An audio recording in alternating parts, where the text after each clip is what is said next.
finalen 2018. Finalen Løgmannsteipe, dagsens li HP og P36, det grannander ur høvestanen. Og I sjåmarstående har vi finnet Eion Klakstein og André Olsen at hjelpe okkon undan dysten og I halvøysnen og etter dysten ikke minst. Men vi kommer til tikkun for vi da vente okkon til Live Fredriksen som får sida fra dysten. Ja, og takk for det. Og liene bare til hit opp inn I vattnet. Og vi tar finne oppstettingene her. Vi skulle begynne inne. Det er på 6-9 først. Og I malen Roy Hense. Utespelare nummer 2 Andreas Eriksen, nummer 5 Ottmar Ferre, han Lysjøberre, nummer 6 Eli Falkvart Nilsen, nummer 6 Meinar Olsen, nummer 8 Kaimar Sag, nummer 12 Alex Mellengård, nummer 16 Bjarne Petersen, 18 Benjamin Heinsen, 19 Erlinder Magnusson og nummer 28 Mihau Prispilski. Och punchen jobb 60 är ganska värst att lägga märke till. Här sitter Roald Jakobsen utan Iva Södla så för att få åkra likelot och så har Esne Finche Hannes Agnarsson klarar att spela. Habeli ser så läs ut. Och I Malmö Titor Matras Jesson utespelare nummer 2 Magnus Elsson, nummer 3 Lisjebergen Jekman Rowe Davidsen, nummer 5 Brynjar Holversson, nummer 6 Adrian Justinosen, nummer 9 Trønder Jensen, nummer 14 Gretar Snar Gunnarsson, nummer 16 Barsal Vartum, 18 Simon Samuelsen, nummer 23 Arimor Olsen, og nummer 24 I danske Mivergen Lasse Andersen. Og hvem her I kveld at vi med seg her vi oppgjøten I Johansen og oppgjøten P36 mot HP under Steipa-finale for første fyr I 26 år. Hva for disco vant opp I kveld? Intensandist, kanskje en herrandist, og vånande en godt spaltan fotballstist og hvis man skal ta så om en vinner så alltid omedellig att tro att säga för att vinna sån som det här men är halt det som kappen har inte så må hoppa ta center av favoritrollen jag ser. Ja, vi får så tjänar vi får om att Sweden Jezebel Maria Siskason Nessa. Tack för det. Här asyllinjen för vi ska inte att här vi kommer inte prata vi får ösna att få en reaktioner på vi håller ju någon och själva det är perfekt någon vinnare efter dysten. Vad nu är det här som fyller mest här nere till sånt uppe I den 18 för mig här vi har på spelarna på här på 6:30 såna fyra. Och så är det sånt uppe I den Oscar Bloston 100 rättliga avvärd att fylla vi nu så vi så på nian HP fjälten här som vi stannar men här är sannolikt ösen näker på 6:30 och jag har skilt att det är fullt sett och kväll så det blir spännande att fylla vi utifrån utanför dysten ösne så tar vi det göra centra av här nere och så sätter vi åter till Twin och I Sjönvarstående Roland. Ja, og de har hittet opp I milen og nå I lenket og I forsiden av sosialen og fyrre vikene. Hun sa så snart her ut, utrottar sosialen og vel og mest. Her jo livformen til HP og P36, André Olsen. For en tøytning for hese mennene I dagsens siste? Det tror inte att det helt klart att jag får en sån tøytning. Kanske på hver som måte. Jeg tror at Ottmar han lukkar som han stormøren I verden I 26. Han han som att ta Habeli kanske kommer I farliga stöver sälja på kontra så han med som renner.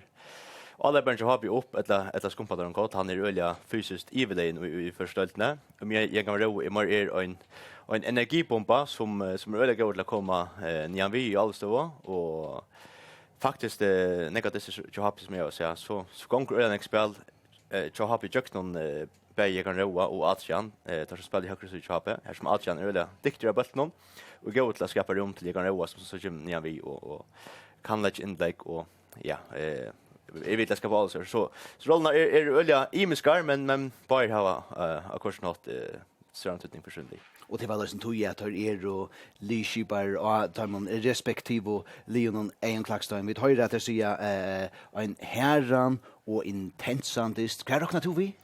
Ja, jag ju också här alla till att besexa det vill gärna spela fotboll och spela positiv analysfotboll. Men det har som mest som spelar öla kontant. Och tar distans som har varit I mitten HP och besexa det har varit mästare av faun Elring och Nick von Frysburg och Nick von Stick spelen och öla intentionärt då. Och det känns alltid att Berlin och jaxa på en annan om Atlant. Det är harsh press alla tog och så trubbla spela. Men I vånade att I löten så kunde vi få oss inte att gå all spel just. Vi tar bit till Ejon löjtar fram några brott som vi halta känner till imisko liene som eller tejpa liene som färra av vötlen nu och kanske löja kunde kökna till första brottet här till ett ja besexet av som vi kommer så tjän. Ja, speciellt röjner att här var bulten här var lunch och bitcha väl upp och här var tål och spel och alla spelarna jobb sex lottag och spel när återifrån. Tar inte några skund alltid att spela fram efter. Och då så finna att det går i Alvins när jag så färdas det och så provar det leba och prova få en allstöva. Och då färdig all så färdig all neck från spelaren. Här så gör den stöva mot Uppström. Här är 8 spelare jobb sex som är allstöva och då man grundläggande matematik men så kan man räkna ut bara 2 i åtre. Så det är öliga tretalest alla spel på 6 rätt. Och på 6 är det och Dalton som häver flesta älvingar i Mial per dist. Och det spelar som på 6 är disk i flera år och då vill jag gärna styra disten och styra bulten och styra spelen och bygga upp här återifrån. Otmar Ferro, Andreas Eriksson, allt goda fotbollsspelare och så kan jag sälja Alex Mellegård som är fantastisk att föra bulten fram. Om det är en länge älving som här eller en stitter som det var Janne så dår han väl att sätta alla upp igång och Öster kommer fram vi och lägga bulten i 4. Så kan man säga att 2 bästa spelarna i Job 6 är Roald Jakobsen och Lukas Sislevic som är fantastiskt till akkurat det här spelet. Har jag låtit ju mindre måniga. Roald är nästan spalt i år och Lukas är skattat så hennes viknar.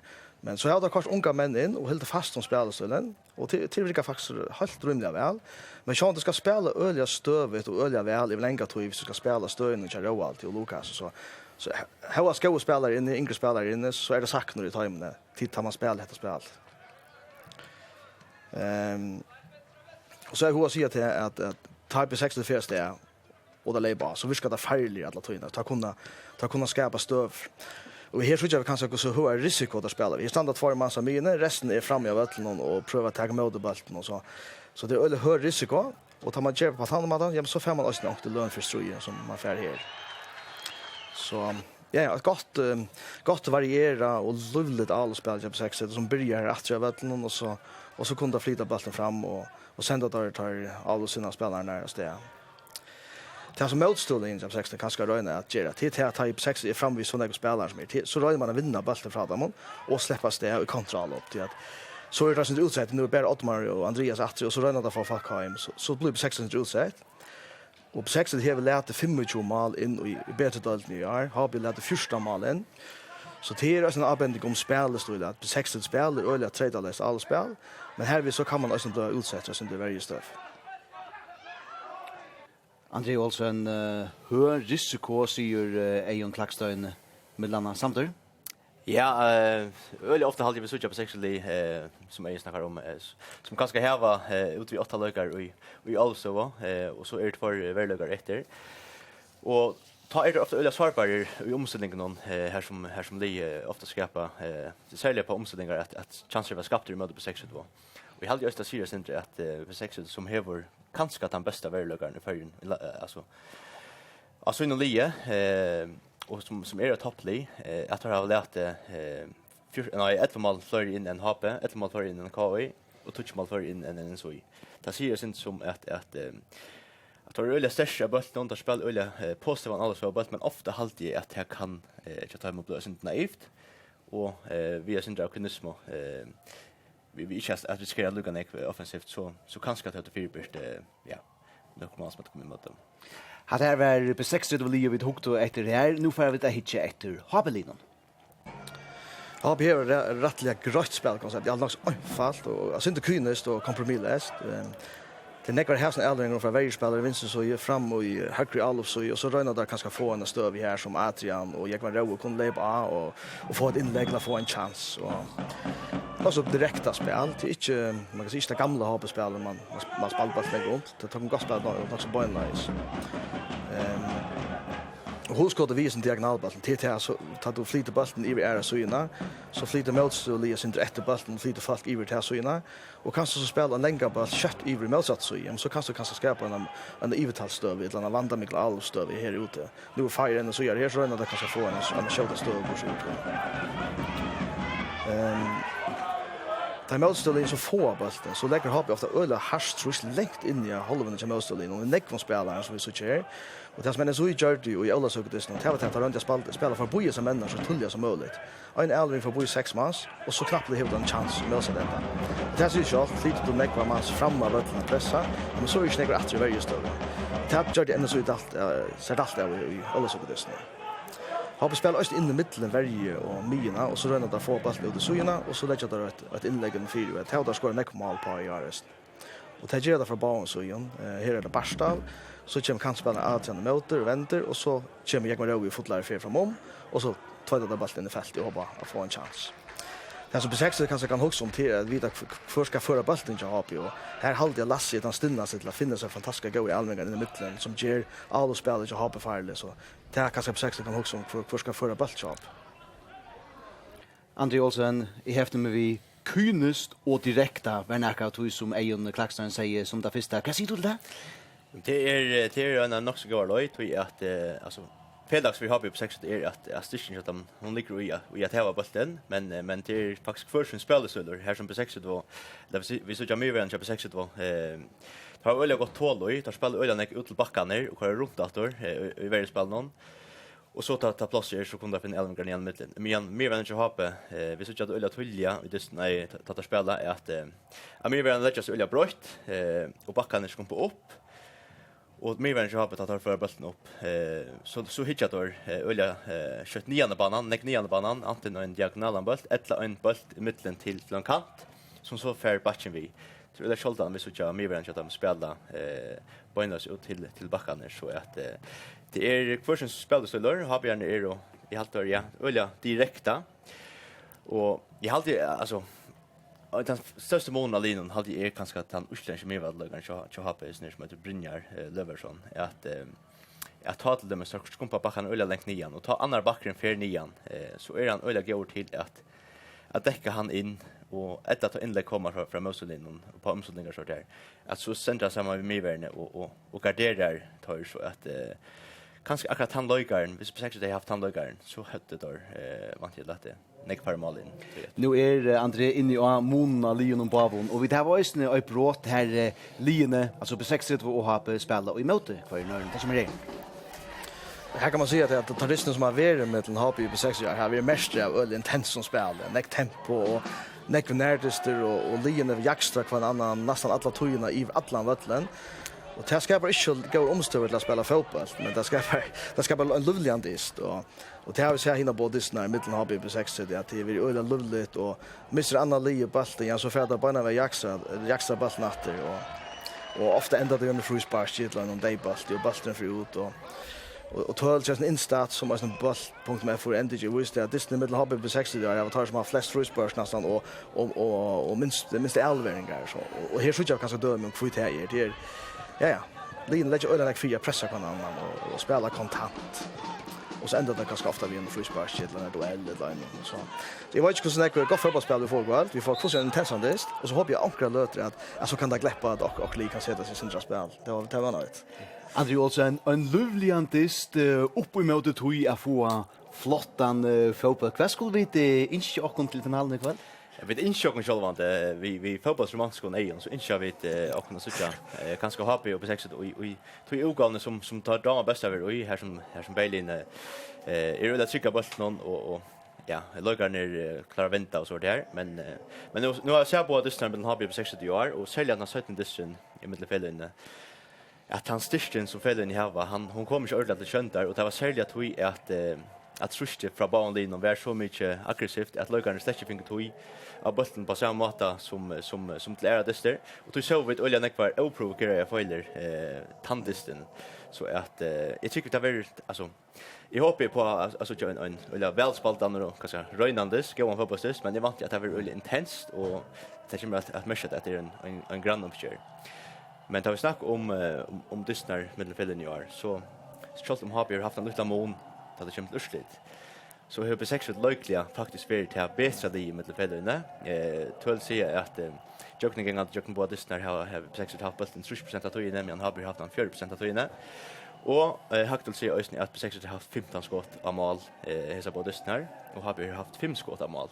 Så att för det om Hape Lims vann 2-1 så ska det utan första tiden ända i anlägget så är det faktiskt på 6 ut lökliga som har varit om man har och till det förra distans så tar Björga Tejter så två man Brosberg och hällde dem in i distans så att det kunde öliga lattliga alltså till att Hape nu favoriter tror jag man bitch då innan huset med linjer. Det kunde öliga lattliga vi koppa för Nekve tøl, nekve statistikker, og til tog vi til å bide kunne komme her i kveld. Og jeg har at dukka nærre nyr i domaraseilen, til nekka som to vært inn i Eion og Janne, ta for Jøknes og Bråtene. Det var Roald Jakobsen, Lukas Sislevic, du sier at han har ikke vært så nekve vi gjør, og det blir bare mennene av bunchen. Hvordan avgjørende det? Ja, så Roald har så att säga spalt i år. Han spalt, det var vi det första 4 distan job 6 så fick han en challenge skeja eller fick spalt mer och han faktiskt bara spalt en halvan timme så igen jag prov och det var nästan så det stod 3 såna så det så eller såna så nästan job 6 det. Så han är kanske inte fysiska formen att kunna spela en sån stäban från början så till väl skiljan han är bara sån EG han kan gå komma och spela mot ändan av distan och ösn Nigeria också Algerant. Och Lukas fick en knäske i Europa Cup det sommar och har vi spelat så igen och är Oliva sammanlösning kväll då spårningen är om han färnaga like i det stund kväll så till en message av 6 det till för de runt mannen och de bästa spelarna som det sett ni har. Hva er du gjørs hvis du varst venner en Roald Jakobsen som har spalt mittelen Luite og Antje i år. Han kan komme inn, han kan få en avgjørende løyklot. Er det rett det her, nei? Ja, alltså man må huska om ösen kan man ha spalt och kan formedor och det tycker vi inte löna att Roald har bättre 4 än han är nu och han är ju 100% friskor än och tog väl han så att boja vi honom på bunchen och vi såg en dist motor var det man var ja Kai Roald kom in till en 20 motor efter eller 15 motor efter och det var bara när vi att han kunde vända distan vi har kommit in i distan. Det tycker vi att Jakob kanske hoppar sig på att det är nog så jävligt att kvarter ett eller 20 minuter efter och han så kan smäcka Lukas eller Roald in det så skulle lötna att tycker vi inte att ta det över bunchen så tycker vi inte att klara en mer än 20 minuter eller vad det är så att annars så tar helt säkert för man som att det blir inne och ni vet. Tog hese männer är det så avgörande 4-6. Ja, det bara hit efter serven som är väldigt FM i 11 och 14 och 15 ja, ett 3 år ni har tagit över outstanding tar bäst läggarna på 6 linjen och i fjör på samma måta så att ja, är det största profilen som 63 år så att själva är det skärtigt att ta sig utanför. Det tar sig utanför Eion. Hva er det så som får likla løykloter tja B6 nå? Ja, alltså vi också vet Alopsina som Roald och Lukas säljer så är det en spelare som Maina Rolsen som har visst goda takter har spelat några goda dister och gjort mål. Han kan göra några ovanta kan dribbla för boyspelare och skapa chanser och göra mål. Och så är det alla spelare en Kai Marshak som också kan han är mer kan sån en rever som ligger luren i fälten och kan pricka bollar in så det ligger nog snägt vad timon vill det sagt.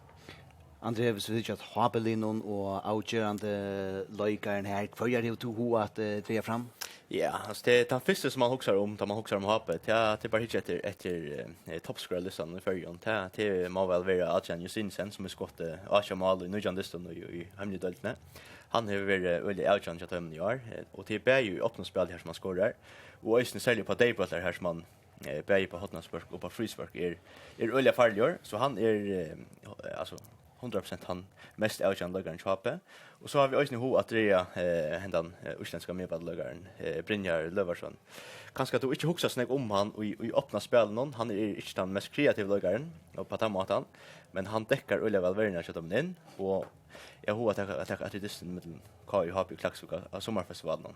Akkurat han lagaren var kanske månen och Kai Hape han där igen vi säljer för honom inte var han lagar som vann näkt flest närdister och ja, sett i Habeli i respekt till allvara så att jag tycker vi att Lönna Fernaldo som är det så kommer han att bli avgörande så att tar bara kanske tar mest avgörande lagar ner men så var det en mamma som tajtor och är lagar have större antydning just. Og nu nevner du Teitur, det kan bli en ekvelia avgjørende løykloter øysene, altså løykloteren tja Malverjan, vi så det i kvinnefinalen før det her Hape hei chans om man har chans jag någon distan men Malverjan che på kom ut och bjärgar dem så att säga kvar ju ena så för ta lika ta en mal som för i jag någon malmänner ta få en avgörande løyklot. Ja, så man brukar gå malman och det kunde uppstå stöver i det och gör som det som det här som mamma bjärga linon och helst ska bjärga linon. Och här kan man se att jag vill sagt ha på en liten firmon vi tar att Heitor Jesson eller runt om över han spalt neckvar och hövenstie han är landslagsman och han spalt otroligt väl i år. Han neckvar goda kvaliteter. Sex är den goan ungan evnarugam malman han är synter han är inte lika runder som Heitor men han är god han evnarugare. Så han ska spela upp till sitt bästa där och har inte gärna gått fel så till Eljan det är malmen spelar väl inte gärna gått fel. Jag alltid är så intressant att Roe han sitter i målfinalen i det och för en år sedan så det är minst det han så i finalen möter en så i för en år sedan här som tror hej Lökban och tar varann snackar man om att han var öliga onkor och ja nu fick han chansen så där nu har han bytt sig fast han finns några runt där han spelade finalen i fjör fick en center ohäpna löklåt och i som galot och att han har lärt av tog det någon att tracka när det så skedde så att är han så ymmet att han kanske han kommer vara han kommer vara rätt att cykla på så knä. Lien är stanta klar att komma av till nu arm vi för jobba och rebuja så har vi hos börja en slags för ända här nere i Strömvi. Ja, det är för nu som man kan svara på. Jag har att göra Habitland Lutland favorit och det ger ju tog att ta av koppa såna vad distrikt till så en äkta firmon. 20 det landskapet som vunnit sejan av dem. Otroligt flott. På 6 synd mer upp och ner så har vi en liten favorit. Andrew Olsen har stått har på lite favorit på 6 lite favorit kan sitta. Ja, det är öliga 50-50 och jag tippar i George Chan vattnar mer utvart någon och ja, alltså 40% av det som har vi på 6 ända vi Jan det så står det. Så är jag hur så Jan och så kopplat det till har vi Chef kaffin. Och så lås färra vi till Live Fredriksen som för att säga fratis någon. Jo, tack för det och jag kan lova dig att jag glömmer att säga för oss sen det är kvar för steppa finaler tror jag att jag vill säga det är bara en affär om Ari att det blir tid att få hesa lyssnar såna kvar och sluga stämning till en distant den 2 för fotbollsspelare är helt särskild stämning god stämning med den Oscarna på har vi Oscarna upp på 60 Oscarna har varit här och i kontakter som jag att de flera timmar och hitta upp på det respektive husen så läge är gott här och Oscarna fjältene. Det så vitt sån det att här boje efter till att få lien in och vatten och Bentnek var att Luckmauer Axel Johansson han ska hälsa på spelarna och jag ska Annika Olsen Borgarstore och i Havn Eisne. Så jag skriver en chef på samband och fortsätter vi för att ta sig av att kajta ner till hälsa på det. Men uppåt med sig det är bara Mario får det. Det man säger jolla afton och i första fallet. Ja, det är fantastiskt. Och stämningen långt nu som du säger en goda låt man vita sitter är ja, en shoppan toppar det men det gånger allvarligt att han vägen och det är fantastisk stämning från Bavon vi har fått några hoppna vi har fått kom. Och det är den största dysterin och i är någonting som snackar om det och släppa finalen. Och ja, det standar så klar här nu. Jag vill säga att det är nog så manna. Här är en Borgarstore, här är en Luckmauer och en Forsred. Så det är all manna i det. Ja, och det var en e-skrivare. En e-skrivare träffar. Ja, det är säkert att Hackstpoliken kommer för ju då. Jag har fått till att ta emot och så. Men vi tar det här stämningen är fantastisk och långt nu är så att säga fullt sett. Alltså här är fast det som vanligt för ju sitter inte boja men det är långt kommit in där och långt börjar då på så stämningen är fantastisk det då. Ja, har Oscar kapten i Rejon Svartstone och på 63 via matchen i Høyton och Svartstone. Och här är rätt via Tullia långt så hade vi tryckar till Arden Distrin skulle börja ta stå alltså faktiskt kör att komma in till den där. Och här är det rätt på sunchen nu i halvan timme eller så. Och det är som sagt första fyr i 20 år på 36 och har spelat i mot Kvarnör och här var som så en mycket tror inte så stoppa Steipa tradition. Ja, inte vunnit så mycket var Steipa kappen där i senaste men det är de annorlunda som här var och ja, hur är det? Ja, det är väl nog det att FN ja, FN var vunnit för men Steipa kappen så han det är lust över kappen och vi först är det så att det är Linus som taskigt orkar lite till att vinna FN lägga så av med den 4 för att vinna Steipa kappen. Och det kanske just det att det kom fram att och vi har ju haft åtlig fram om andra i Florida alltså Witchinger det är ju Witchinger. Ja, uppsäger några år som var traditioner i finalen. Ja, det är faktiskt där ju vägen för Hanna Fred och Kai har så väl annorlunda och inte blandat på men ja, första versionen av 5 så det är faktiskt nog så lunch som man också om att i förrjun är inte så nekvel och att komma ut i finalen att det är nog så lunch faktiskt det är över finalen så det är synd löje faktiskt på en måte. Ja, så det är som matchen i halvfinalen. Akkurat, det var måste då i första omgången så för det så han var igen ja. Det ska vara redan för en krig men ja. Och nu så andra vem minst i östra finalen. Och ta det 60 000 till att vinna FN och var det som så om man har tyska punkter. Ja, punkter så och vunnit så finalen men ända vi har missat förmästerskapet då så. Ja, här kommer linjen. Det är 36 och HP gänga fram vid Stepenon som bär färdig att lägga neckfyr om några få minuter att vinna och jag ska lova dig att spelarna kommer vinna vatten nu och sätter väl att nu för upp att man då vi ser här Oscar har fått det är härliga stämningar här och Torsvall utkväll och jag vet inte bench för ganska det att den ena längst så jag vet inte ni att ta för att göra att man kanske inte hejer till som i atmosfären men till inte trubbel. Nej, det blir slett ju och vi så tjej fram vi också att vi så faktiskt inte nu för Röja och för 60 Oscar. Det ser ut för mer som att för 60 Oscar har just inte mer ut vi i Muskon. Ja, jag vet inte vad man kallar så det ambo kan man bruka. Nu är det tänt en massa av ljus som fungerar en massa Röja och tar här luftballoner och tar utlägg att det måste det ser ut som just lose more for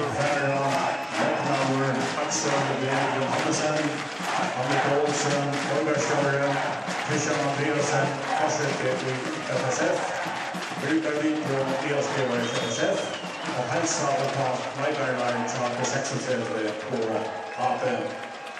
Ja, och som stadionspikaren säger så är det alltså Löknauer, Axel Johansen, Annika Olsen, Borger Sjöjhavn som nu skulle hälsa på spelarna en fyrlig annan efter. Och så tar Ottmar Ferre, Lischiparen, 36, han får till dem för i kvör.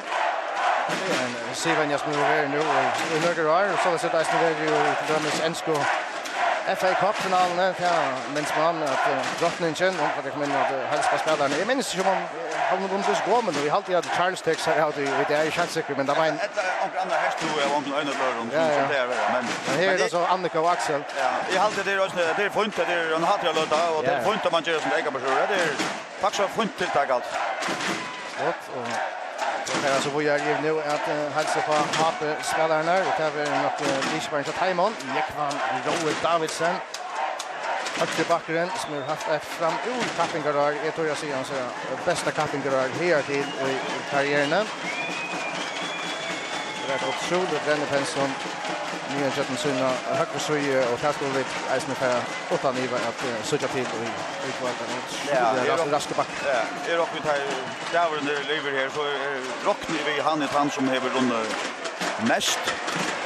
Och vi mest fair oftast och så han är av förfärligt arbetsgivare så och jag tror att han är så mycket raskare och så är han onkant och vanlig han är alltid rymlig hög standard den spelare. Han lägger av meterna för så det är ju för spelare också.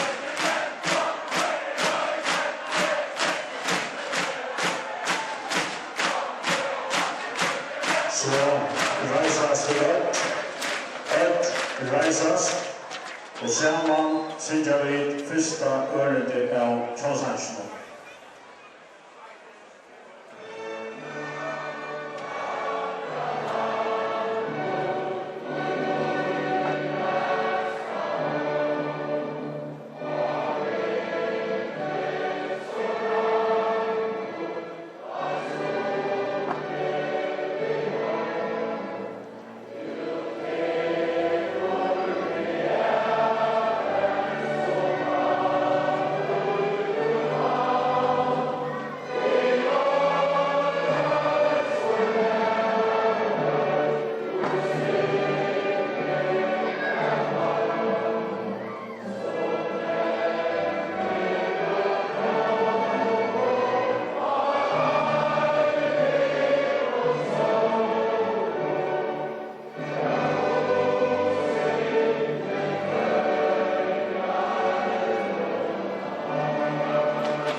som säger det. Första örende ur Tjåsansson, Sunche.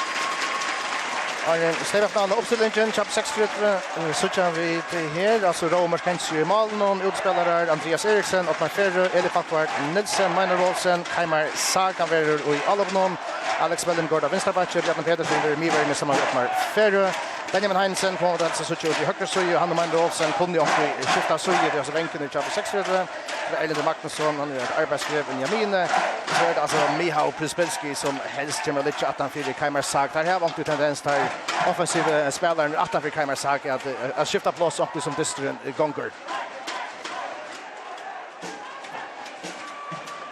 Och så vill alltså domar i det Karl Hutton här Lee Johape i mål och tajta pass Jesson så Marcus Elsson och vänsterback Jakob Rowe Davidsen vidare och högra i midvärne Lasse Andersen samman med Barca Lavartom och så Tröntor Jensen och så är det sån största Mavrin och Migin Chatham och nu ska vi gå med Brynjar Holversson och framför i hand det så in Simon Samuelsen så Adrian Justinsen och en annan russländigår framför det Greta Gunnarsson och främst Harry Olsen en av som var från Malmöskarna här i senaste. Ja, han kompyr, han alltid en rasker fotbollsspelare, kämpar och ränner till som han skall och arbetar hårt. Fyrre år har han nekva målchanser, fikk han ikke mål. Nu har han så kommet igång til skåra og i 4 testen og i trekk, ja. Så han kommet igång, han spelar väl och han vantar mycket så. Annars jag vill hota sig att uppsättningen att ta Lukas och Roald inte spelar på 16 så halvtid nästan till på James shot vi har mannen nu. Och Hobbly spelar här som där nästan har spelat alla tiden där ankar små utskjutningar men det är nästan här som där har spelat flest distnar. Lukas Istovic ständer skrassätter och domaren säger någon till händer han disten men jag tror jag säger han kommer inte att switcha av att någon där men det är så att man spelar på det som man kan det kanske Luka Jever har på den lösen också men jag har inte kommer att switcha. Nej, hukten är under uppbyggnaden han jäktar som det är och tar sig ut som han drar som andra bein har han liksom han är nog inte för det är uppbyggnaden. Så blir det klart att sätta igång. Det blir alltså domaren Karl Hutton och ska vuxna igång till 3500 skårare. Tager mot det som är 2 mannen av Vattland som skulle börja som höjren av en städvinnare 2018 och det är på 36 framhöjen nummer 8 Kaimar Sack. Det vänjer den John Hart Heimer Gudjonsson och det ser en super succéväljare som Happy finns ju fast Roy, det finns ju ett match på honom i 2 år men han är fullkomlig av ett i gången så en verklig funker som Happy nämnt den klarar jag få och i fela i här. Så är vi klar. Kaimar Sack till Ottmar Ferren. Stefan från Allan är färdig igång. Han vänster igenom långt om diagonal bort på vägen. Här var ju en jakt i uppbackning i studion som var något att söka nekvar närtester och ett rättliga kontantpress av från Pavonning. Och så Brynjar Robertson och Ferm Kottner.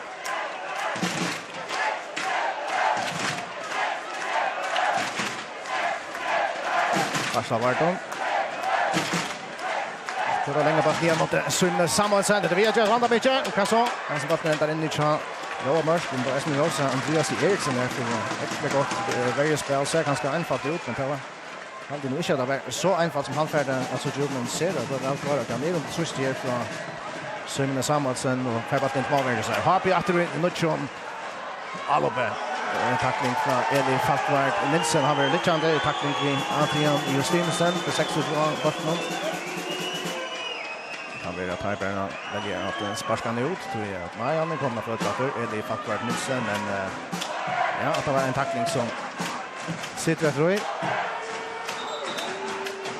Ja, det var faktiskt en rätt hård tackling. Jag var inte skulle inte över frispark och är halvt personligt där ja, jag vill säga så att hvis inte vi är i första år mot det så är det inte gott på. Att det var en fantastisk tackling det.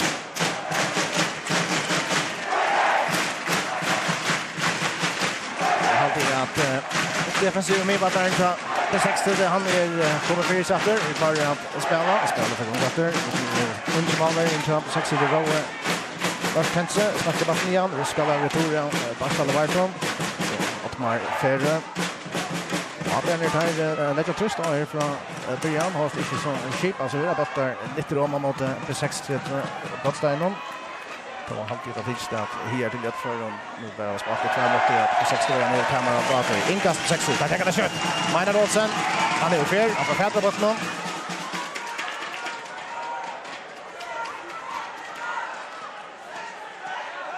Det som Maynard Olsen han vinner hoppas till P6 då det första vi just någon och så han får väl på sjuren. Ja, vi är faktiskt som att ungen helt skundar sig som så har gjort på honom, men han först har någon spark för det är nästan maximalt i första stövningen här så. Det är vänsterbacken i chans på 60 Alex Mellengård. Det ska vara för att ta med det first break, det skulle komma ner i brottsliden nu. Så det var en spark för lägga. Det kommer hoppas spark från P6. Kan så, är skottet. Men lägger han stärket på båda sidan.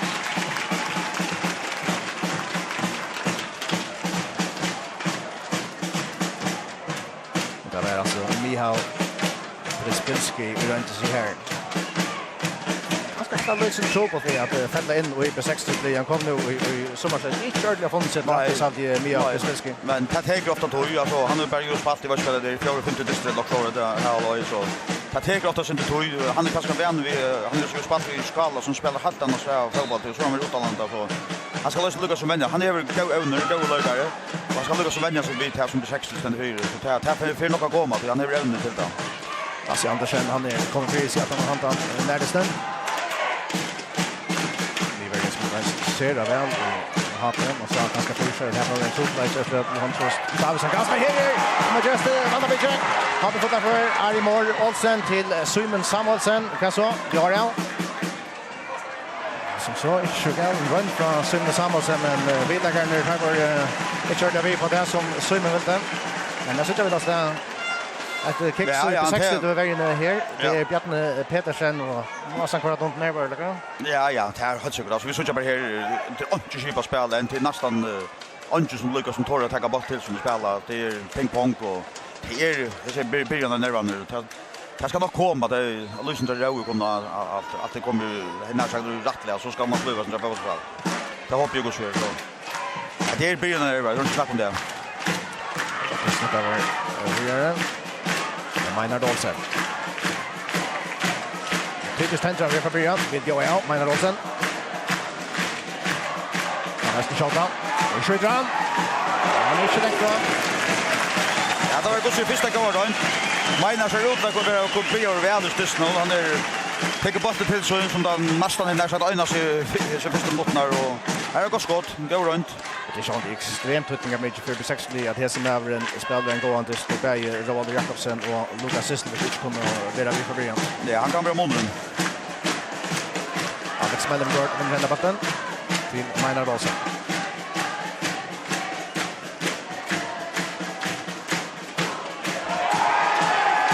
Spelar på vidare. Kaimer Sag.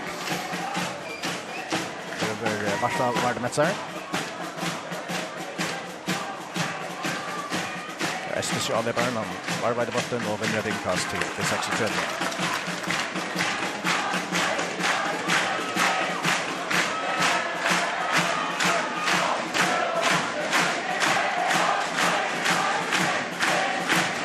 Alex Mellengård här.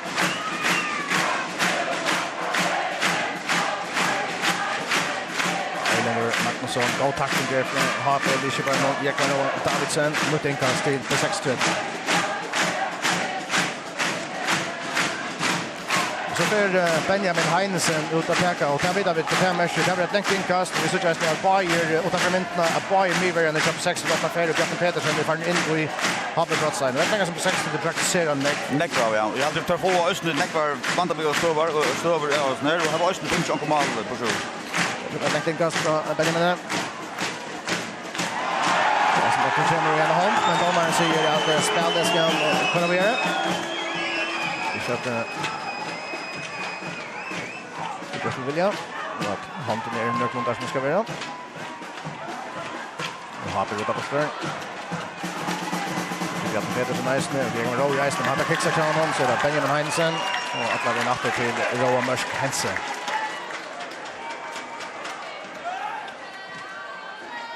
Det är ganska med som Eisne, egentlig han spente til hesa finalen av Roa Mørsk Hense, det at om vi vill att det lite så det är nog mycket och där tycker jag att han själv säger att ta mål i passen som LSU skorar som det enaste mål i Steibafinalen i fjör. Ja, han är ung med och är gammal bara så. Han flyr runt nu. Ja, han färger runt när han spelar också där. Han är en god målmål. Och så han där Rajan gammal så just kommer för i mitten då. Så målmål ger fel så är det som regel mål. Så det är stövna nu i mot Kaskanalar bara man ser det chans att man vänder och spelar direkt igen och 4 på 6 i landskapet. Det gör den just då. Han går att Carl Thompson i karantän. Ja, nu är han som blir fast mål när satt med spel fast där så. Kanske måste det bara vet. Timer sak är där. Vi får kommer in nu gott side hoppen. Där går fram Magnus Olsen. Ja så. Har vi ner 4. Man just vanta med här och så att det nervar av all det Jons som gör misstag som leder upp till för mål like on motstånd Lennon. Det är så för så hårt och på 60 att det så där här. Att det ser ut som att han har några mot att det är 60 som brukar som färre som det stora spel och det kvar som spelar sen det har inte bära och väljer att sparka bort det så. Det ser ut som 60 det är som 60 inte mer av det spel.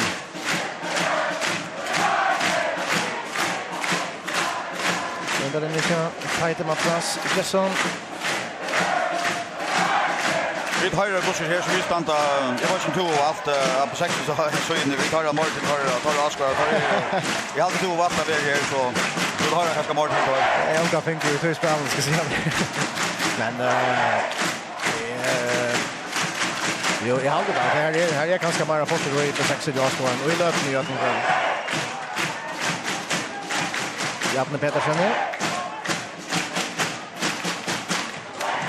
Signal på ner mot Magnus Olsen. Ja, vinner han. Så kan man säga om att släppas det här men ja, det går lite bara så vart hon tills det att han tar mig alltid och så bara in det så tajt Matras Jesson.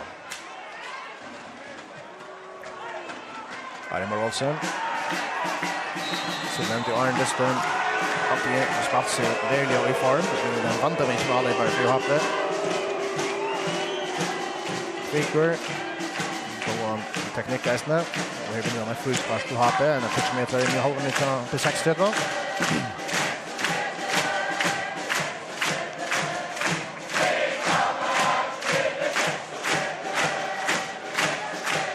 Så det där tar han slott. Ja, det gör det. Magnus Edson till Simon Samuelsen och Magnus. Han är fast där och mot backlinjen. Här är resten med Eilander och Magnusson. Ska bort med down.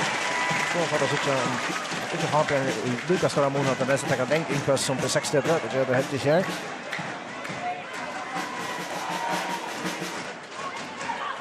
Så Andreas Eriksson efter en tär inkast har det.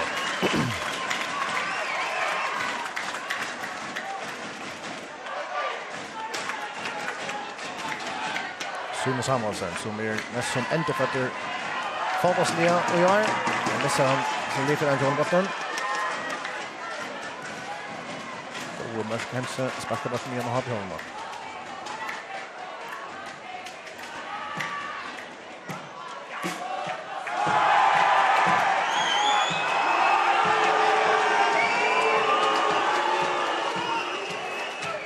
Och Brynjar Loversson sänder bara nian. Ja, men det kanske stort alldeles sen det vi att finna någon annan och spela nian efter vatten. Tar ju short den funnits där vi har sagt alltså. Det är kanske också det att 60 cyklister till oss där Tegera och Kaimar och Meinar är nog så över det och pressa Mivian det är ofta tar på Mivian jobb som första spelare vi sänder gå fram och diagonalbaton. Så vi ska som tar jag listan nu har Lasse som målare men det har Lucas Mankla uppspelat så att han och har alltså lagt press att från Jensen som Östen gör tygen lägger det jobb till att ha botten så tar finna en short löpne så på 6 här till över ligger faktiskt rätt mot till att hoppet lära göra. Ja, en fall av den här ända vi en inkast till P60 och Alex Mellengård som tar det här. Det är Mihal Krispelski frisparkar mot Trond Jensen, nice i domar. Det är inkast till Nummer 36 efter Alex Mellengård. Han var ju att han det så finns det tal mot när det domaren var nog så hör det spel jag vill säga. Det är gosjer det ser vad domaren dömt upp där och men Det är inte knappt efter med Benjamin Heinsen. Ja, kan han inte nå väl kampen. Så kör vi ett döm om Texas var inne att pressa högt uppe och har Björner. Det kan vi komma Armor Olsen. Kommer det på Schön Samuelsson ner.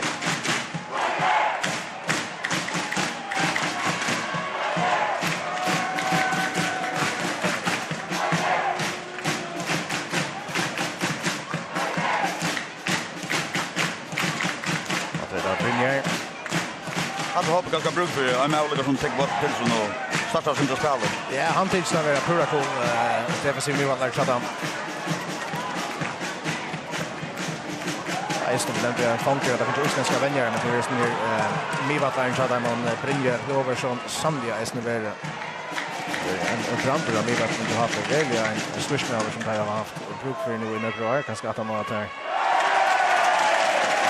Så Benjamin sen får vi till honom.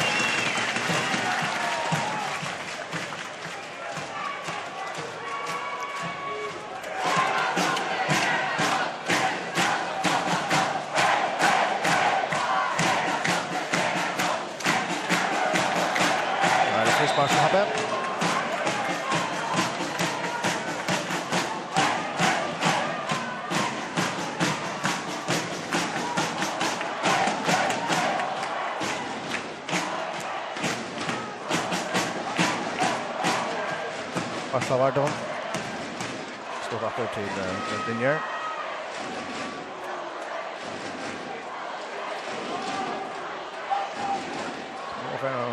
Får om man det just mega för nu för helt om man är väl efter. Ja, det han för häsa positionen så har vi har trubbel att spela upp. Han är inte han naturlig spelare. Så till 6 han för att häsa positionen lägger sig attast där så det är på 6 han bara har bollen. Ta vidare som gör att han tar händer just att spela det han är bara. Det kör spurskomta så ligger. Nej, han är ju en bottvinnare och han tar upp han. Han är ju stand med ska föra botten fram. Jag försöker sen på en längre bort igen. Lasse Andersen och han spelar väl som samma som nästan.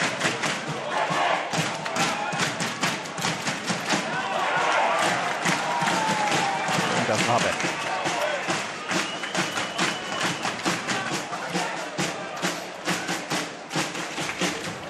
Magnus Eilsson som har gott kappingar och av Vinstra Batche. Heimersak. Rivron. Meinar Olsen i första stället fotboll för mycket annars håller med av Retron. Gick med Roy Davidsen men det Meinar som får fälla botten. Det kan Roy efter framvis. Och Hotna spark till B60. Vi tar så vant att Meinar Olsen för det är tuttiga mycket mer över top 6 i hästen dess och jag hade haft någon akostek rätt att säga att Baron Tedder. Ja, han är jag kan säga han jag säger just det att han vill skicka han som Germonen eller kan vara han som Germonen. Ta långt nu är han en månad att han samlar bollar till Sund som på 6 och fär flott ligger så fram för det här. Han vill gå där till. Hotna spark för Alex Mellengård. Och vi har ett nytt hopplag att sitta med. Ja, det är det.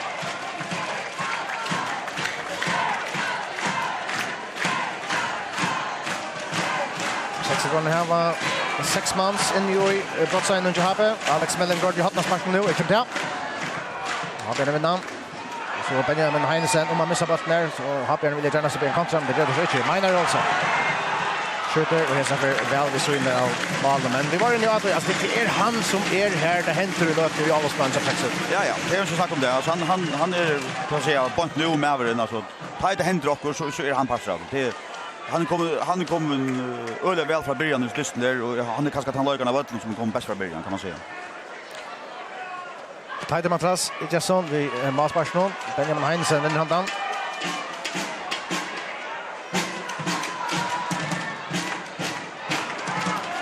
Efter Benjamin Heinsen här. Fram i Trent Jensen. Klasso in. Och här är Tajde matras Jason. Kan man säga att det är över här. Vi tar ha en flätan bort. Ja, så där kan se det här lagt en stundens bäcka till han så han kommer skott i första halvlek så sen det är en bra loppa. Det är trubbel i arbetet. Lasse Andersen för bollen igen. Och en diagonal bort där. Alltså Aiden Moncho Hape under mycket vänjaren och Heimer Gudjonsson.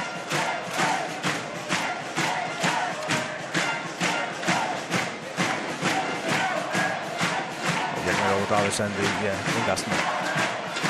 Att Stinsen. Jag ser toppskyttan Chape och i landskapet vi behöver i stösten men vi vet att det ska snacka. Nej, det ska skott till nästan när sagt men det ser ut som att han så just inte har bestämt gå om så jag rör helt kom så när vanliga turer fram vi och bara nu där luktar spel som har över 4 gånger mer ut har vänster så här så men och Magnus Elsen. Nästan okänd i högskolan. Fixar Malsback från Romas kanske. Jag tänker att ha här.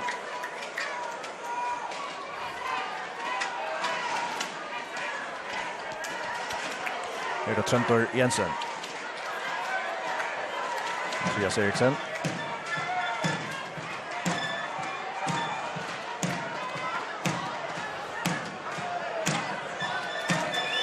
Öppnar för och åter till Malvägen.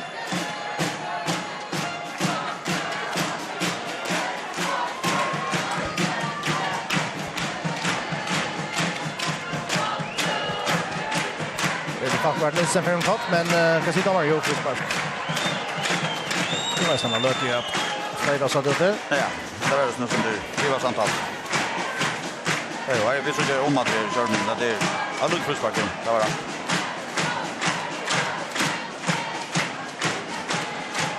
Lasse Andersen. Och så Aino Olsen.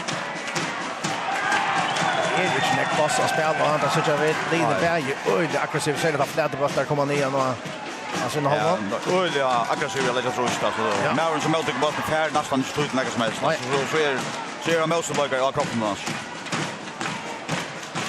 vad har varit med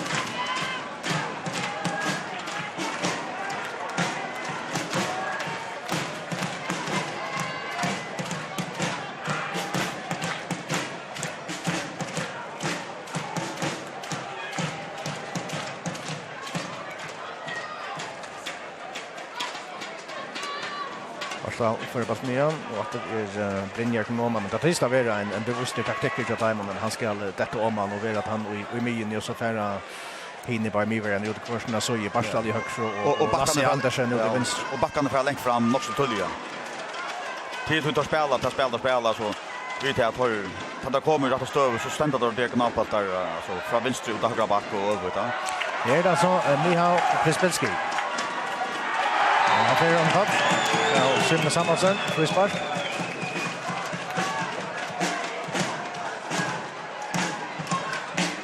Magnus Olsen gör det. Har Björn med hända backen.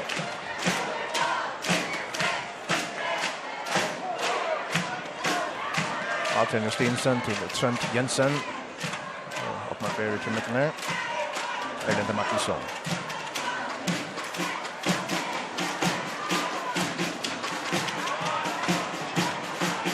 Möjlighet för en kontra till Happy och Simon Samuelsen släpper fram här men det gör han inte. Det är lite Patrik Nilsen vinner han. Och så bara om han till Magnus Olsen som är vant mycket mer än 60 här till. Jag måste in här. Så är det inte. Och han får fram vid Ötlund. Oha.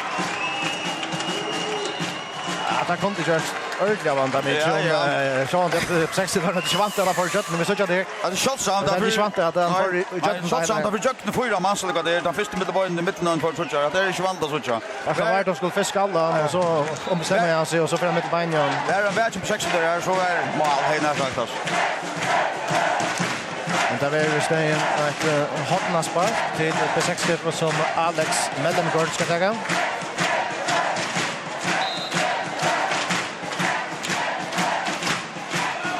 Ja, vi fram i första mannen. Så är det som sparkar han bort där. Andreas Eriksen. Lite in att vi har på plats igen. Han har bort tighter teacher control like att göra nästa.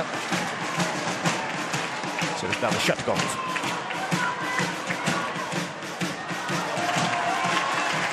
Upp en kast.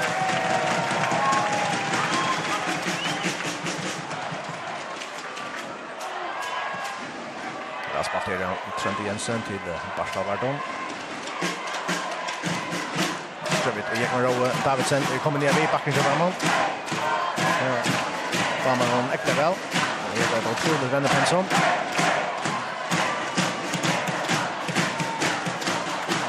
Marcus Svensson.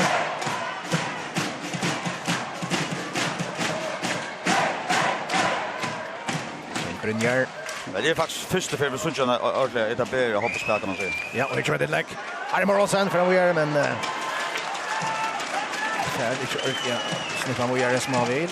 Det är annars en Gretar Gunnarsson kommer vi in i på sidan men Roar Mörsk hänser till kanten. Bjarne Pedersen vi längre bollen ner mot Benjamin Heinze. Vi ser som den.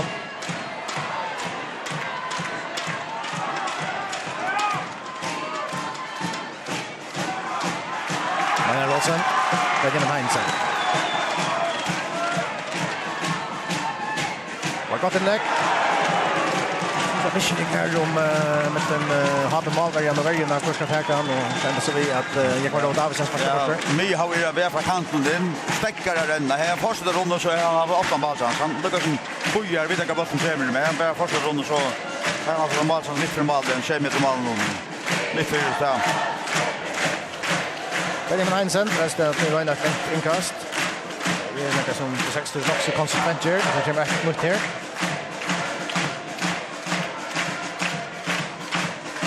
Vi köper en Ottmar Ferre. Bjarne Pedersen.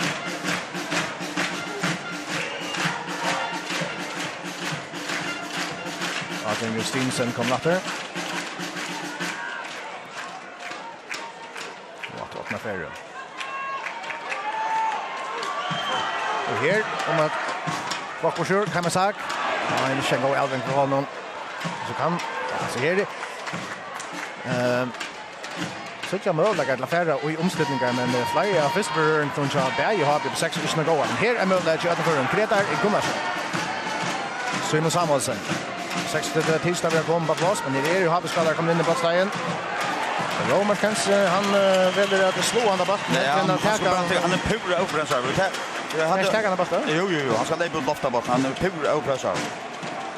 Ja, han ska han helt dra ner mannen där att han kan spela upp för att jag passar sånt löj. Men jag hade vi så nog så generellt till att det är spänningar till nervar. Men är opressar och lägga skriver äldringar att tagga så inte tog vi först att hitcha som sparkar bara bort någonstans. Då följer sig kanske stressar än och så det Eisen satt där är ju stressar. Ja, det faktiskt gå en position någon pura fru vi såg att det så han här när bättre än tar för det här inne ja men jag viskar som till öliga nervös den. Har betäckt det stått. Och domaren säger att det ska täckas. Om att det är väl och han spelar vi en snott i här och domaren är signalerar att han ska flytta Arnen hoppas på att det ska betäckas men framvis på 60 för en man här ute så jag vant ju hoppas att han kommer samma täckat att stoppa efter Adrian Stinsen då utanför det. Så kommer inlägget. Och här är det Bruksla för frispark till 60 att skumpat också in i bossen. Men sen löj där så ser Hatnarspark situationen så happy på 60 det behöver ju vi en man i här ute. Ja, det är inte löj men i halvtid tar jag valt en bevist tog att köra mer folk ut. Kanske inte har Fabian över brukt Hatnarsparken till där har flera mål på sjön. Peter tar här kombinationer, inska kombinationer. Så ska Adrian komma skottet. Och kör då flera man ut i hockey ja men så är målen att Adrian kommer vi gå över stora. Alltså nu väldigt på 60 helt det har mer folk mitt för och kanske täcka Adrian upp sen för ja. Han skorar flera mål att han inskar kombinationer, hoppas kombinationer, frispark kombinationer så. Och han är med som ska komma skottet och David. Så det är bara en chap 60 som fan snott där att man Ferre. Mycket framvis men jag var inte vet få han för att dra där. Ja, han är ju mer som blir backa ut. Ja, det är så säkert. Så det är då visst det är jag skulle säga så. Ja, det ser ut att vara okej. Ja, jag vet på 6 den gången sommar och signalerar att jag inte brukar en albo så jag vet inte. Det är så extra gjort och ändetryckna men Armen där uppe igen men det så det var så överskott. Men inkast på 60 blir. Och en fyra hållare här till med mer än halvrummen som inte har haft nekvar Malmö like intensitet massa av tid men torrförsta linon att skipa spel och sälja alla spel att det kommer in och håller med till motståndaren. Då måste Pense vi någon längre bak här. Och det ringas till Happe, vet jag till 60 där. Kan man se så ska det hända nu, men till Happe som idag där tar det kött. Arimo Rolsen här. Gott Pedersen nu. Sen det Jensen med den och inkast till 60. Äckla gott väldigt spela Bjartna.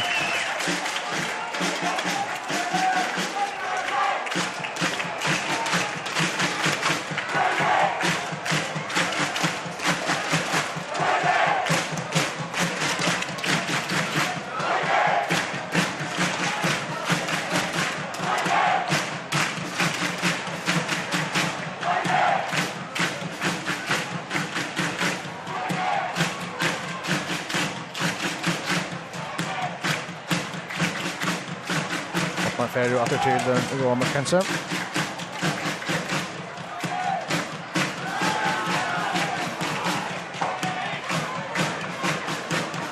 Simon Samuelsen, Jacksabatten, Andreas Eriksen vinner han där Gerdan. Och så kommer Jackman Road Davidson ner. Det är flera spelare Gloja är flera om för dem. Sander Jensen. Vapen nu har en tjejmans lite under 4 kanske kring brottslagen. Spelar åter till Barstad Vardon. Så Lasse Andersen som är bossen. Det är en fejl av ringa sig. Och den är fejl av ringa just nu håller snön. Heimer Sag, Femkott. Då man ser att spelar ska gå vidare. Gretar Gunnarsson.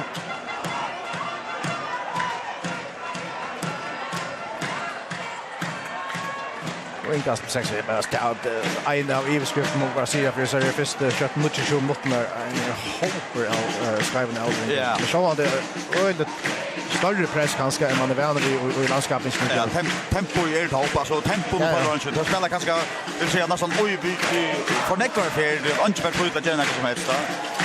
Det neck för följdaungar och neck med närdister och ja små fotboll nästan och inte säger det att få spela att Jag kan Robert Davidsen. Simon Samuelsen.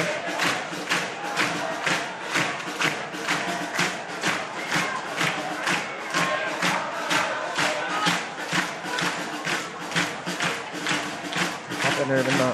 Lukas där hela löpna. Linjer.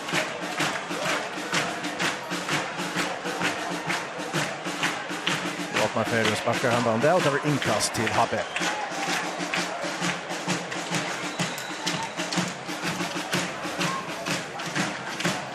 Ja, det har spalt nästan där han halvan timme nu.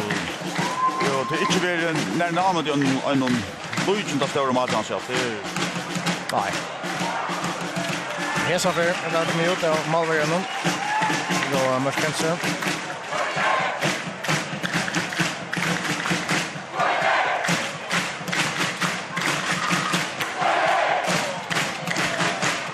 Nu länge går ut smashen.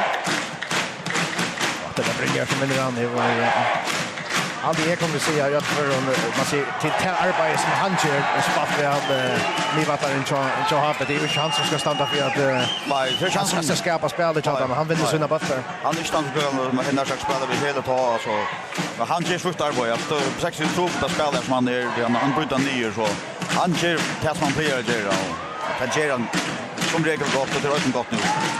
Här är så en frispark stöva 60% neckfuck med den mot HP Brottstein och HP inte absolut fuck efter Alex Mellengård för att ta den lite in i HP Brottstein. Det är en rej med ska vara för åter. Och så är första att låta med Blonda Borser han lite natter. Så får det Blonda Borser inkast till på 60.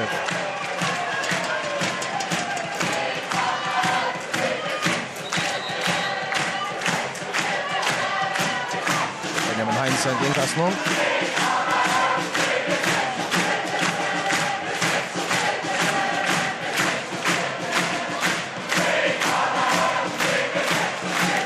Så vad fattar jag så här? Ja, det här är Marcus Jensson.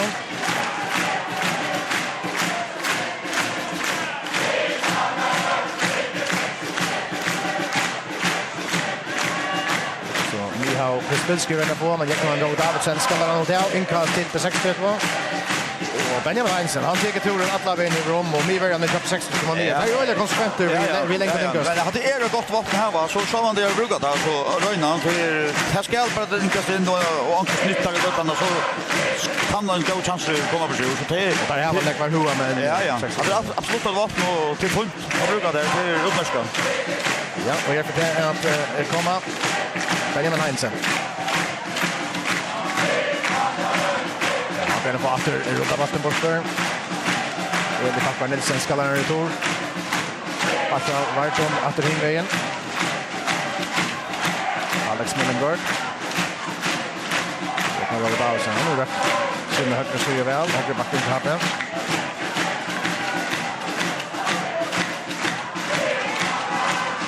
Det är Mihal Prispilski för Fädra honom. Det gör han. Och den där framom Magnus är som en gott vägespelare från vänstra backen till Habe. Sven Jensen.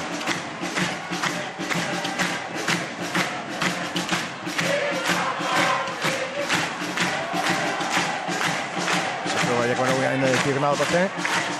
Där är Ara Moralsen och han är ner och häver framvis. Det är så här Magnus Eriksson. 4 Habe-spelare in i brottsscenen. Sven Jensen ner. Och Magnus. Till Trent. Och så tar Fredrik spel från Andreas Eriksson och målspark till 63.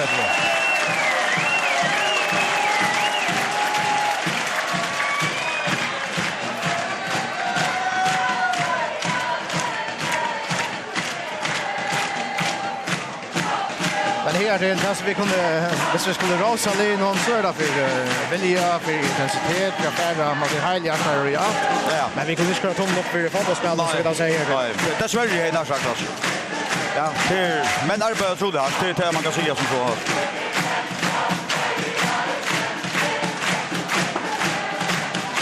Det kommer Rowe Davidsen, jag tänker inte att för Habe.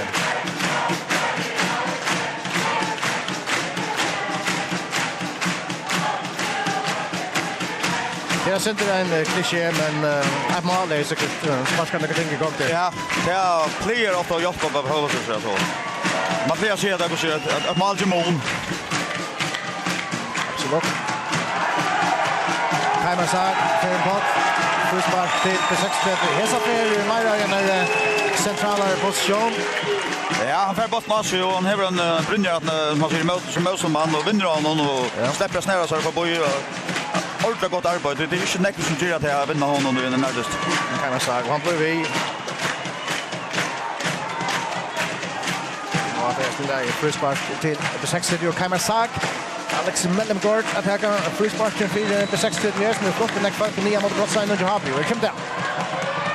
Ja, det är Habe som vinner. Det har vi just rättliga väl här till Per Debatten som 6 har haft. Alex Mellengård vinner lite innatter och han tar Tyler Matras Jesson. And you shut out.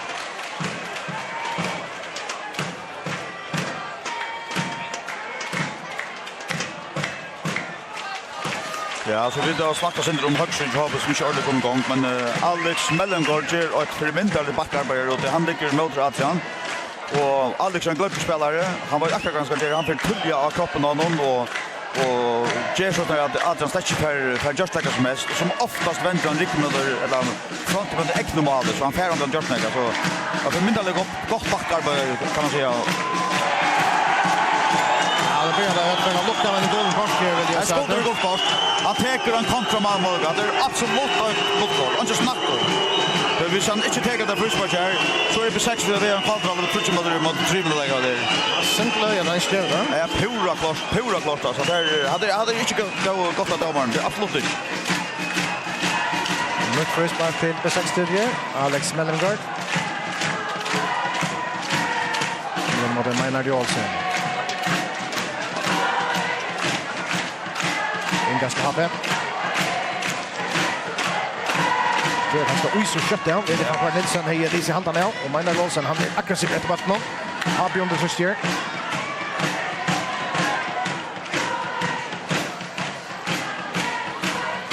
Alex Mellengård gaspan till öppna färre. Hur obra så är spelare är man. Så jag vet inte hur jag vill lyssna nu.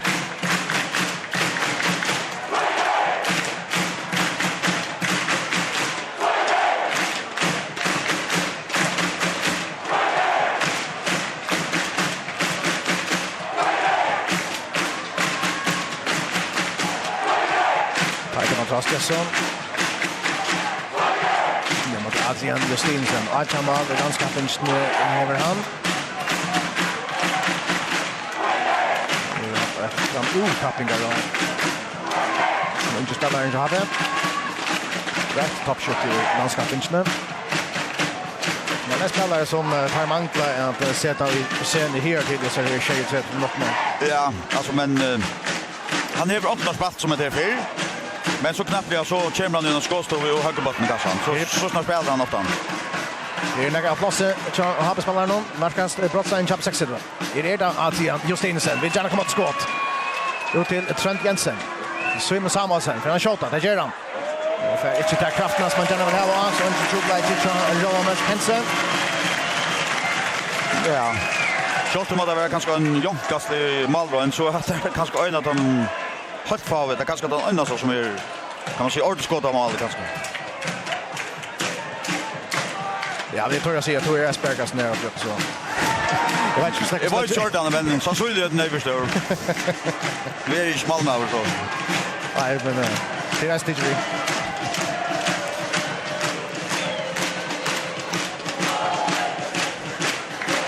Frispark 60 och till Alex Mellengård som teger dig. Vi tar det här och han sänder flappar man till Maynard Olsen. Det är så. Inlägg. Det är så för Lada välfriare och backavard om att fighta sig skallarna bort nu. Hatman spark till det 60. Det har ställt komma till skott under avslutningarna. Ja, stövna är det. Alltså 60 är i flöjer kan man säga upplägg till färdiga stöver alltså. Vi har så för någon fullt inlägg. Fast han låter tvåta så här att Kaimar Sagic ska störa bakom mål och så. 60 är alldeles center kan man säga. Larre blir kommer ju gå stå. Här så för det alltså Minor Olsen ska ta det då. Så kan vi det högra ben så ska han att skruva mot målen. Vi kan down. Det är attackan. Okej. Och längt.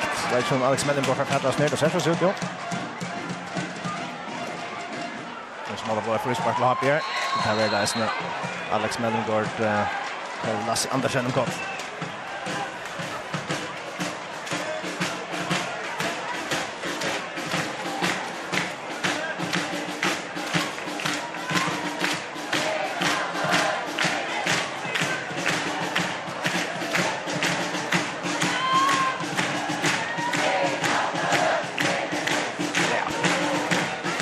Ja, frispark. Ja, frispark. Jag är inte snacka snack om det. Jag ska göra det mer dramatiskt än det.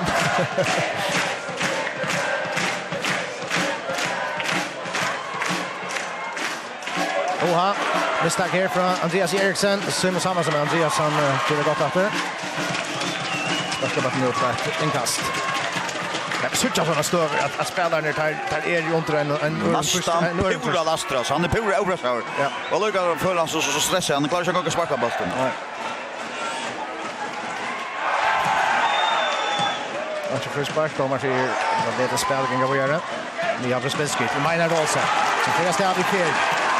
Det var Benjamin Heinsen vi här. Men Elvin Schleer. Nej, det är men det är sen skapar alltid. Då vi söker väl så vi tar så snäcka oss nu i fyra match. Det är en enfald avring. Så jag såg gången spelare. Ja, man ska bara lägga bort den Luisen dratt men det räcker skott. Ja. Det är nog så tjejligt så jag det är alltså. Vann ju Laskapgården så har han lagt en fina boll till och vi det finns ju fullt inlägg. Han ska en boll som sätter mål. Ja, jag vill säga det börjar det in i avska av allvar. Jag vill se story Oscar för att måste lägga. Längtinkast in i brottspel. Så jag vet hur så kvickar han här. Ari Morolsen. Och han är med på stan. Och där gör han. Och han häver Adrian Justinsen in med Jensen för vatten där. Det blir så Adrian Justinsen efter Vandamigen. Så är det 6 runder kommer på plats och Happy Oscar här appellerar för en brottspark men han vill inte tala med dem. Han är också vänder väl. Så kan bli 6 möjliga för hela igen. Det gör det inte väl vart av Lasse Andersen. Här så vi märker att som Ari Morolsen kan trycker helt fel så det ska vi hälsa show med den andra åren. Ja. Ja, men han fick chansen av 60 poäng när jag sagt alltså. Tar tacklingar som skjuter. Han är kvickspelare. Ja. Han kan släppa det. Så nu så just nu Jakob Borg pura sväker när så tacklingarna då stack lort då. Det kunde ju bli färdigt stöva på sig men ja.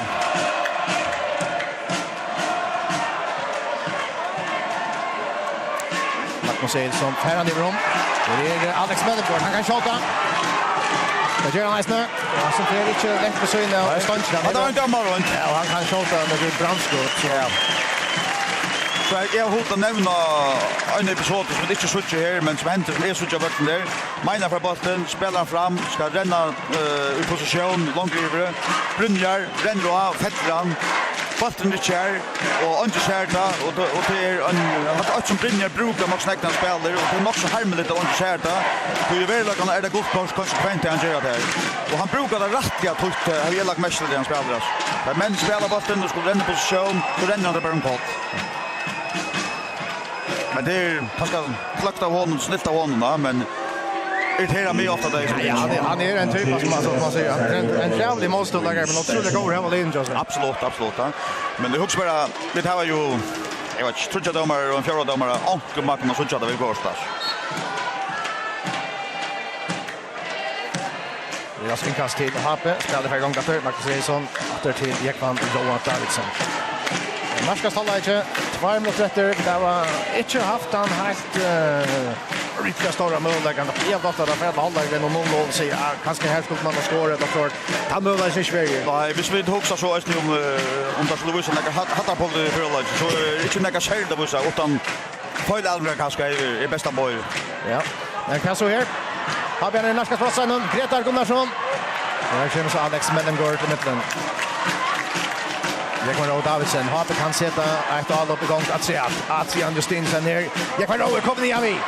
Att man färger ut efter honom. Kan han komma in i läget. Han lyckas vita vid ett hotnaspark till Hape som lägger trust då. Det är 6-3. Här mot ändan om förra halvleken.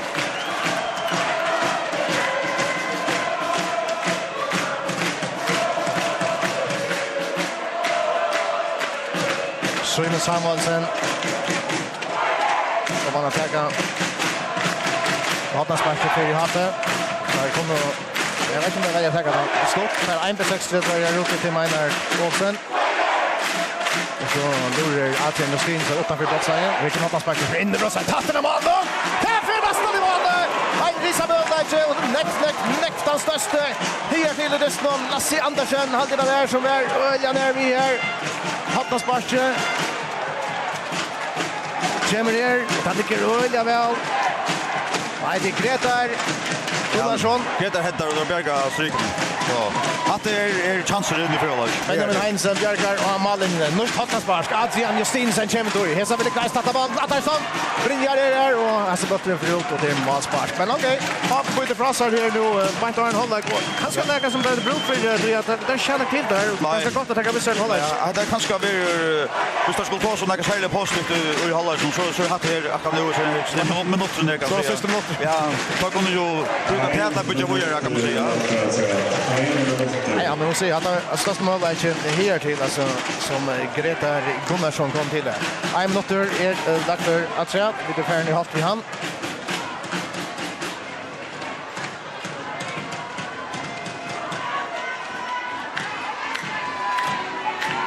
Spurningen om när har vi en för Röna att etablera ett sista alla här. Det är Adrian Justinsen. Det är nästan vi Simon Mannen och det är så fälter. Kan vi det där kommer sända en sista tejp att nian mot för 60 på sig någon om det skulle. Ja, Reinhard Hötta så och här just nu här är frispark och längt att han domaren flöjtar Benjamin Heinsen renner till bollen i guppar han längt veck alltså domaren må och sån stöv och ta fast och ju var kort.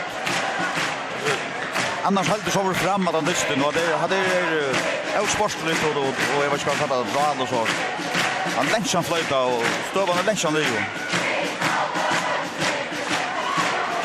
Kammer Sags går in och kommer att vatten har där ner röda borster Armor Olsen för rennande stämmen han tar ner mycket här vill Rowan Lars Pence i färran och här brukar ju domaren Kari hade någon till 0-0 i halvleken i mitten till 36 och Hape och är någon fyra halvleken vi ekvaliga Favon Malmö-lägon och spelar som är mest av först någon halvdel som väl runt.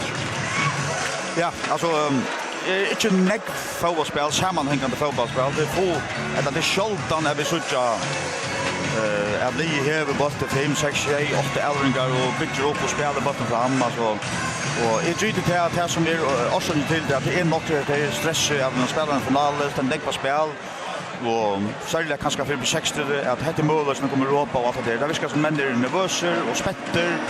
Och en känner vänner säger att man ska vara spänd eller förlås men man ska inte vara överspänd så får man inte prestera så. Till och här tar vi så tjän. Jag kan höra att det ser att det är i showstående man ska vara spänd men inte överspänd.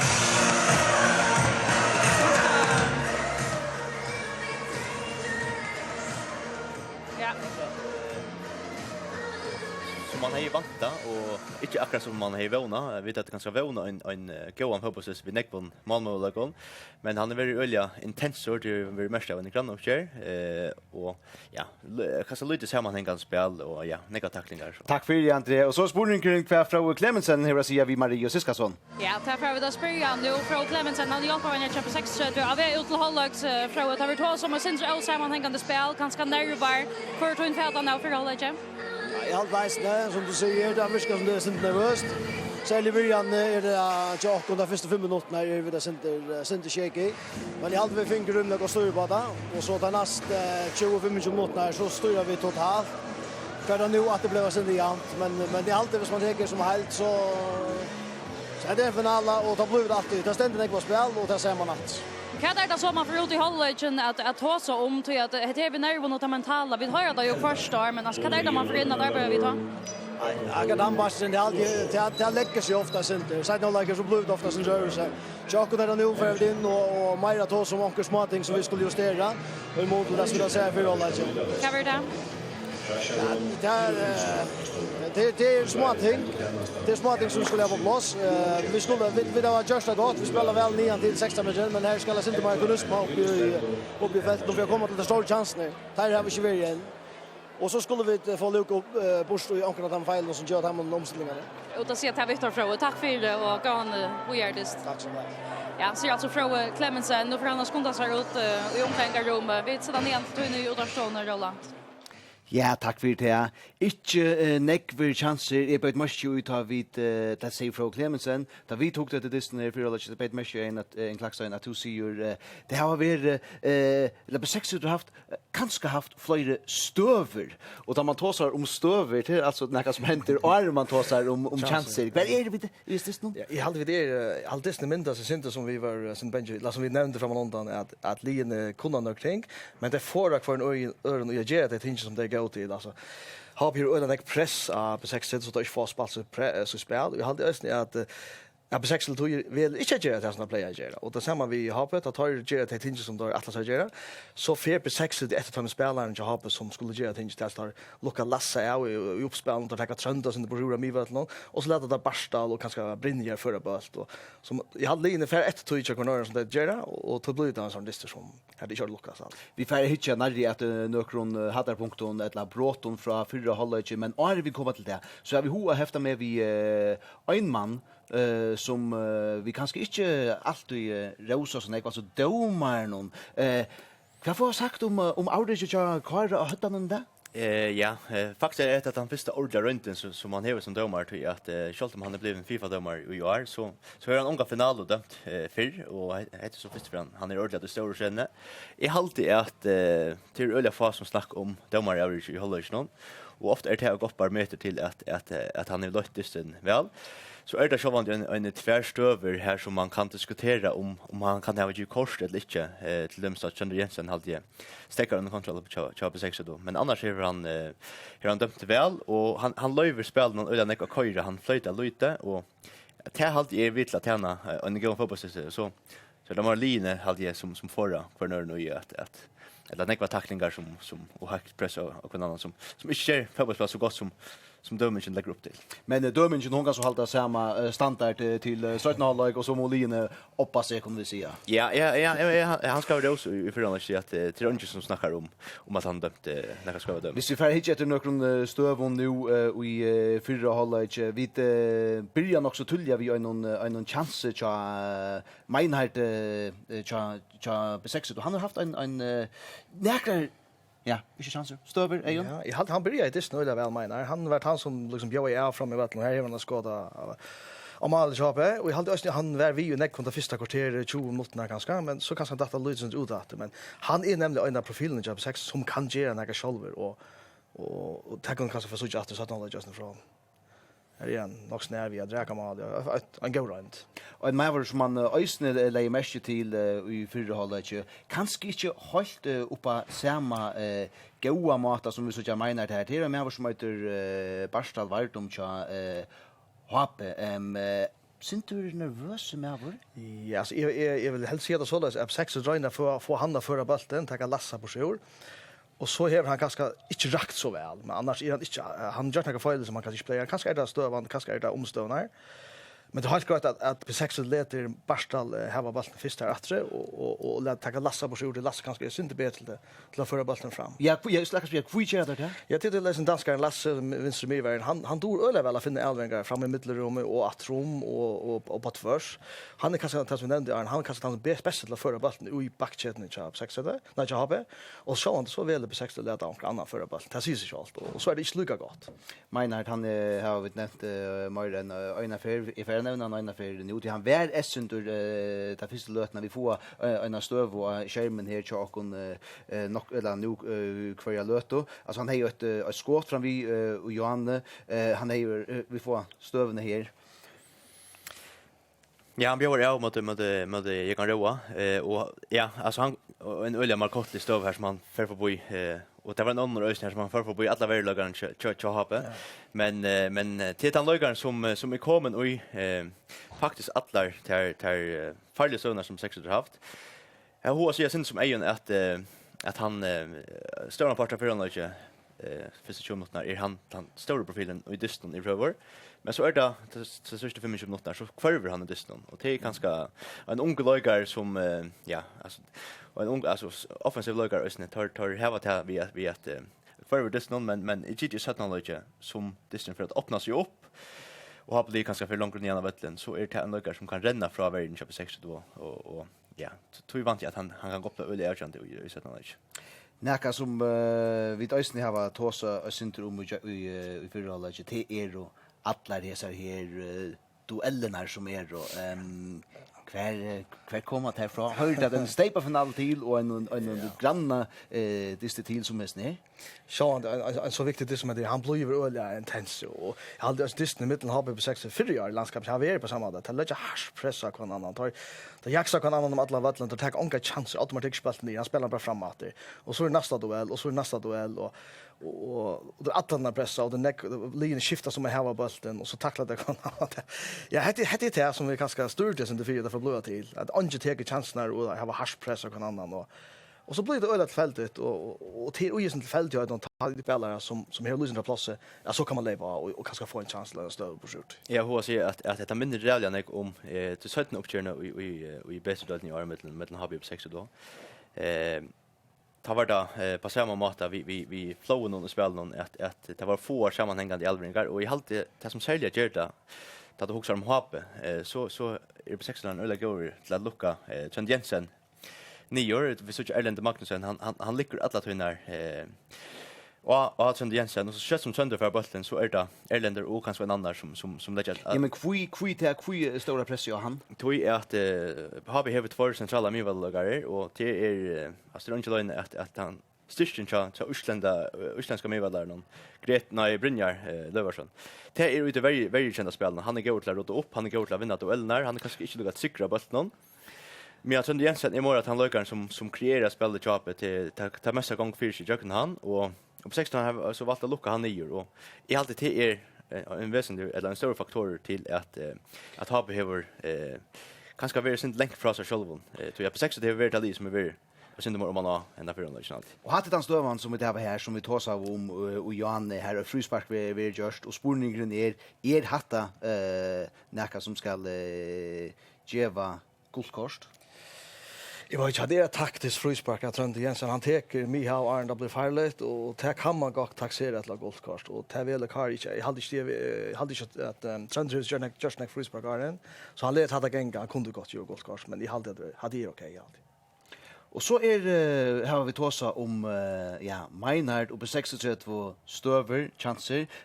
Har vi heje ösne onkra runt och akkurat uppspel som är värsta så jomater. Her är det först för att han Lucas ordentligt att han tjejer måste vi spela upp i mittrum till Greta och så ut i Sujuna till Adrian och Lucas som får att ha spelare på spel så då vill ha spel trönt och så pröva Sujuna runt inte så i på sån runt men att han tjejer måste kan man säga här ser man något som har vanliga öliga god lägera och som sex bara lucka fullständigt för alla. Ja, vad säger det om Hapelie att vi spelar förra halvlek nästan lite när vi spelar väl mer än en halvan timme är en ja, Hape kommer till första skottet upp på mål som inte en gång fejlet. Nej, det han minns sig så att Line släpper sig göra det som det går till. Och jag hade inte sex att vara så näck bättre Arn så har runt. Men tar inte lysen de mer runt och stövon men det var ju att Line får kvarnör och göra det som det går till. Och Pastos väljer det som själv inte göra det som att det tar inte nej och chansen i spelet. Det vill hellre spela när Marcus så kontant. Så jag hade ju en styrna linje till att det blir tillköp på sexet att affären igen och får du ha i uppspelen men här som har på döms nu mot Soringon söndagen ganska en helt annan list här som Soringon vi står för igen efter har linjen. Så var det spaltade tonner och refsar in ändan. Det blir själva tillköp om linjen. Temo lägga sig ner mer djupt och kunde inte lägga trösta på samma att så blir det tillköp sexet tror jag att diktar Alin är så mycket går så ja, det är en faktor till att ha inte släppa spel på samma sätt som det blir. Och nu har vi tagit om dikterna jobb 6 det vill jag säga en Luftland chans till Hape men det var alltså mot ändan att Hape börja i att byta från sig. Vi såg alltså Stövn och Janne och nu kommer vi till 4 minuter för halvlek ja, det är en chansur och ska Hape få straff eller inte spurningen om vi får det uppa skärmen så vi kunde ta Stöv till det. Ja. Här är det så en omställning, ja.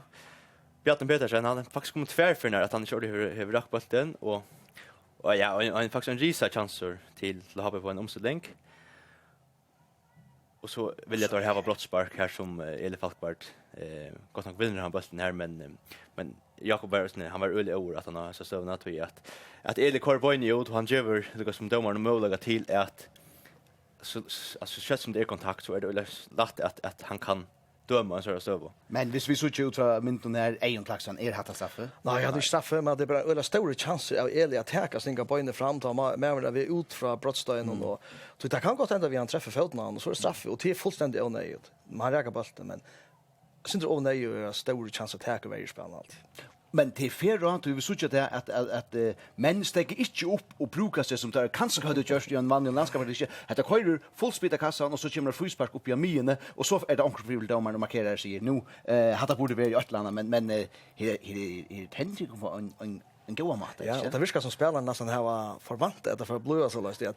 Det förväntat att det blir liv och det blir intensivt, det blir nägnärdist, det köra kan man. Jag hade väl rymna färra lugga väl. Och inte nägren, ja, det vet att det synker tacklingen och till näkva luftdueller och till näk frispark och ta vidare tar och så spelar det bara vi är. Jag hade det gott. Och så är vi här som Oddbjörn spalte bulten iver till Okkon och Johanne här han säger att tävlingar som ordentliga positiva som är och som vi kunde pitcha vi är på i Sjönvarpsstoven. Det här var han chanseren som HP fick en minut för halvlek största chanseren tror HP i hästen här för halvlek och det kunde gått blivit också. Ja, jag hade tagit nervi. Ja, Ölja nervi här kommer Hotnarspark från i halvtid Magnus Elsson vi vinstra på någon som skjuter ett Hotnarspark. För när hade prövat några kombinationer. Han vill så sparka på in i fältet här som Lasse så teker och kommer hackstor och skallar bollen och han har på ina kurs med målen här som Haldar Greta som räkar. Ja, Greta är det. Benjamin Heinsen Björkas och Sykne.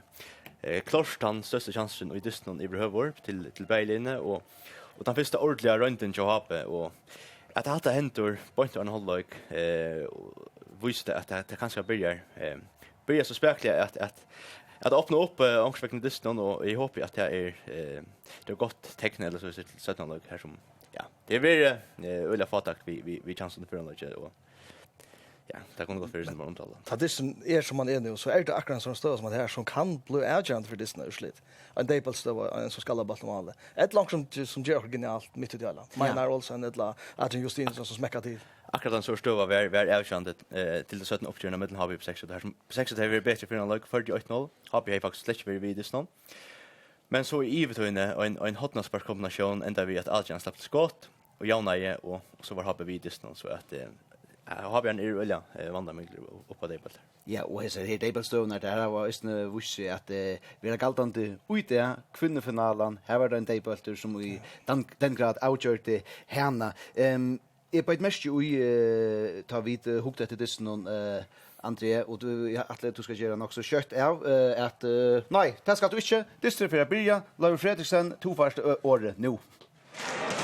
Jo, tack för det och tack för över de äcklingarna i trafikon. Distance här vi går efter och du har som börjar sätta halvlek lägga på genom mot Sune Samuelsen och att det här var det så ut. Albert Center Jensen.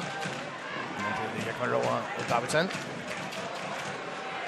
Så börjar en lägga på man och de har tagit platsen av förut och en Adrian Justinsen kan en netron inkast till 6-3 som Alex Mellenborg för att tagga.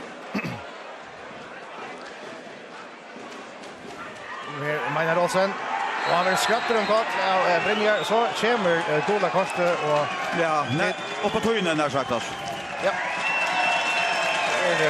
Det Brynjar Jovarsson som tar första Dola Koste och här sen dessutom och håller Magnus Olsen om kort. Så man ser det vet han mest och gängande spelaren och på 60-linjen spelaren vid Shaytown som får en kort där.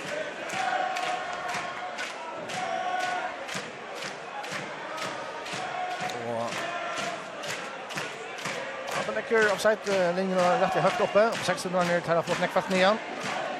Så det är inte bara att slå där. Det gör där. Att Alex Mellenborg så får han komma ut. Lite ner mot Habe bra sign-on. Det är så. För vi att någon mer fair rätt bort någon av fem från någon. Läcker med 4. Timer Raskas som checkar. Interna en shutdown men Chile kan han komma no shot nian. Han kan ta det länga spark här. Det så gick väl Davidsen stämmer vidare. Adrian först för Bjarne Petersen sparkar och där. Inkast på hallen.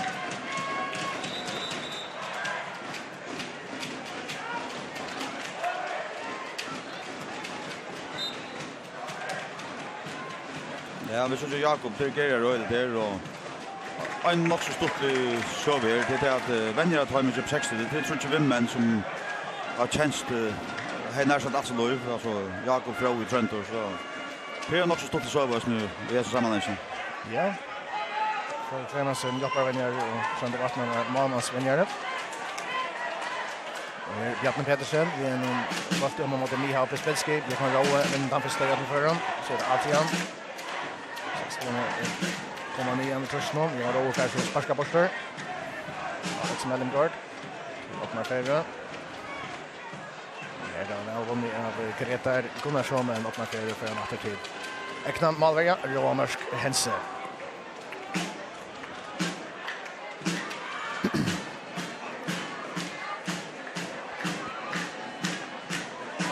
Mihal Pespelski här. Vi ska få spark från Tighter Fantastisk så men han släpper vi stretch nu. Ja, han ska ju avgöra aldrig. Längt ut i varska 30 meter och rinkar stöv i aldrig att skjuta på. Och här är han möjligare. Det var ju 4 på 60 där alla. Han kunde vara på annan.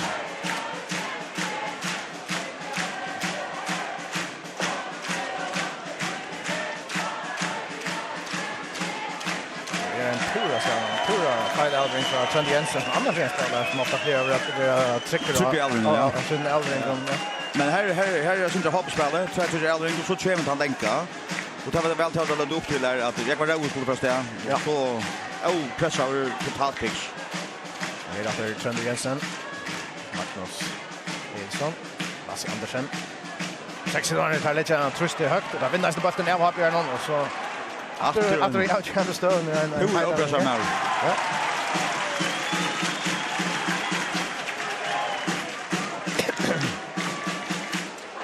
Första vart om att till tight mot Klaus Jesse. Så får en goal efter så har vi mål igenom.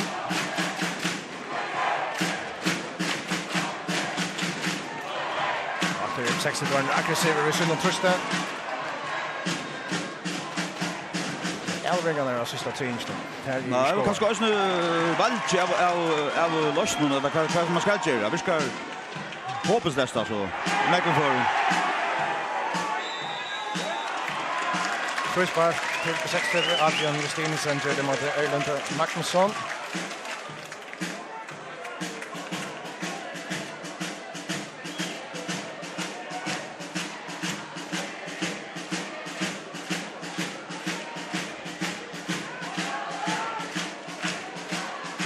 Alex Mellem går det tekta, men hesa för platt om man det menar Jolsen för sagt om man är vänster. Inte vinner inte från någon och hade gått att mål någon Titor Mattias Jesson Tegram.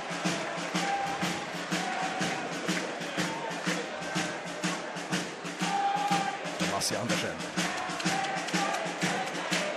William Joversson. Lasse Andersen.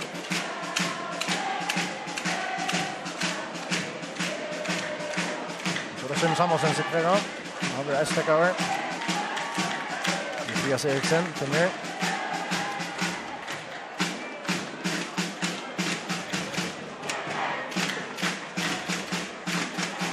Inkast till Happe. Där kommer nya tacklar här. Magnus Eriksson.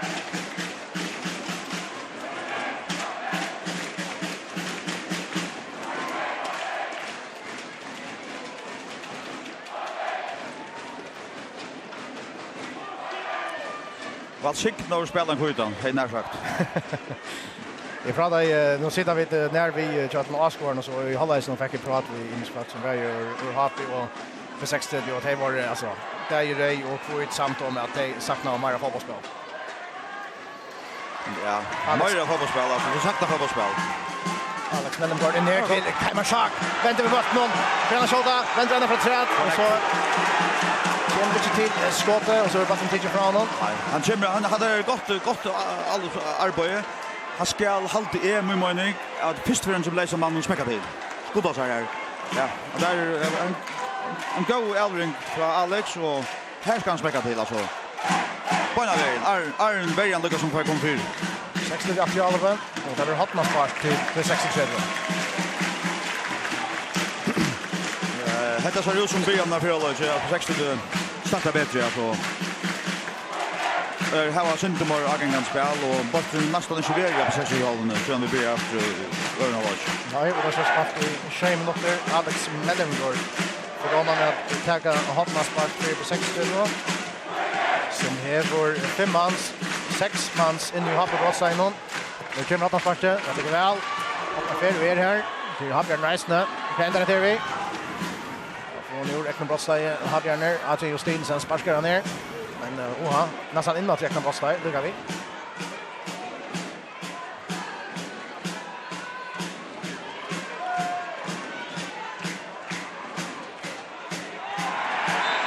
Så där Bayern gott. Sen vill vi frispark till Happe och så kommer det gott kort till 60.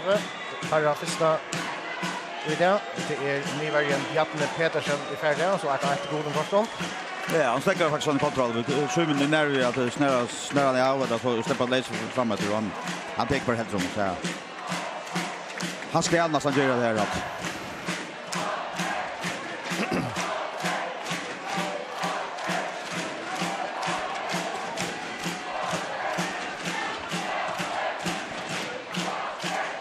Brynjar Joversson och i färdig att uttändra frisparken på handen. Domaren bussar igång därför.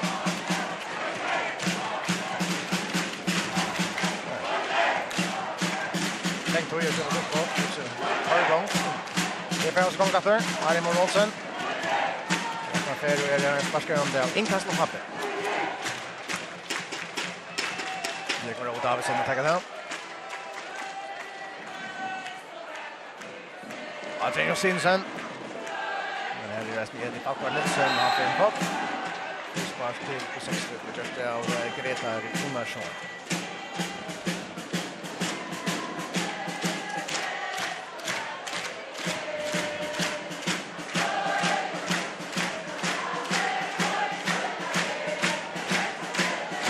Joel Martense. Tackar frisparken. 60 var ner för 9 mot 9. Och den är backa tror jag knallvar i Kempen. Den är skallar under tol. Alex Mellengård. Vet är helgar av men Usonek. Frispark alltid en tid för 63. sända någon till Maynard Olsen. Och alltså för något längt målspark till Happe.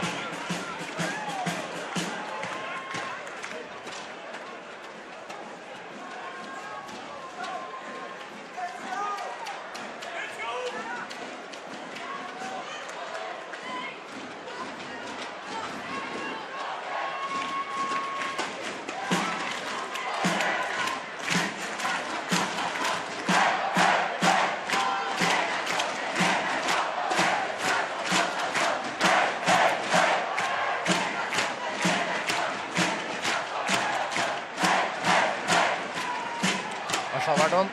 Det var en negativ komman till Simon Samuelsen. Cole Elgren. Det är negativ plats till vi Adrian Ferran. Så är det Arimo Rolsen lägger för att Trent Jensen skjuter. Och han sitter i bollen! Trent Jensen lägger upp i 8-1-0.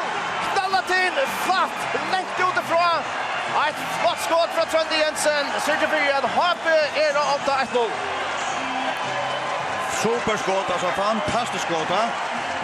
Sint starta den går i Allen så men helt som var botten spel på tvås till Anton och Legarna som missar botten och Trönter James så för det till Arne Moore som lägger hans in så och att det skäntande han hamrar den kassan han längst skott. Jag kan han öliga väl. Ja. Strukade fram i ett hörn där så att och får ut distansen av mamman röcker sig ut han är bra gått. Och här ser fram botten fram han ska bli det att han får lösa sig upp på spelen och ja vi får såna mer alla spel kanske från 6 till Nötter Lucas ska så välnande tröjt till på sist.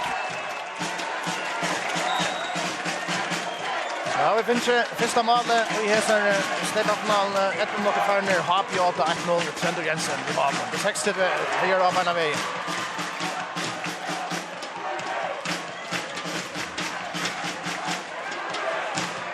Happy vinner på natter. Greta Gunnarsson till himmel. Här väl jag kommer då in nu. Och Alvering ger rum här till Adrian Justinsen. Det tar in på 6 plats igen. Nu kan vi ha folk på tror det här. Andreas Eriksen. Det är från Maynard, men här är det Adrian som kommer med den.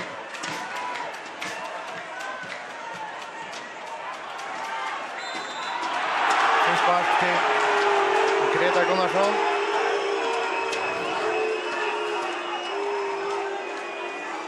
Ja, rattlar inte på eja då för sparkerat. Bara han tacklar botten 100%. Erlend så är skulle väl han frustrerad.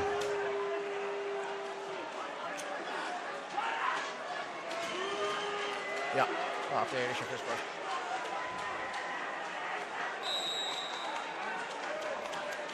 Varsågod Vardon för att ta det. Och till Lasse Andersson. Den nya med 60 bollsline och han tar Rowan Marskensen.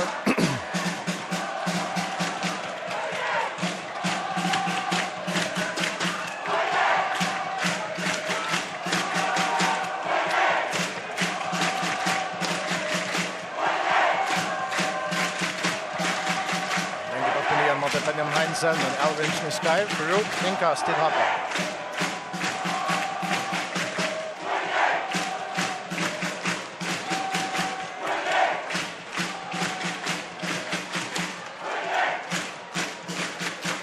Vi såg ju gott ut här att Lucas och Roalder hit upp så jag vet inte hur köra kvart om ett om deras inte och snöjt att det kan hit upp så Roalder Jakobsen kom in och fired this men det är nog så sagt. Ja, så spurningen är som det är att när skiftar han in och skiftar han in och då blir och så spurningen domaren säger han säger brottspark till det 63 timer sack. Det går in i Happe Bronsstein Happe spelar nu i öarna. Det är väl avvärst att söka hästa stöv om att Happe spelar nu fria alltså inte out is near Dolman. Inkast. Eller snittar han vidare och här fick Heimar.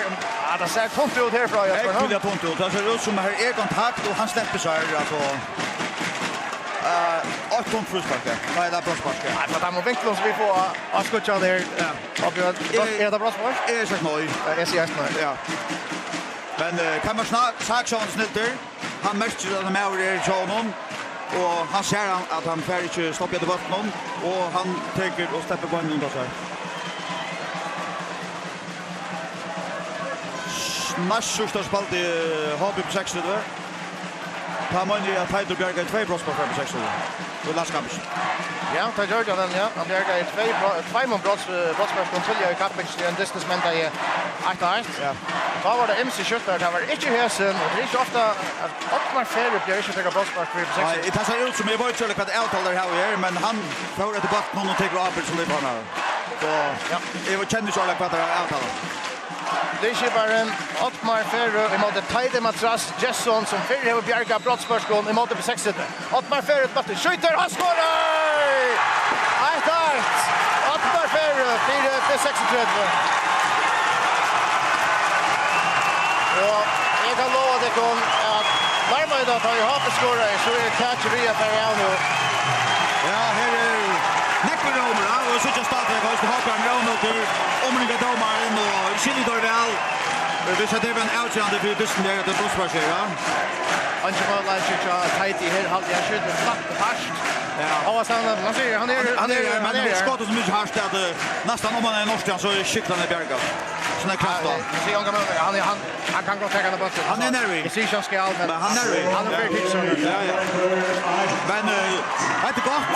Det tar sig ju an mål så det distra och vi ser nu bara att nu kommer Löjborg spelar nu kanske just men nu är det hopp att jag spelar den första och inte detta att ut här som är men så var man 0-0 kan man säga. Så vånande hänt det att vi får Marlöjborg alltså Marlöjborg och Mar fotbollsspelare och Disney. Det allt jag vet av Fincher här Happy över. Spelar för en kort frispark till Happy. Ja, så är nog stängt ut men Adrian har skorat från Löj här framför men det är rätt längt ut. Ja, Adrian Stensen med alla på en riktig backen och målet från frisparkstövon färren ut i backen. Men alltså till röda längt ut men får ju inte. Ja, kvart man har det 35 meter ganska långt tror jag. Det är vant jag kör. Ja, det gör han. Han skjuter mål nu. Det är han skorar nästan från Hässar fjärstånd för ja, jag vet inte att han lyckas igen. Ja, så börjar domaren Bruksland. Adrian Stensen skjuter. Han får mål! Han är tajma standard! Han är ett fantastiskt frispark! Han har gjort det att landskapet snart. Flera färger, om att detta var det bästa av Ötlund. Gjorde så längre fjärstånd och det är helt vanvettigt av välsparska. Det är ett av Fätegosko. Han häver ett av Fäte i halte. Hvis ikke for skøyver, så er det at det kjente frispark som skårer på det som på jo her. Og det råkner vi med i behøver nesten. Hek her. Ja, det er utroligt. Helt fantastisk spark. Ja, man er nesten malleis. Storvand, veier til Hape. Maskere, Vimmerskjell. Einar Sandals. Man var nästan ska man ska säga så går man så skottas. Och mamma har ingen chans. Han kan prova det bort men han har ingen chans att räcka skott. Och han tar så gott att eller som är ser mest vis skott och det är kraften av här så han får en färdast krafta skott så. Nu ser ju som onkel blir helt sagt att det är sjukt att de har det alltså. Ja, han tar onkel blir säga att det är sjukt. Vi kommer bara ta kontot det. Att det här frisparket är hög klass och jag vant i att Ronaldo han är inte haft när för det. Men här kommer alltså jag som jag skulle säga jag har alltid det kända frispark som skorar på år. Jag vet inte om näka är stand i över i fotboll det att han har skjuter tjej på en frispark och en säsong. Det är hotta vanligt det är. Bästa utskiften vi test någon dan vi sålde oss en klara kom in och att vi in för Simon Samuelsen.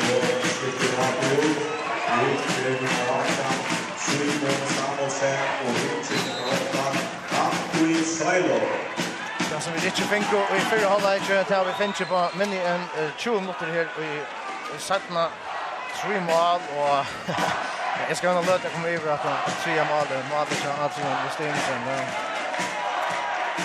Helt annan samman fotboll. Distan här kvar vi är Alex Mellengård ingas nog för 60. Jag vant det där inte så långt så det är så det 60 utskiftningar och jag vant att han som Jag ska på 6 via Sverige sälja spänt på för en till toucharen till Adam och Roald Jakobsen han som kan skapa öligen ensam att det han som ska lägga ta det ut igen till Elringarna och han vill lunch ut skatter upp ju så tempot att se man tar det ut så den extra gamla Roald Jakobsen kan nog när vi då ser han in i landskapet. Ja, så en go fotbollsspelare som han det är bara kvalitet att lucka mycket bättre alltså. Han kom in mot Koy för han spalt var skusslunge när det stör och så gick han in mot Koy och Elger det då så han är bara kvalitet att det är nu. Man ser nästan aldrig han spelar ringa fotbollsist. Inkast på 64 Benjamin Heinsen för att komma vid länk i utgåvorna. Och här nästa fighter kommer in och i svarta han från sig där som länkt in. Och här kommer man flickar ner på botten kan man säga över ner. Det är lite han innan där och kastar upp för sitter han och gör ska väl frader så skottet. Och så stäcker domaren Desnon och det är en hapspelare lyckas här inne. Ja, man ser ju att man helt hött att så ska man stäcka och jag vet inte. Ja. Det 16 också tjejligt och där gick över över till man vet att när såna står så bara sparkar att man också så börjar man att nutcha. Nu hade det lyckats omringa bröststagen. Men vi ska huxa om dysten.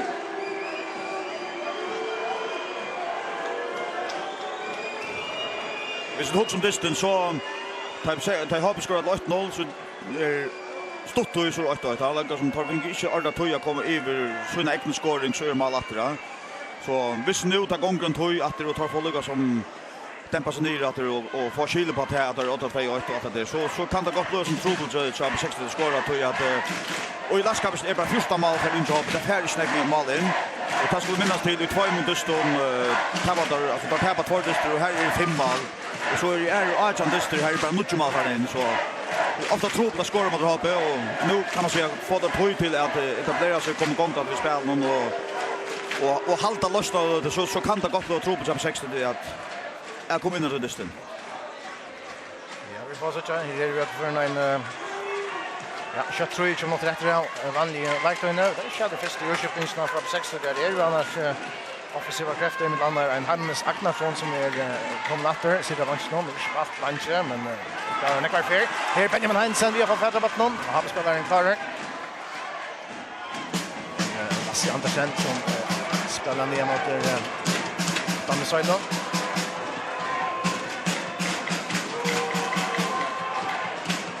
Marfere.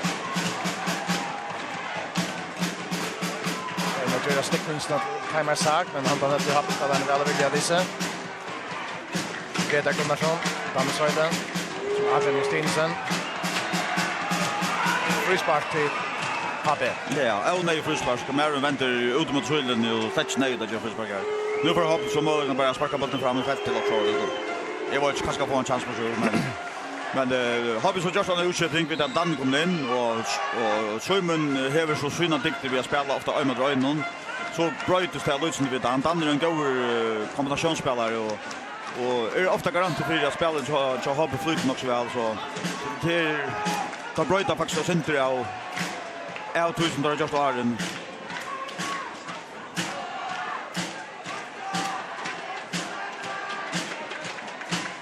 Andreas Eriksen till Ottmar Ferre. Men det också har matchat bort någon.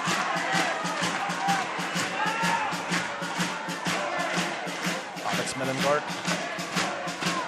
Så är det Fattar Nilsson. Men Heinsen kan komma till inlägg, tar ner.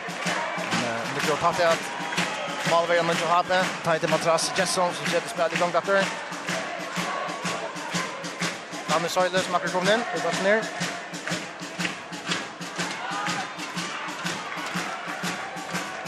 Alltså bara när vi gjort inkast till HP.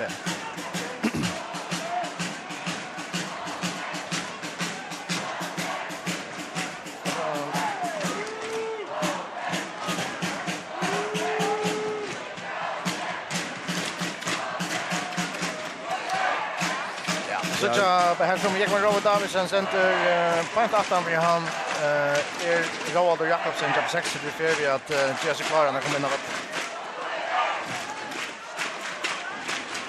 Det ger dem en ära dimension Ja. 6 av det här. Nu får du en man in som kan hålla på botten och skapa spel och vara kreativ och sätta alla på gång så det var fotboll där kraften över om man klarar att spela det är plus kanske eventuellt en egen då om formen är så mycket går.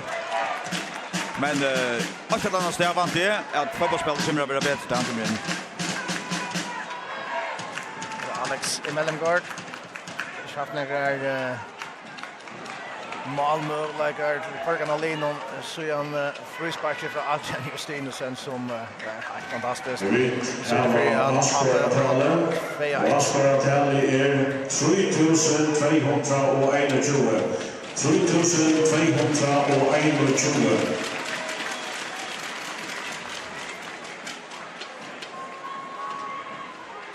En länka bort med mot Eddie Fackvart Nilsen. Maynard Olsen för den mesta. Det är så Benjamin Heinsen. Att det Maynard kan köra honom. Så det är Eddie Fackvart Nilsen. Att det Benjamin Heinsen. Och så är det Maynard Olsen. Vi har kommit in och gå stöv här. Men resten av varje spel målspark till Tabbe. Ja, sparkspelar Benjamin och vippar honom, men det blir lite som det för enkelt. Kanske ordentligt kontrollas botten. Det är lite som det så jag kunna skåta.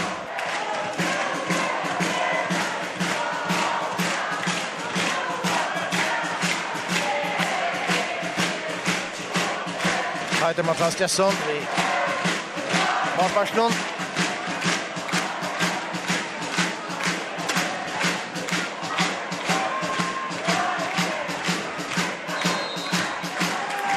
Frispark till på 16.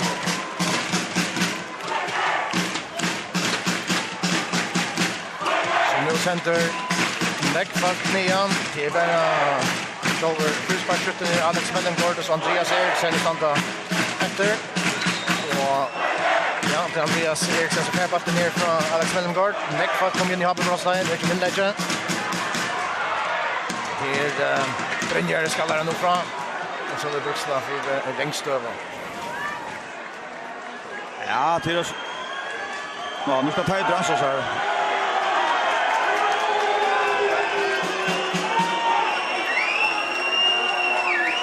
Jag också med att det är inte för att han har så frispark med det är inte för Chile det för dumt att vara Rengstöver till oss med det så.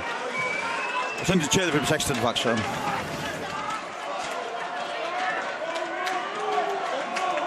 Jatten Petersen sparkar ner.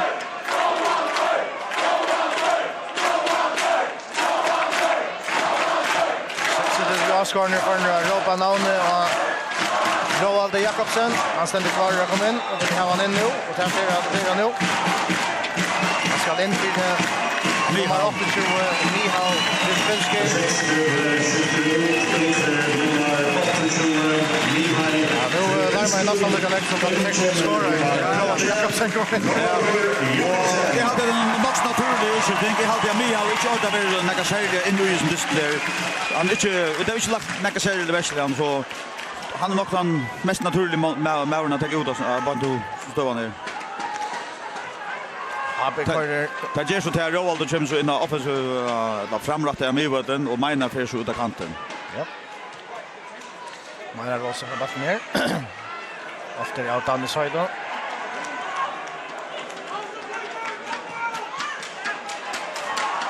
Magnus Edsson och en av färden bort Barca Vart kommer här sparkar mot det. Inkast till 60 då.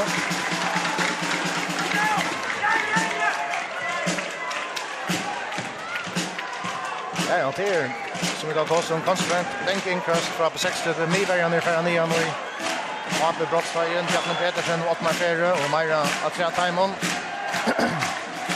Benjamin Heinsen kan kasta öjda länk. Det kommer länk inkast från honom in i 5 metren. Ape är vinnarna första. Kanske ut nästa. Där ligger vatten. Och det rastar och just ner. Och så fast in i brotten. Och så har vi fyra lätt efter Ape. Och det aggressivt. Jag hade en EG till det Österlands där här då. Va? Vi möter som länge kvar nu. Och där viskar som då är väl fyra på. Jakob Borg vi öjn om att Ja, Han ska där och lägga sig då. han sänder skälta för order man, det var körde vad han ska göra det. Men det viskar som Håbjörn är väl fyra på inkast. Längt inkast från Benjamin Heinsen. Roald Jakobsen till Benjamin Heinsen, det är in på vägen. Öppnar färre, då finner Benjamin Atter, har Björn Roda borster. Roald Jakobsen till Andreas Eriksen. Läkt för 60 det först ligger Kakta Björvatnon, och den är av Engine Ishko. Här kan man ta stressen med den färre Maspark till Happe.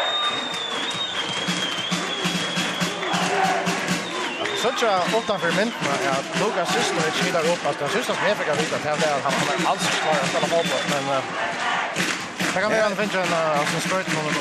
Ja, utan jag vet inte. Det är när jag lägger häxat att det så kan vi också det och med rätt korer så ja, vi ser att han gänger fram med syllen och prövar bara renna och hit upp och så ja, det är spännande om han kanske kommer in och låter han röstar med så kan bryta distira så han kan näcka på så att så kan vi.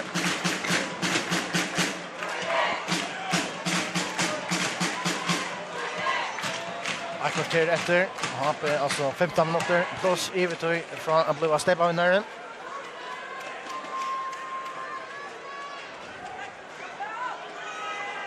Och man färre här.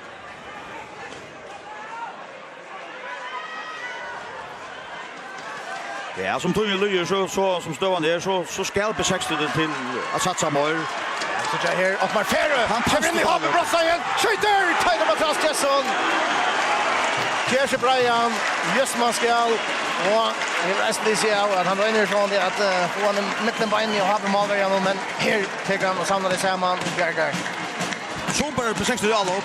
Goda kombinationer, Ottmar Blues spelade pura fröjer.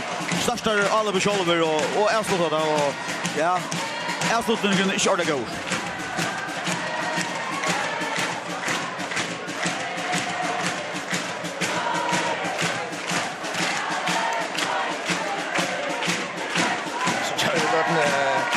Eimer Gudjonsson där en höjder i andra danser här nu så är den då bara sina män. Men jag inte har det. Respekt till Greta Gunnarsson, ni vad han har. Så är det Happe och i champion Josefting och det är en framhärje istället för att komma in för en annan framhärje. Jekvan Kjell Molse ska in för Aramor Olsen. Ja, vi får lust analys typ. Aramor i morgon lukar som damer väl att den Egypten och så här jag kan se det i morgon som man kan spela och Lotik kan ska mer i nationsspel och så. Analys typ. Det är första vardagen. Jag kan vara där sen. 6,9 efter bäst någon. Maynard Olsen tar han av honom. Fer fram igen att se att. Och lägger så in där här. Jag har en fyra. Och väl varst ut här och jag kan vara Davidsen.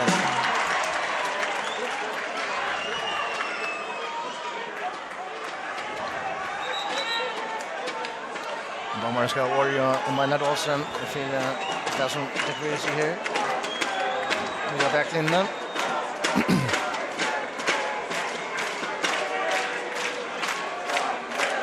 Nej, jag var kört det var någon grupp på. Det var samma bröst om det var kört den.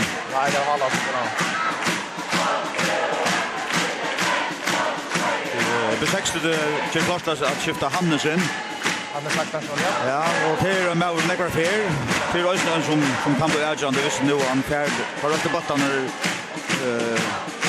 och kommer rätt stöver så kan han gå på och köra män och så och han kommer nog in rockni vi för Benjamin av högra kant så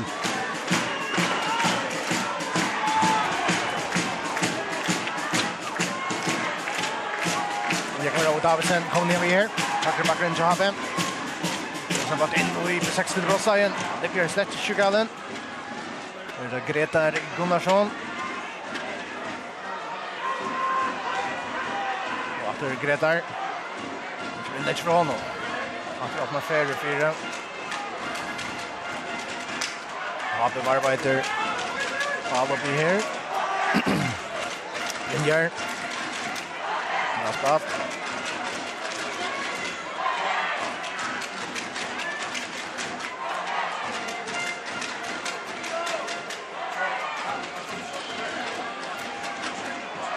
Bjarni Pedersen rutar först. Och Brynjar sparkar nu. Inkast till 6-3 som nu ska komma vid en utskiftning. Nummer 9, Hannes Aknesson som in för det Sverige-spelaren. Ja, då tar högra back ut. Det är nog där Benjamin för kanske högra back. Så här var då Benjamin som högra back. Som är Neckmore Alvsen och kan komma vi och alla bestämt Andreas. Alltså, det är absolut en offensiv Alvsen utskiftning.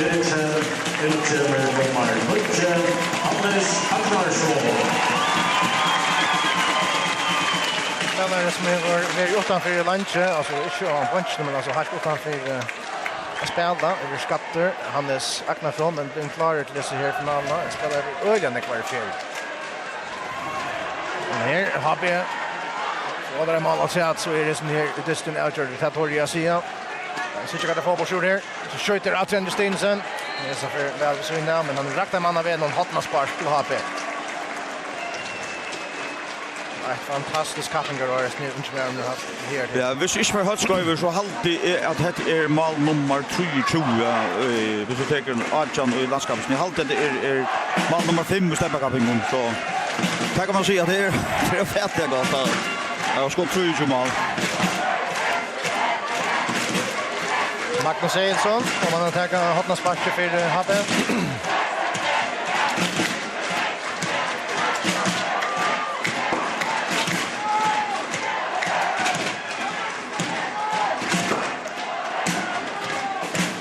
Så, en Omar Spencer.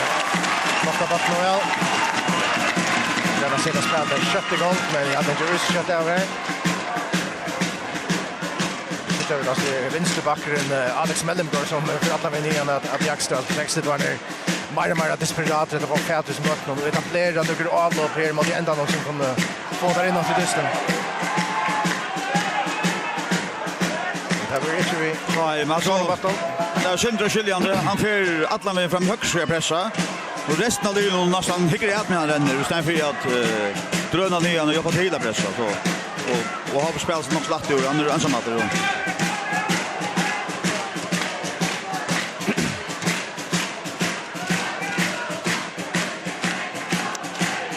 Också snipper av göra Greta i här Bjarni Pedersen i reisen ner från natten som allvarligen Roman Kensen 8 minuter efter Vanja Like inne nu och sen drar en längre bak ner mot Kajmarchak Vinjar för en kottler för Önsbergsberg Danne Söjde väl spatt till Ekman Kjellmålse han till Davel helt väl på botten finner att det Dan i Söjde ser det för då Ja, det kan tas som jag kan alltså på botten alltså i halta dömen och spela till långt som går position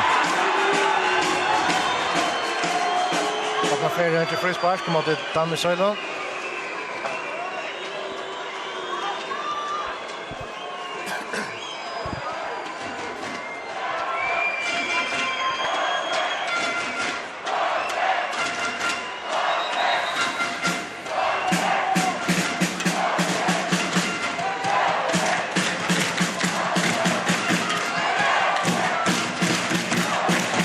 Magnus Eilsson attackar frisparken för Johappen. Sitter om där kan det gå som lasten här. Det är inne brottslagen. Vill det vara just hålla bitte? Oj.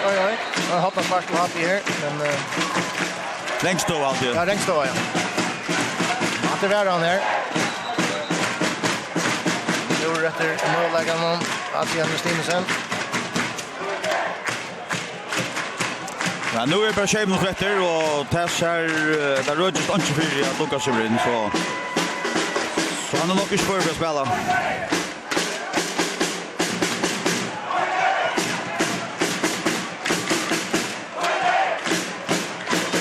Så det är en som ska batta ner på 60 gångerna och ner för målet. Det var en längre bort. Jag just sa på 60 så Jan Roald Jakobsen kom in att få ner och röna att spela sig till alla så till chansen. Ja, just akkurat också att det samma att Sindelöje att nu får det Roald in och nu sparkar de mer när så nu fattar vi spalta faktiskt och Pomman och på bojen att sånt då. Just därför att han ska häva bort och skapa något.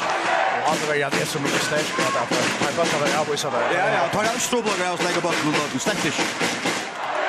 Det är väl längst sedan på 60 över när vi har mål. Här är det så Magnus Eilsson. Nej, Erlend Magnusson. Erlend Magnusson, varsågod. De blandar i där på. Erlend. Efter Habjörn Tall och 620. Ja, just så. Det enda vi någon inkastet till Habbe. Första utskiftningen jobb 60 för komma nu. Där blir Robert Shane Brockie vi ska in och in för Bjartan Pedersen i Hellstein. Miver ja. Så spårningen någon här flytta att man fer och de går fram av Atlant och ser först nu att Avrela vinner ju alla på allt Miver i jobb 60. Jag också tar chansen nu att ta kunde och Robert kanske sin show där Bjartan så han kommer över så vad du och så skopar Ottmar fram och så rocknar vi där vidare så där Joe Bank bakom fram med fält och så på där på han kanske kommer till väldigt chans. Robert Shane Brockie Bastman.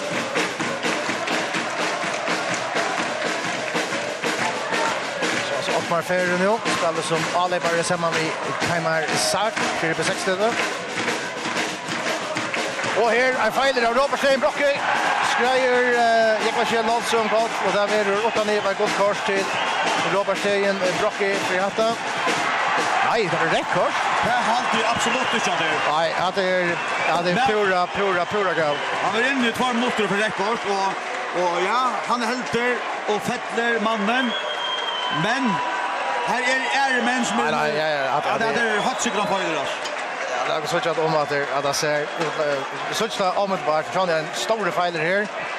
Men vi såg att det här men den är alltså Alex Mellemgaard är färd att rum men det och Benjamin är här i fängan och snätter så där. Ja det är nej det är okej. Ja, det är okej. Men kom vi till med det Vänerskort. Mauro skiftar in och jag vet inte man är. Ja, det ska du inte glömma. Om man är om något av något det står för dig. Ja, färdigt att man kan. Ja, och men alltså vi måste så bara säga okej, kanske en feildömning av domaren i Rea Korsnon. Men Robert Shane Brockie, han må ta hatt och alltså själva. En kämpebröllare. Han är pur opressad för ut och ska spacka botten bort så rägar han inte mest.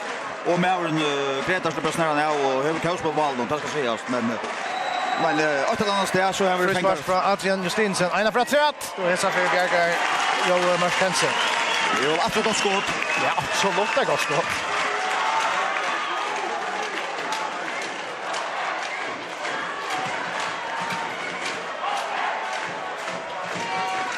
Alltså, typ 60 du vill att göra det vill jag nu. Att bara Ottmar fram och det där. Så Modor väl sakta syrka fyra får det botten fram. Det är Ottmar Ferrer efter botten. Som botten är ute. Han har inte om resten om frisparksjaren.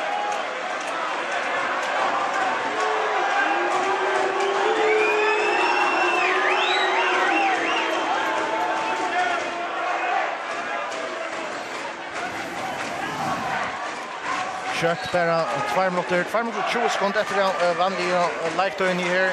HP en narskast att bli stäva vinnare. 2000 och Achan. Varsågod vart efter till tight kontrast Jesse. Första backen lätt ner.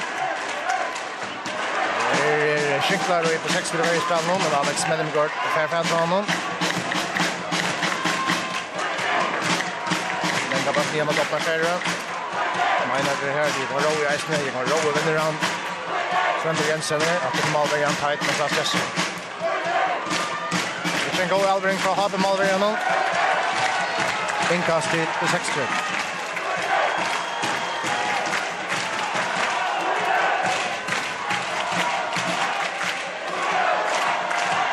Benjamin Heinsen attackar ett längt inkast 8-9. Det är flera spelare kommer in i brottslagen. Det kommer det. Avgörande vinnaren. Han står med efter hans brottmål. 600 får en mål lägga trätt.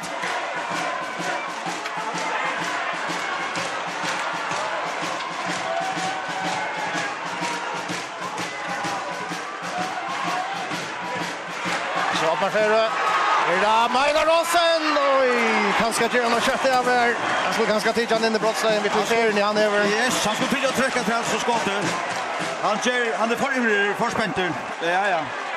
Ja, det är faktiskt en rätt stor chans annars. Han har gått till att trycka till honom. Skjuter. Avslutning helt inte särskilt går. Skjuter nästan bort mamma. Alex Mellemgård. Nu är länge buttar över center om mot Happy Brottstein. Happy är ner här. Avisa ser länge buttar men här på fältet 600 fältet att det nästa button. Robert Jakobsen. Det Falkvard attaste med över på 60 till lötnen. Hannes Aknarsson. Så Alex Mellemgård har spelat sända en längre bort ner. Det kräver han. Jag öppnar för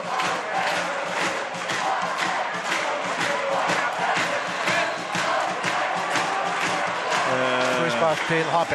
Fasta ständer otroliga ständer i världen. HP vinner luftväder och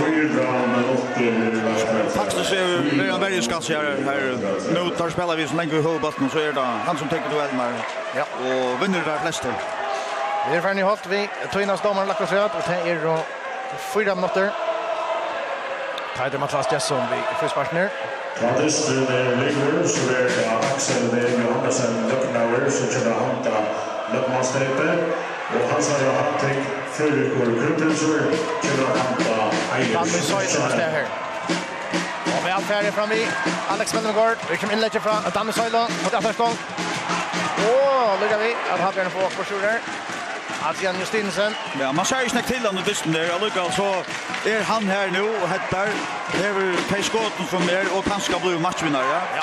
Och så är det typiskt att den där spelar. Du tror inte alltid han ger snäckt beslutar.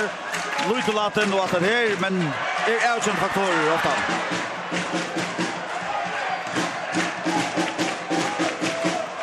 Hape switchar mot ifrån. Vinner det Steipe. Det är efter hand några år sedan att Hape var Steipe med. 2004. Ja. Är första för det är några det är nog så avande för Fellas Hape, ja. Det är länge sedan jag för Fellas Hape.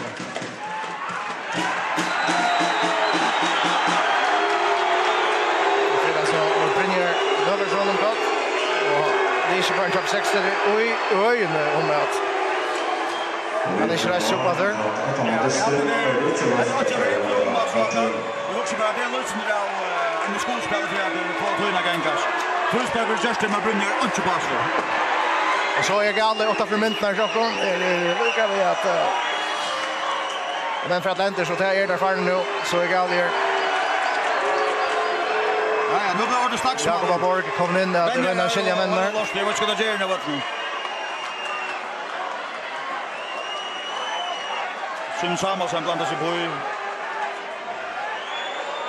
Faktiskt är det rock av faktiskt lite för spark som Jerry här. Ja, pickar det. Och hoppar det lite att vi kan gänga och så han det här på 60 dagar.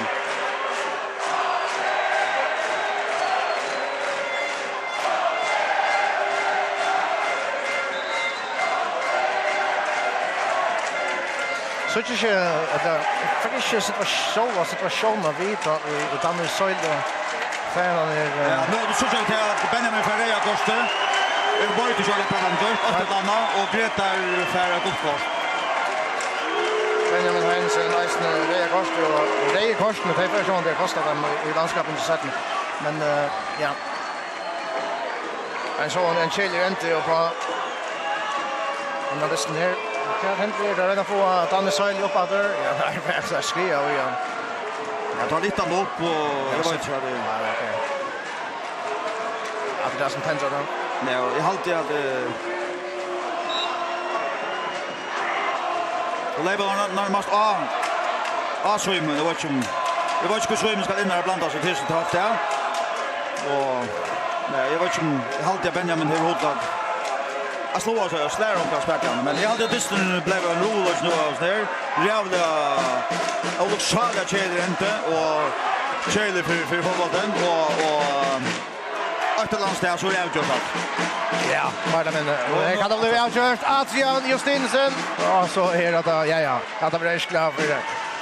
Vanlig aktion till honom. Han faktiskt kom till outjustlistan. Han är faktiskt väldigt pura fröjer om man lägger det att som vatten. Ja.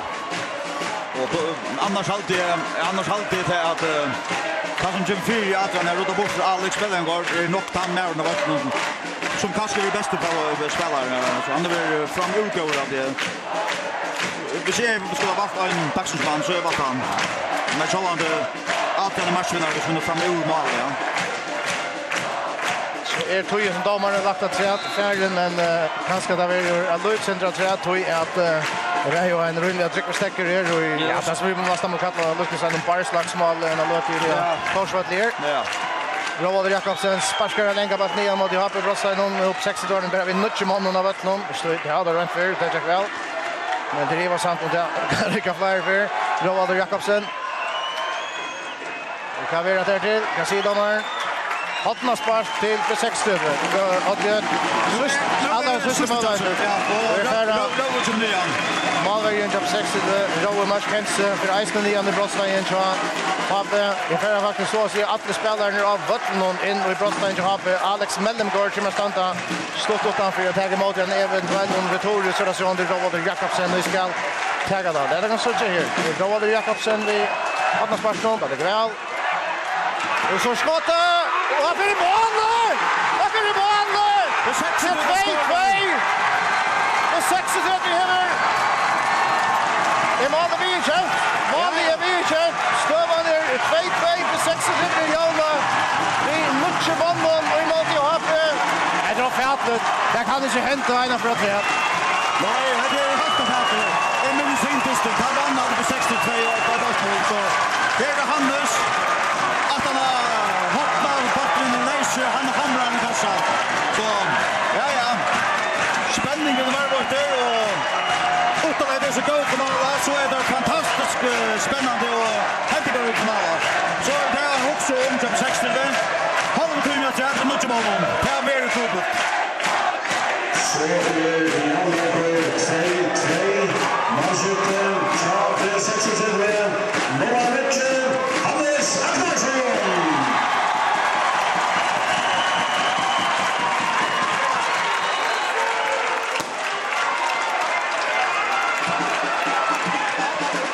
Christer Ferne Gogdator, men det är inte näkt efter av vanliga lagtog innan vi är en norska stämman 6 minuter.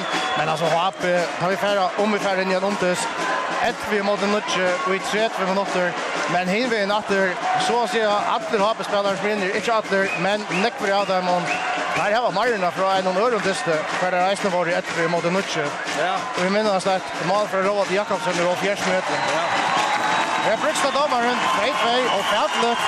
Det är det skulle vara Lever Outer och har vi ett mot Nutchon 60 i Jalna vi skulle ha varit 415 minuter. Vi får att bite in i Showerstone Roland Garcia dit där. Nej, var min målläser så är det häpnast jag kan spela bollen bara vi är till Tune är en glax så en vad säger vi det om det som är hänt jag kanske säger så så lätt. Nej, har sett han lagar fantastiskt stort lite det nu kom Louis det nu fick vi mål. Vi fick utvisningar och straff för frispark. Nu är det en stort step från alla hit och drama att ända och finna så slä. Ja, man det kan hålla vi alltså det var det blev ju 2 år hoppas är utla färra är vi gör något särskilt att ha först en now blue utvisning 60 och så en atsätt. Ja, jag hade inte varit helt om att 60 kom in till det att har vi skårat 2 år. Jag hade har kontrollerat det väl.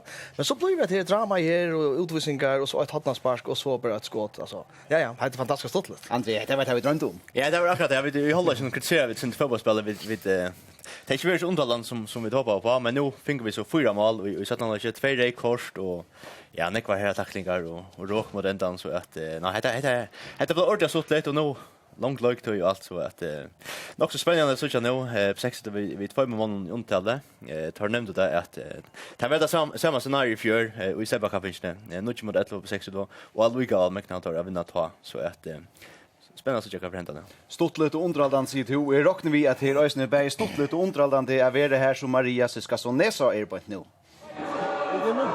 Tack. Ja, tack. Vi är nu så illen här är sannliga råkan i fjörden här nu Hape fjäpparna det var så gott som klara fejla sidan men det hände ju det på 60 Diana i alla Samuelsen stämningen i Hape levna ser han.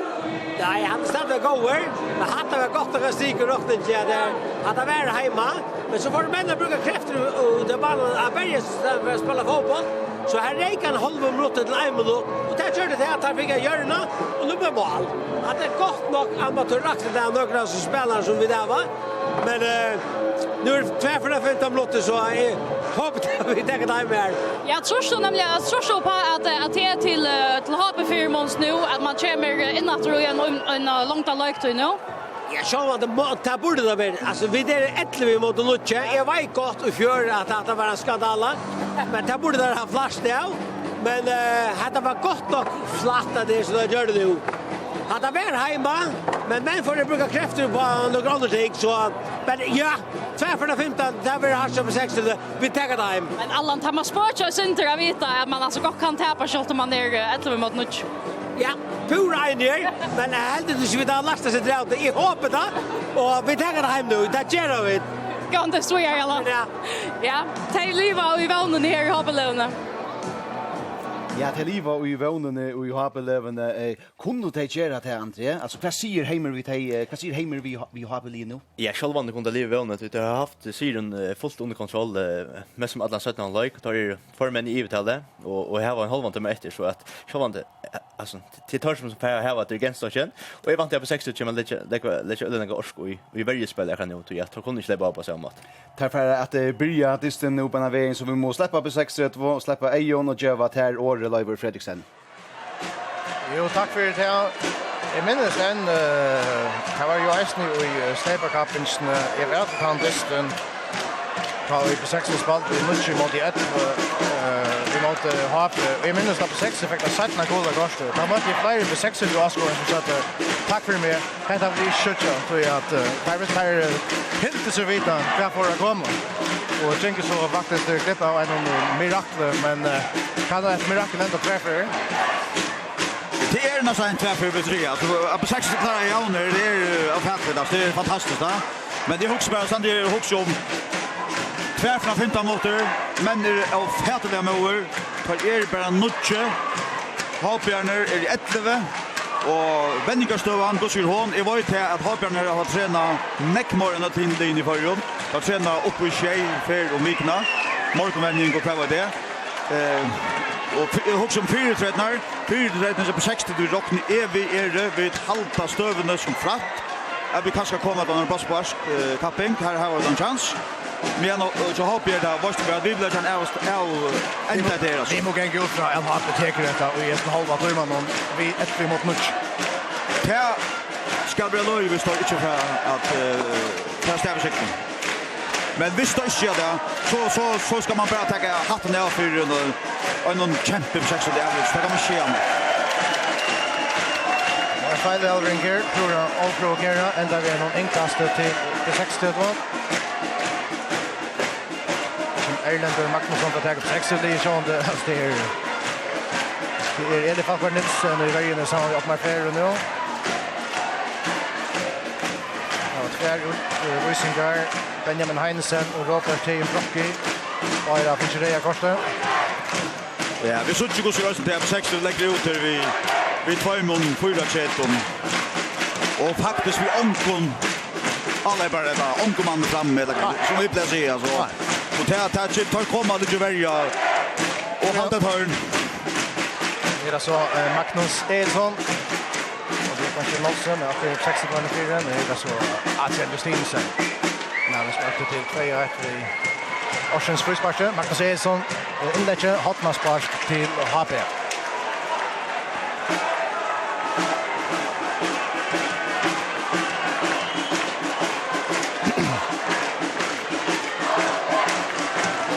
Adrian Justinsen tackar. Ja, vi har också östen till att par människor som har finnit rätt kors på ett för Ira så är valtet där så jag tar inte nu släppa här att jobba så det är för dem och bäj reje kors med kaska. Mer minne dommas. Oh nej. Ja, spelade för stäcka en 60 för lyckor skatter i vad säger jag. Sapura samt för bort 3 kors 60. Ja. Och det där fyra han kan kaska för han inte attacka och stäcka alla av dem hoppar men där sätter man här fjärs och fjant planter och ända vid en reje kors pura. Alltså ja, jag vill kalla det skjut ätande bortas. Ja, man är helt katt såna stöv man vet att det är touchmans.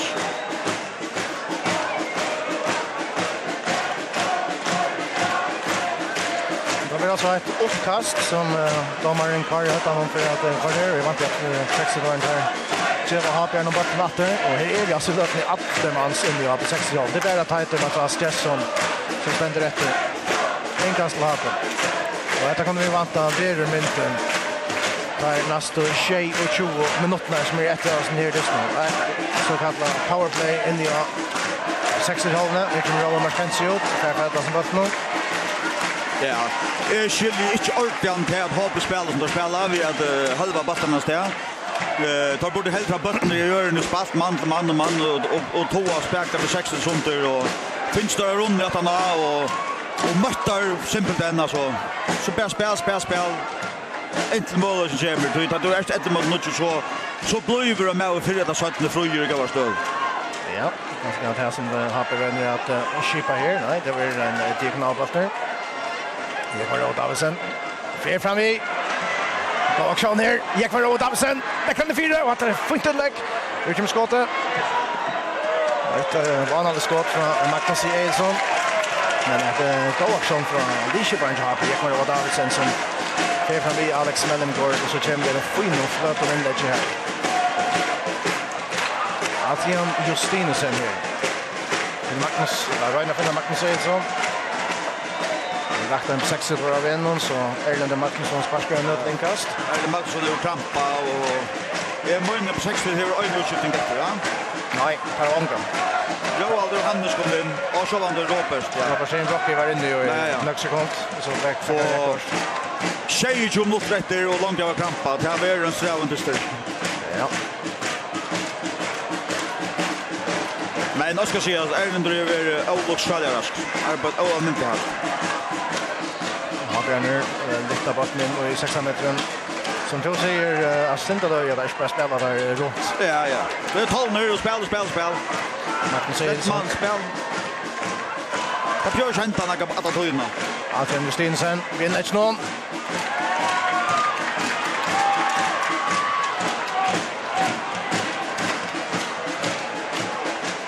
Adrian Justinsen utanför mynten har krampan nu. Men har Björner tar kvar av Ujaga. Han sitter nere.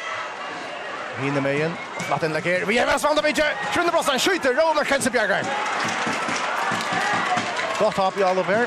Kombinerar sig jätten. Ja.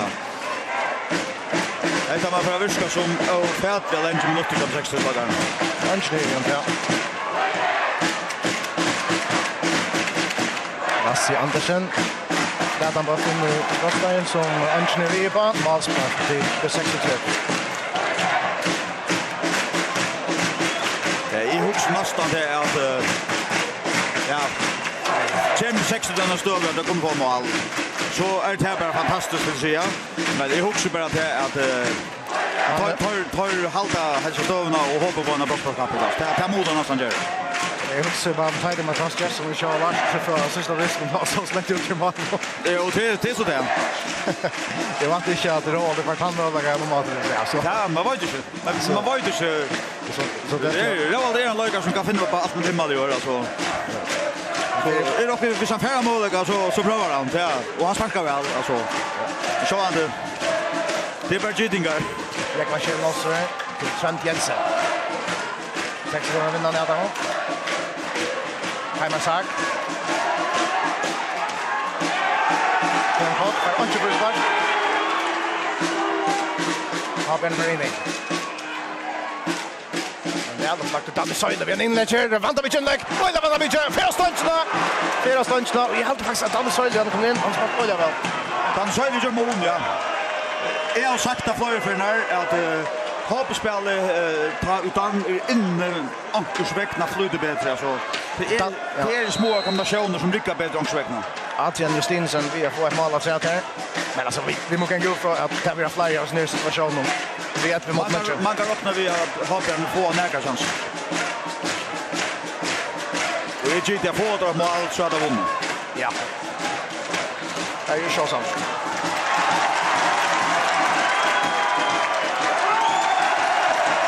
Jakobsen. Ja, vi ser han.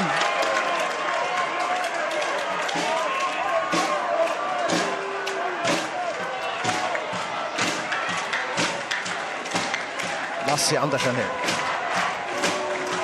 Magnus Eriksson. Så till Brynjar Jöversson. Har vi här vår istället för en ursäkt. Jag kan själv och att han kommer in, ja. Jag som för en fire all bara revanschen och Niklas Kroos Jan Fredriksson. Så ja, alltså den inte fattar till en avpassning för det här var alltså så ätande fotboll av stationen att spela tror jag. Det är två spelare mer alltså det var hur skulle det slå så länge bort. Det är samtidigt att de spelar också förnuftigt på nu alltså. Och sen så när han gör det där tar flyttas med några få meter till att hoppa in i final alltså själva. Och plus det som att det vi har spelat på några längre backar så lever det flyg stationrum som är polar med.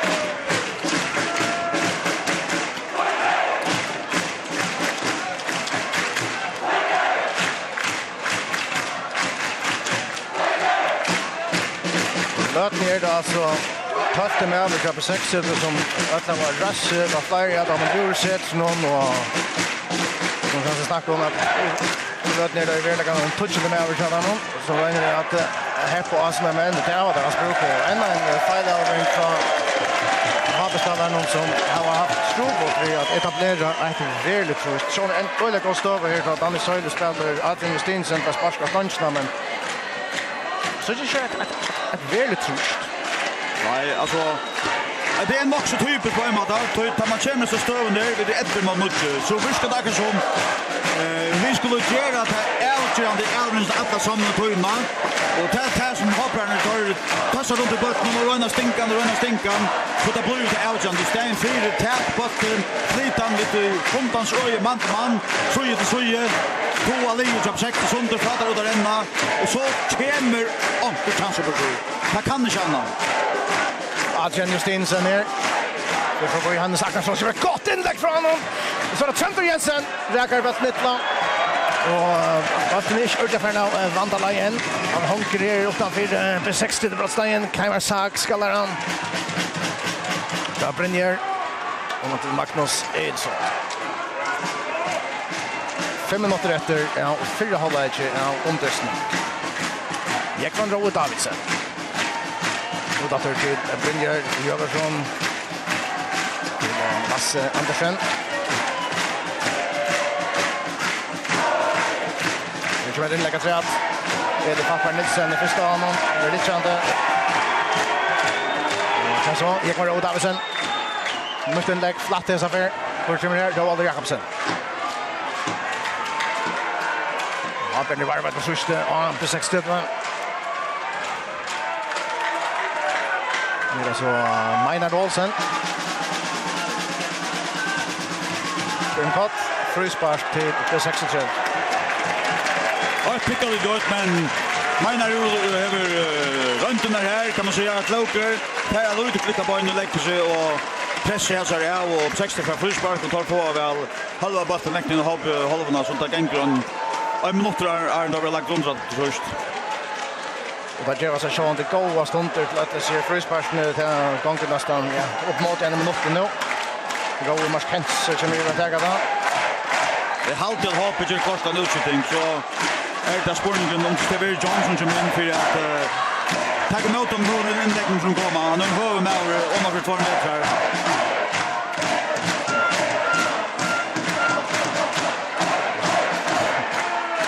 Ja, det har sett 6 liksom på 9 och har hållit 5 man för att det bra att det äkta håll. Ja, också alltså missar där från bort. Så är Olof Sutherland kvar Roy. Ja. Adrian Justinsen där.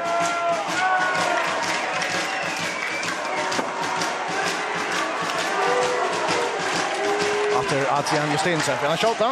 Ja, det gör han. Men så läcker så in där sen. Men alltså vi tar som då det teachers löje. Vi har bara 12 minuter. Ett på mot Mutsche. Så snackar runt där. Och den spelare vill jag shoulder Elgent i Elringsna. Så Adrian Justinsen, ja, han skjuter väl, men Chris ska skjuta från 4 meter från att ett mot Mutsche. Ja. Det var så att jag här för att han skjuter. Han är skott över. Magnus Eriksson kommer upp på västra kant. Han är pura så han kan spelas. Han kan komma hårt in mot bröstet och lägga den gå i alla. På German är ställ. till. Jan Fredriksen, Alebare, kommer in för defensiva medvärlaren, Brynjar Jöversson.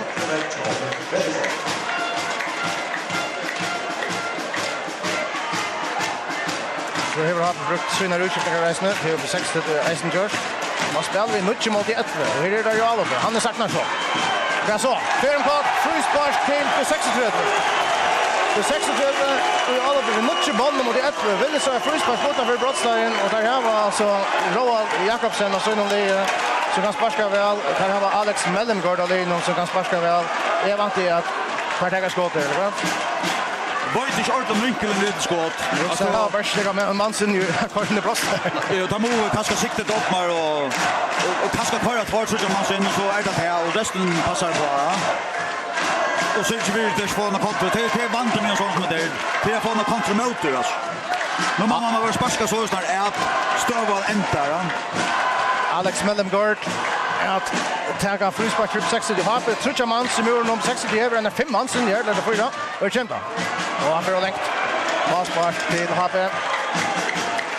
Jag ser att det är inte gott Alex, så det här var en chans till att få frispark på mata lite av. Ja. Hej när så perfekt ett land. Att för skulle bli vant med så. Det var en chans för in kanske. Hape kör med Oliver, Magnus Edson. Kaimarsak. Och han är Saknarsson sparskar nu till en kast. 1 minut efter av förra halvleken av omtestningen.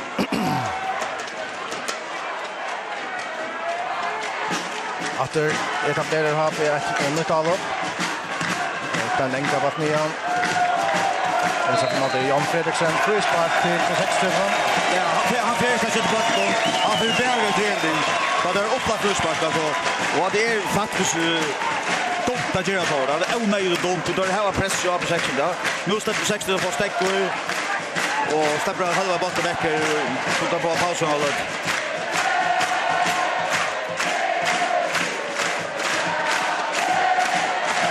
Vid norska Steinon halvlek i omtestningen. 60 är helt ut här till. Väl bättre än är här i men de har där förra. Ja, och Östen här hade som du säger tar här en Askarafjäll där som ständer absolut att för sig. Och är staff faktiskt och att Askarn som 60 staff från det. Att det blir det mycket mål och där håller gott och väl turn. Halvleikor i omtestningen Roland en shotgun kommentar för det här inne. Vi får att sprida till Ejon Klackstein hilte ut här till Sigur Leiver Fredriksen på 36 och det är akkurat det har gjort. Ja, och faktiskt som det ser ut på nu i löten så kan på 60 gott hålla det ut alla vägen. Till att har ju inte ordentligt mäkna att sätt på 60 stöver här ska komma och ordentligt problem. Det är en chans till att få. Men annars hade jag brukt nog snäckt toja bast någon och satsa för tulja och faktiskt kan på 60 varje time som stövar näka nu men sånt kräver närlagt i 15 minuter tror jag och orskest. Till nämligen det ger och så har vi där Östen den här mannen som var fullkomligt veck i Atlanfjord halvlek Adrian Justinsen till Habelagen vi tar oss om han häver ett skott av ståndsna. Ja, han kan sjå det Östen han var nästan avgörande i det någon och han kan framvisgera akkurat mitt i hela för skott eller frispark eller så. André Olsson, kvän vet tror du att det är fel alltså till att göra det på om. Ja, det pojkar inte mot Hape det tar ha bollen alla tränar men vi har snackat om det att tar man grejer vi två förra säsongen så är det öle ringt att ner sälja till lite så djupt och har Björn tar lite att Lavia att söka till Maljan i Elvinstein också tulja. Och tui ja, det Hape ska skapa där men alltså akkurat nu ser det inte ordentligt ut till att lucka sig där man. Och jag också är inte om att nu ta Brynjar Löver som för ut. Så känns som han för ut bindelig att det defensiva medlen. Så fick på 16 stöv till att få frispark. Han är släppas det. Så det kan gott öppna på center. Ja, men här ska på 6 och utöstående där är du nu utnyttja hata synte bättre. Ja, 100%. Bulten för Alex la allt för ett emot till att han kanske få en eller två debultar och i så långt lugnt vi två man untalde så att det var faktiskt öliga vanligt det var Alex. Jag hade att vi säger tack ur Sjömarfstoven nu och för nian åter till Tickon Leiver och Adbjörn. Ja, och det som vi tar att observera här, tar vi tåsa intenst och i bavan löv. Vi har på löv, jag hade det tåsa vi stora bokstaven och har på löv i Heimer i Gudjonsson till sina spelare. Det finns grej på om vad han nu skulle göra Oj, på 60 det blev det var det Maira heter Kairo. Tar något där. Geist. Det här är inte så taktiskt. Här är helt så där knappar att rotera vi löper vi nåt mannen. Vi såg det klart och tydligt här på 60 det är mål. Står på punkten här ska ha törst och halt fram och det rastar av där. Hoppjarna stod till att diskutera öligt och så skulle göra och då pojkar handlar vi och vi går runt. Ja, vi går runt. Jag tror det är hemmer är onödigt det som hänt sig 15 minuter som det spalt nu och han var på öligt och diskuterar öligt vi avslutar lagar och ja, så då ser ta sig ut när vi står på bokstaven och ja, jag tycker att ha Hulk och Finch I don't shall that hej näsagt. Det 60 ska sätta sätta halvlek och i omtesten igång. Framvägs vi nutcher mannen och i mål 1-2. Robert Tein Brocky fick ta 4 rea kortet och stopp för vanliga Leipzig affären. Alltså vanliga distribuer och det Benjamin Heinsen och det visste av att alltså vi nutcher mannen. Vi skulle Eisenberger i betraktning att Jan Jakobsen tänkt för toppformen och det har han sagt från Eisenberger som inte smart och jag var inte så det är en särskild stöv. Ja, jag hoppas också att de som har med och som Roald vet akkurat vad han kan och inte kan. Så jag tycker att han då väl att stora Östkunskap och ger akkurat det som han ska göra. Och han är så han är ta med som inte vänder så näck. Men tar han för chansen att renna så redan kött. Och han ligger också då bara på att han ska fire en kontrast. Ja, det är alltså att det händer inte ner så vi såg ju för alla inte om det snart happy och men konstant och alla nu kan vi att det blir 3-2. Jag vet vad det var ett inlägg som ända vi har blåa kanonskott mot mål och i allt det nästan. Ja, det var ett inlägg ju. Han runnar så bakom för och räcker bara väl och då kan ska reagera sen så inte så det är vi satt över mål så när så det blir droppas. Ja. Hotman spark till HP Magnus Edsson att tagga där. Och kommer väl in. Hade det en Hapjär som snittar handa botten vi gör. Det är då inkast på 60.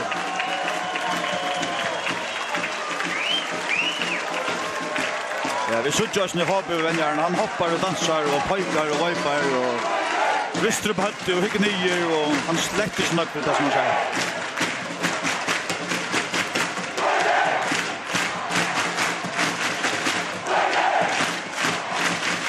Tänker han till 60 då.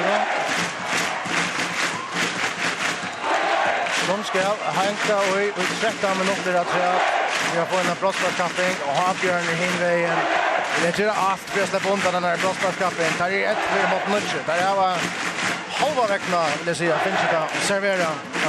Ja, alltså man kan säga att Benjamin och Robert Brocky inte offrar som de skulle så tar servera faktiskt till vapen men visst har skulle vunnit så mot har absolut har bara tagga stora parter till för det som inte det är inte snack om oss.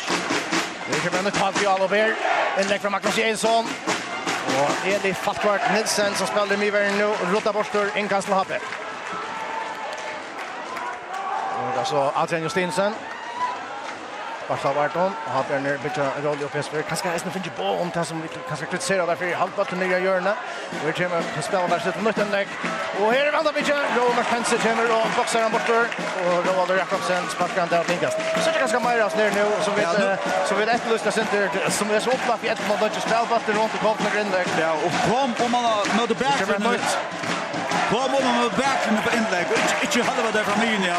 Vi tar en inte av så det är väldigt av så där inlägg som kommer från kanten och jag tror på det väldigt där. Det är nog här som har Jerry som nu.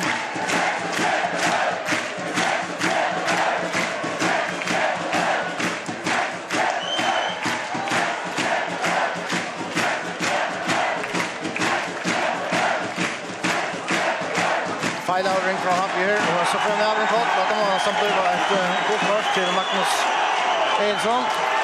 Nej då, så det skulle vara bra. Det är Hannes Aknarsson strykast där. Nej, han drar ett grått gott kort mun över oss. Ja, faktiskt. Hade kontroll upp, han stappar steg och så är han med efter att eller två kanske reka mot det. Och han tar mål och kan jump 6 för kontra. Och tar det gott kort. Vi ser i korsspel någon Petter Benjamin Heinsen så vi ikke helst til Jordan. Reier Korsgrop og Shane Brocky skarpt. Og så ser han nok rett og slett destruktivt spill kan få Pauli. Kan Korsgrop komme? Ja, absolut. Alltså, I husker ju här, Robert Brock är inte rekord och han borde kanske vara möjligast 5 guldkort att träda till snälla kort.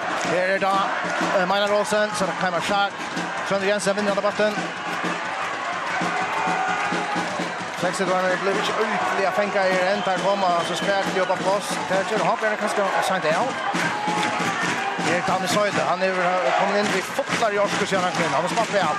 Danne Søyde, legger bak ned rom. Adrian Stinesen. Han en mann pura fri han her. Magnus Eriksson, kom igjen, vi har gått inn ikke! Og alltid av hattna sparsk til HP. Ja, jag halte att Tara finns John in så att han är högtande under högväver. På grund av hatten kan han väl vänta mycket men det som har sett så är Doran inte särskilt väl att skalla så. Och det jag har sagt så kanske skallar han bottenmål så var det. Jag har på Luciano Adrian Littran in och här att den är vi. Jag ser Montilla som kritiserar och har för Legend och spelar där så till en riktigt av andra mikrostövon tror jag att komma och Legend som du ser för rätt stövon. Ja. Ja, det är väldigt fyrt att som om man verkligen spelar det så uppfra så. Jag tror det är väldigt lätt. Det lättare är väldigt lätt att bara vi sparkar bort mot det därifrån.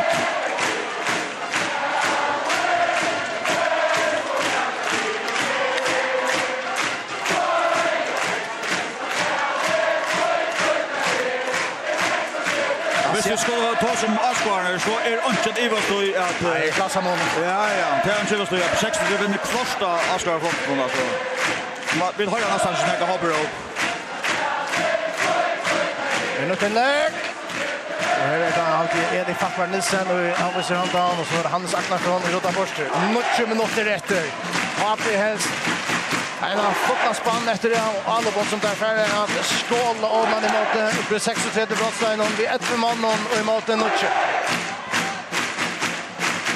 Ja, och hoppas vännaren han borde nästan för en dansfröj som han dansar. Och man för ska där bort resa för. Det är mynten. Tar avvisa och så kommer ett nytt inlägg och hesa för vi satt på att ha Belize på Alexandra. Två battlar och så in och helt rätt fram där mycket. Och jag hade det uppe för oss fightsborster i vant med showen och så att ända inte helt på andra för ut. Masspark till 60. Och väckna halt att männen inte hoppar eller lägger inte hoppar. Och stövon tjänar försökt av alltså slappa lösen då hicka från Örnmål att han som satt första förra. Vi såg att han lägger att romar. Han är ju och som gång och pressa sig till. Han går ju boja och lacka där. Vi var också som vi sa att om man för exempel 60 du avskar det är alltså det är en för att de klarar för utan att jag jobbar till att ska det. Det stannar att det 60 upp i Europa för Einstein. Och har kan sitta ner och något far Europa.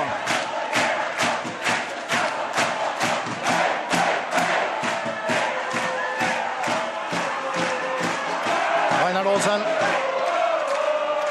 Björn Kott, för Anche Fröspark. Habe skipar ett nytt avlopp.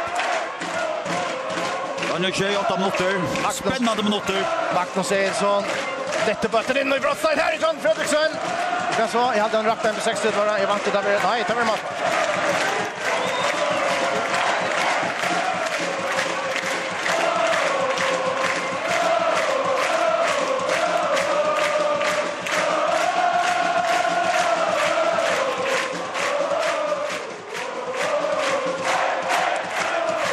Minuter efter.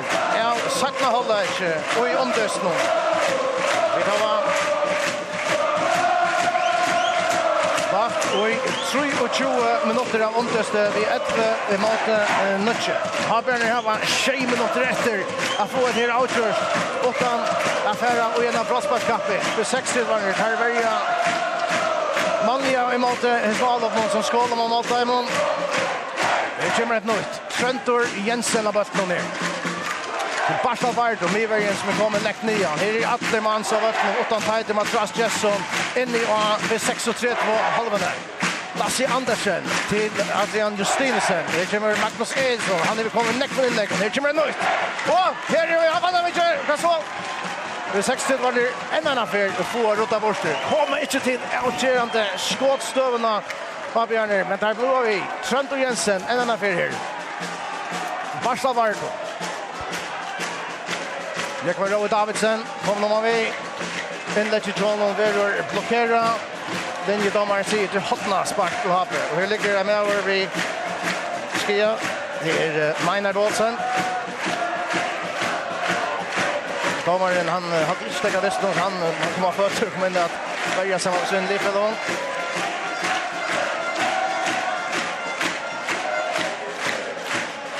Hotna spark från Dan i Söjle för att komma nu. Och här kommer det flatt.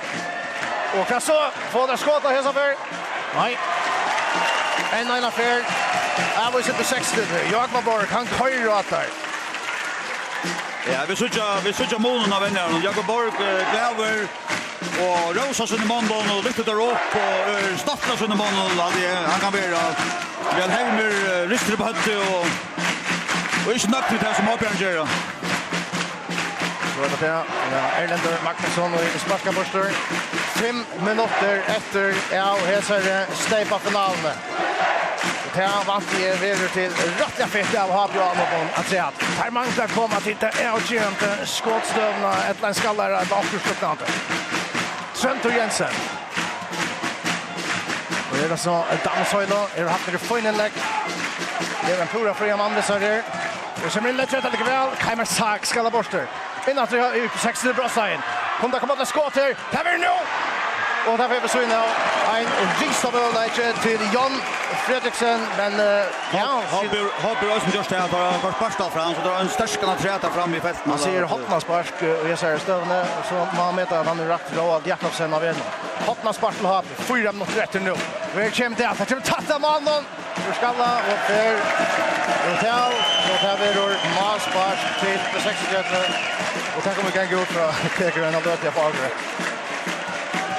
Ja, vi så jobbar det John Fredriksen där på skalla och förstårar jag kan själ pura leisure och jag vet att skallan där botten han är näcket till stövet på 60 det var det gott att John kom för.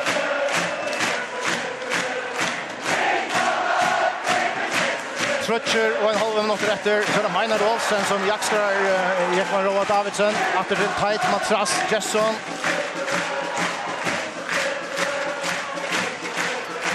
Maynard renner ser ut som han krampa.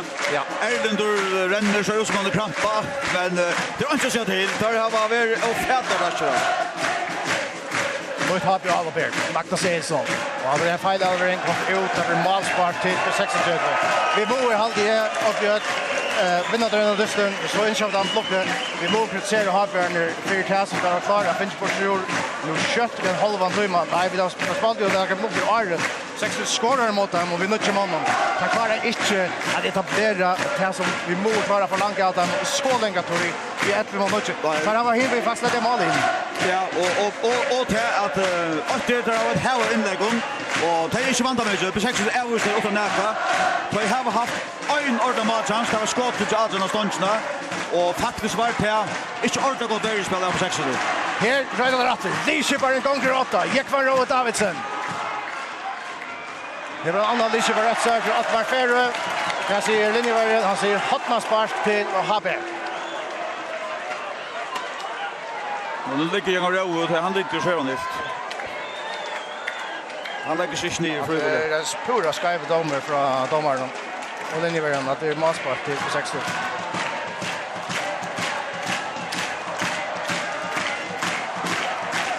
Vi hoppas sparket. Flattes av er.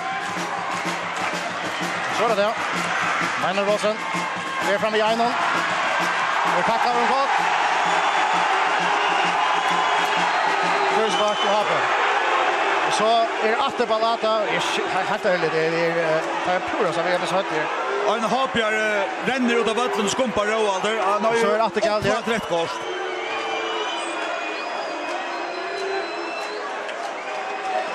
Om det kan rivas då är kvitt eiter slag om havn och Hitchburg. Roald kommer till bollen och prickar. Han har en pass av spelen. Han har på Leiber bror någon. I var inte körda kvar där. Mölus Daniel och Leiber ut och skumpar han. Han har ju rätt kort för att göra det. Ja. Och domaren utan frispark lapp. Domaren frispark lapp. Det var inte så länge han dömde till.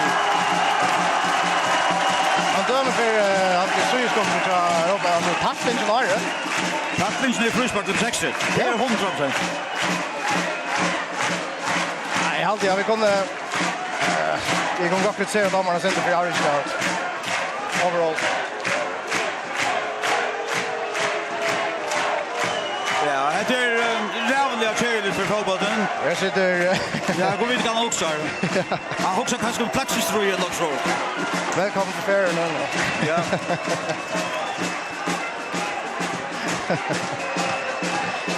Så att jag vanliga lagt in nummer av färgen, men det är vant att han lägger en 2 minuter och 3 för palaterna som vi har haft.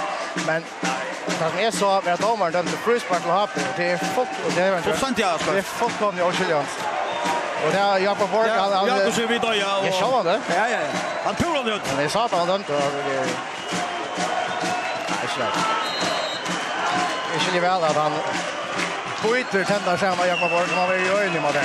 Så att det kan vara månaden och där överlevat till bröstmarskappingsna ett läge. Det är Matje Nasserstav och Dan är så jag tror jag måste göra det för allt. Jag kan tillägga här. Och jag tror över Katsion. Affer Frey. Bollen kommer in mot oss. Du kan så. Kaimar Sak framåt där. Frispark 6.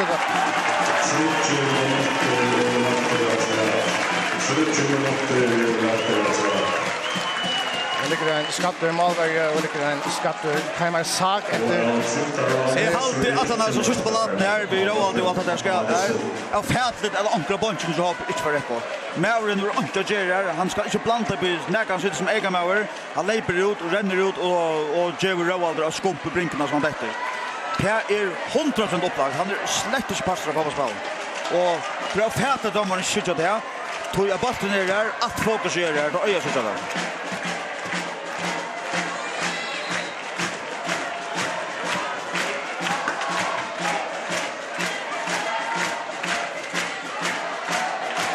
Halver annar minuter efter en kött kontra och 23 minuter. De något gamla steipa finale. Här vi har vi kött Marna Holland Tøyma, spalt vi ett mot Nutche. Her røyna der en affär, Jon Fredriksen. Det er brått over til større avkjørende, Bjørn Rau. Det er første omfærre stekkhaver av Alex Mellemgård. Legger brått nå fra at Jekman Roa Davidsen. Stått til Trond Jensen. Atter til Jekman Roa Davidsen. Her standa smekkfullt av Rei og mannen og bojen i brottsteinen. Her kommer kjembøtten, Jon Fredriksen. Og hva så? Her Rodda Borster.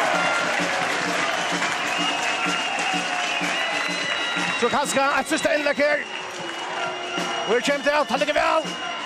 Vi får ha Bjørn Kott, og ikke brottspark. Danny Søylo. Nu kommer vi nekker på innom baton. Hassen er at Danny går. Roald Jakobsen. Misser batten. Det er alltid det Trønte Jensen som er ute nå. Det er så.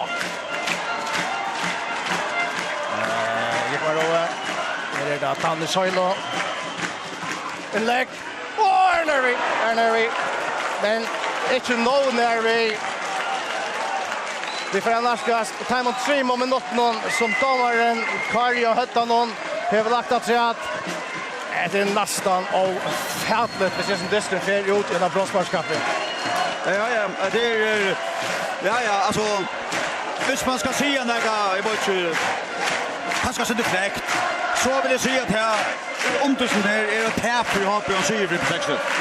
Disken enter här Brukslöjan heter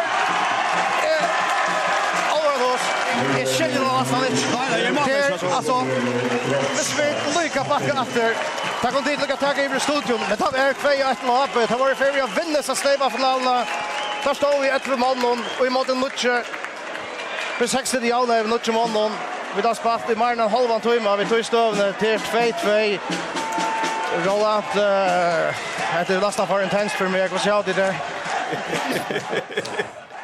Ja, hur ser här vi det här är ju tack så hur ser här vi det Det är här. fantastiskt. Jag har stått upplevelse att få hälsa finalen på ända maten. Det är Det är sånt. och André, alltså vi såg då Karltåkar nej ta förra halvlek över färdig. Ja.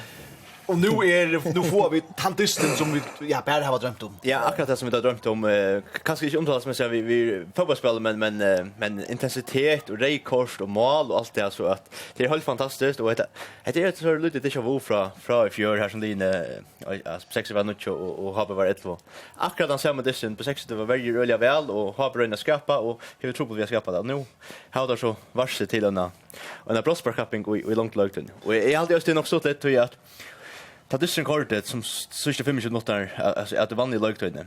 Ta så det ut att ha på fullt tema all dyssen och så räck en på 6 ut och en annan och det så pura vändas ut och så ut det sista sparken dyssen så kommer det in att dyssen ta ger Lucas med kick och ja. Tar du jag till bilden igen på 6 där. Och hur så blir det här tid? Alltså det är den anfallde spårningen och ta troblas värde.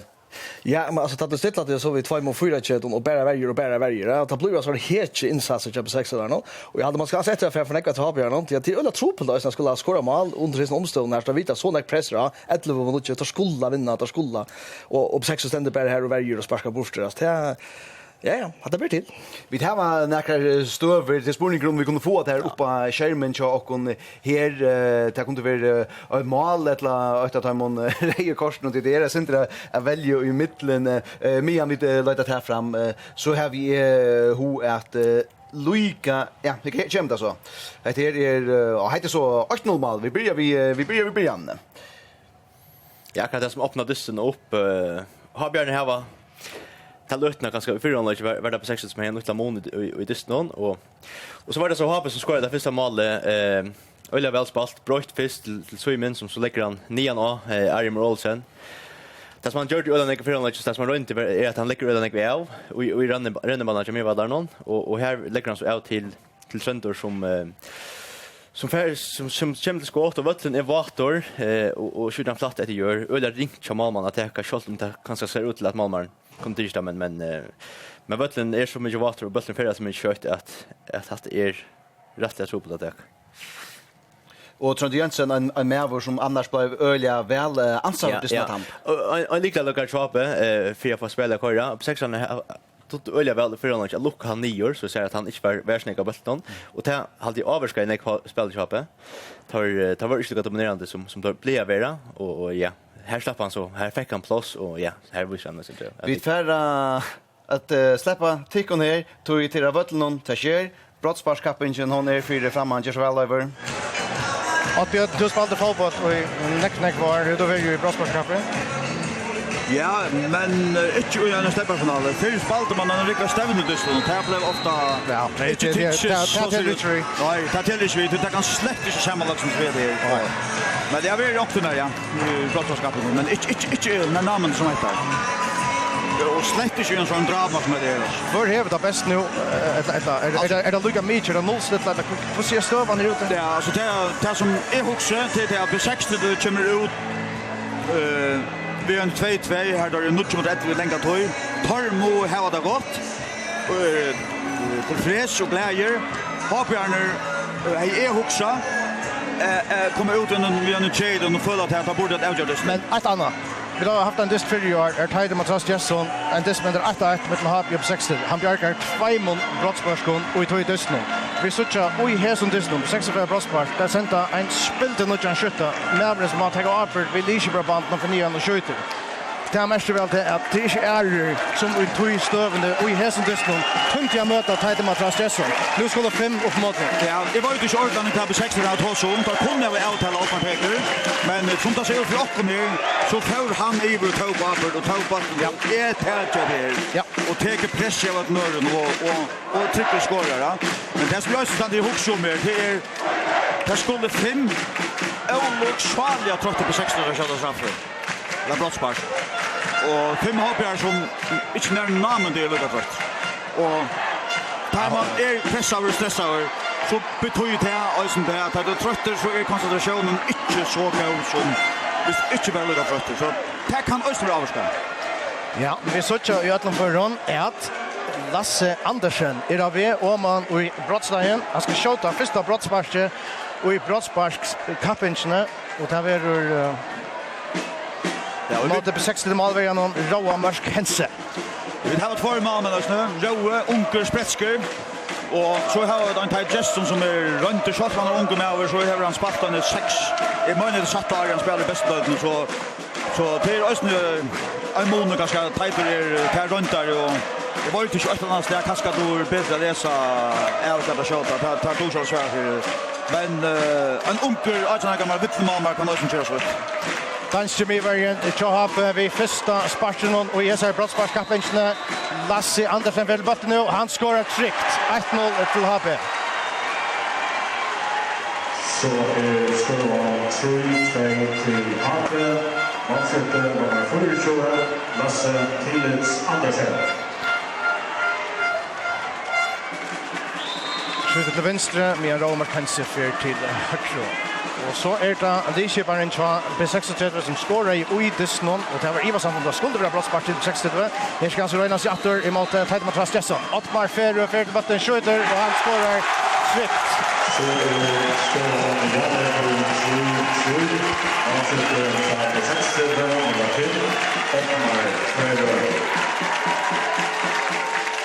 För efter en vi har haft två väljespelare som har skorat brottsparker till. Här kommer en trea till vänstre backen till HP Magnus Eilsson.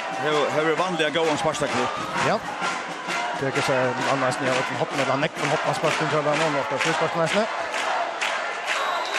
Så Brukslar domaren Magnus Eilsson för botten skjuter och han sätter han direkt i kassan. Så stövar 4-2 till HP. Så vänsterback 60 som Östen har Vallevås sparkar gåan sparkstacklipp. Alex Mellemgård ska ta brottsparket för P60. Bruksla-domaren Alex Mellemgård för botten. Skjuter han tryckte målet. Beiline har skottet 2 brottspark. Beiline har skorat 2 mål. Alex Mellemgård. Så är det John Fredriksen och han är gott tryckstraff, ja. Så har vi John Fredriksen som inte har spatsat lunch så man vill nog vara nog så kvult eller här var nog varsken från. Ja. John Fredriksen läcker botten av blätten. John Fredriksen skjuter. Och han bjärkar! Roa Mörsk Hense bjärkar brottsparken. Det 63 vid momentum i vattnet. Äckla vana straff, ja. Nästan trillande till år. Ja, det syns ju domaren, det var nästan mitt i målet. Och han är väl nästan halvt lyssnande av varen, va? Ja. Jag vanade skottstraff. Du säger som tog Jan, ja, det är nästan Björgård. Så är det Hannes... Nej, Meinar Olsen, varsågod. Meinar Olsen är skjuta för B60. Meinar Olsen lägger botten av brottsparkletter. Så ska Tejde Matras Jesson få HP in att det. Det kan söka. Meinar Olsen för botten. Och han skorar tryck. På 36 är det 8. Ett 3-2.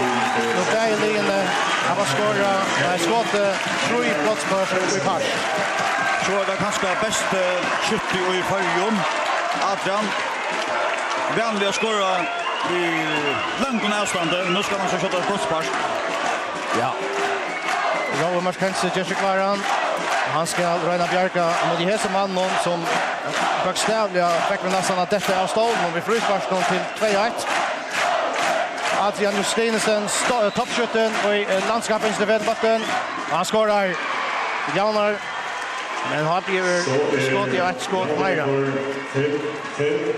Målsätter från Happe, nummer 3, Adrian Justinesen.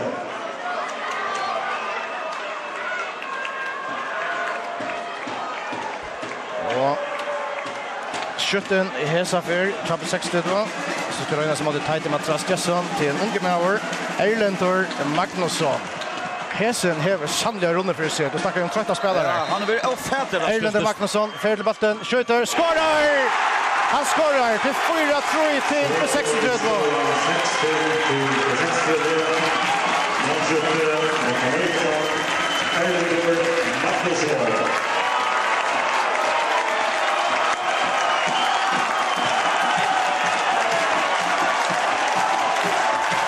på 6 vänner och vi har fått ner där hjälp på avstånd ståla. Runkar vi på 600 fjältet. Stövan han att bränner Dan och Söjle. Hetta brottsparke så på 600 snäva vinnare.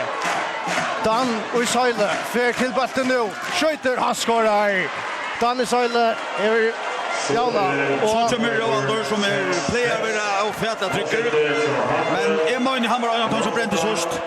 Vi möter tight ja. Men Maren vi går on sparksteknik och skorar nu också vinnare. Ja och necken runt om. Tighter Matras Jessop. Han hever Björka ett brottspar som Roald Jakobsen tog i Mindaver och i fjärde omfärre och i landskapsvinsten. Roald Jakobsen kanske en av dem som lever allar bäst sparkeförlägga oj först kom fallbollen. Han kan köra på 36 till Stefan vinnare nu. Han skorar! Med 36 Stefan vinnare. Och en mål det kom. Det är helt ofattligt. Det helt jag ser att det mycket och mot det är halvtid vi får nästan upp 35 minuter. Det var mycket mot det det var 8 för 1-2. Här Jonna mot 2-2. Skottet så just på 2 för 15 minuter. Så stannar det så Stefan vinnare. Detta är ett mirakel på 6 över. Ja alltså en ser det är pura oskiljande. Man förstår inte kanske för att spela under 33 minuter eller 60 minuter mycket med det. Och är 8 för vi är normalt. Kommer in till dysten efter ett fältet hämtning som vi är vittne till det.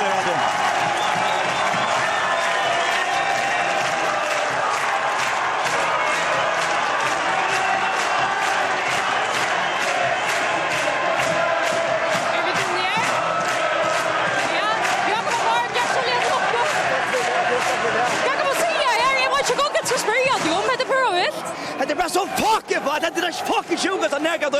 Men det var ju tränarna för att göra det. Jag vill helt sure för det andra än bara fucking ja. Jag vet inte vad jag ska säga inte. Är det Pip som skulle till för jag censurerar det kvällt Jakob men alltså kan det du får så vinna den andra 4-2 rekord. Vart det är till Jauna och i alla absolut till hänga och i omtest någon kvällständer starkaste efter. Nej, det kör det comeback ända för mycket mot rätt vi vinner. Men det så vitt. Det snackar ju mer Disney bara. Det vi kan gott ända vi. Vi är där blir det lika det. Gå vidare kvällt från helt till för ända vi Jakob bara. Oj. Ja, men vi släpper dem det kör vi tar oss till mig där så vi låter Luca näka och där. Jakob tog oss slippa välja gott. Jag ser du. Tro på det Luca. Vi snackar om Disney. Att det är en av hans på 6 jag har snackar man en om det där. Vi snackar om det att vi twitch och Achan det var snack om neckbar framme vi till inte livet där. Stått lite här på plaskig. Ja då Jakob jag ska leta lucka. Men det är så menar där man är så täcker där till att la mövliga stanna. Jag ska leta lucka och alltså kvar är chansen ständer du i vad att du har sig ett stång stanna. Men kan Anna att det är fullständigt surrealistiskt att vi klarar stanna som man gemot vi lutar mot 11 men det är krappa men alltså det är fullständigt sjukt. Det sjukaste är näkan upp nu och sen det är förra så är Oscar och det är en stor där så att lock kommer att fälla någon. Det är jävla så. för Chester för Jackson det här tar till Jauna till att alltså Halbe hejer ju så gott som vunnit så finalerna. Tid var 2 män i minlåta och Jauna så här på inte Arjen sista bruks. Kan för tankar för Jackson att ta? Ja, alltså vi må ränna på det bästa på juren är extremt trubbar stöv. Men jag vet inte, här bor akkurat så i linan för Disney sen finalen. Ungen gör fucking upp. Jag vet inte, så det är vi vinner bara stå upp och tystarna som är som vinnare. Och jag tycker bara fantastiskt. Jag ska leta lucka. Man kan se att det finns som fräs på sjurstön, ja. Ta för det. Vi får veta kan Anna vi finna i på 6-3 Leone. Jag tar finko som fria sporser ursäkter Maria här och overdrivelse framme förståelse som kunde gå så här fast. Så det kan man säga att jag fick därför så att få på för mycket mot det. Alltså Luisingar ordning här var vi Nekv Jakob han ja låt mig bara säga mer han bannar han blodar men han tåsar som han ska en sån här stöv det bara med vår känsla roa. Ja, det är så dramatiskt och känslor och distrat och det är sånt undantagsstöv som man tåsar. Helt fantastiskt övriga på 6 helt otroligt standa med det så väl och i 30 minuter och så ända vinna straffkappen. Helt otroligt flott. André Jag har inte uppfattat att man klarar vi 2 månader omtal i morgon en halvan timme att stanna motor för det allra första och ja få en straffkapping på sjur och få maximalt på sjur straffkapping nu och att ända vi att stanna service på. Reellt alltså det är en distor som kommer stanna i minnen och köpa 6 där och i neck var framme i år och heter år i fjör är år här tar vi 2 månader omtal. Bäj Arne släppte hoppa ut och se vad kapping. Ja, det är något som Swedish har gjort här i. Det är inte till alltså. Det är inte bra till. Jag kan säga bra till en affär. Det 2 år det. Jag har inte sålt det. Ja, och för var det semifinalen men i fall är det att han stod i finalen godlig Europa alltså. Tänk och testa festival att det är männen här är och George ur en säljstoff.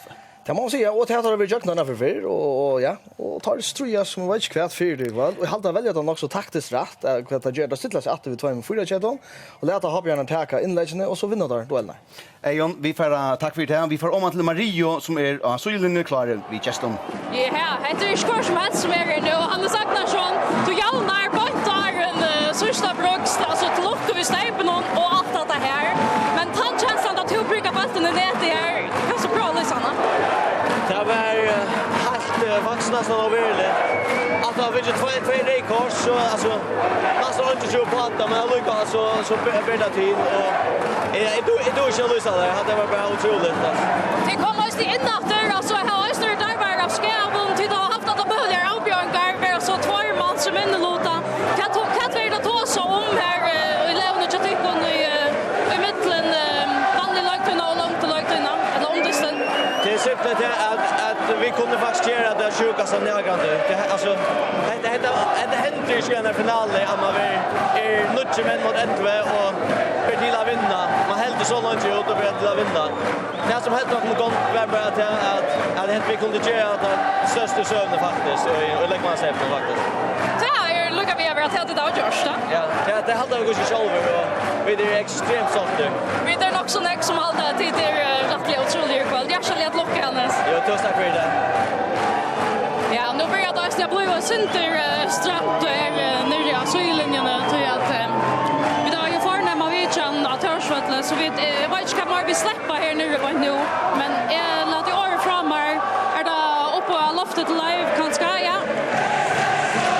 Ja, alltså jag upp i dag då kan att det är på ett under och konstant centret på 6 vid Astra fält och nu kan regna eufori framvis det hoppa och dansa framvis. Ja, det är inte så till alltså och i fjärde semifinalen huxar man vad ska hetta Felix till. Omtal utspalter utpressar Roaldur hamrar bollen kassan. Vad ska okej, detta har vi vittne till. Detta kommer ut allt mot i vatten och jag tror att det skulle vara så man skulle minnas forever men ja forever ja. Och nu står det att vi har en ännu svagare upplevelse där vittlar upplevelse där man ska bruka ord för det alltså. Och ja jag var inte så det kan man ska säga att det om det här alltså. Ska man säga att han klokar lumpar att han vinner klokar jag var inte så ordentligt klädd och man ska bruka till att det är så fantastiskt att det prestation där alltså.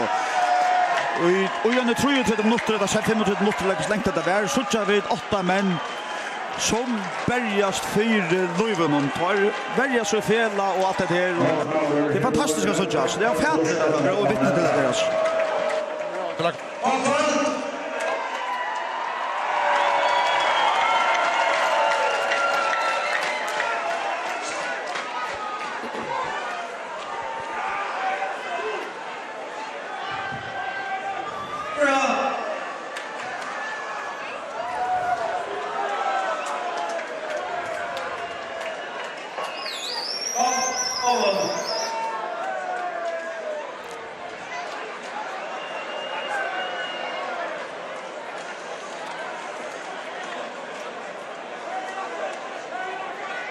Ja, jag hade lagt mig att se några men tekniken switcher centralt.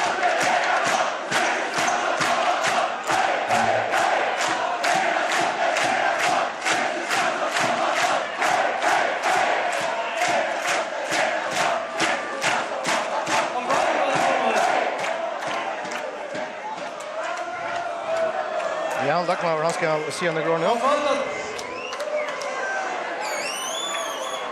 väl lukta. Ända fram och till heja allt. Det var hjärt. Det var höverintensitetter. Det tog ju gott. Kan man spela en dramatiker. Laura tog till mång.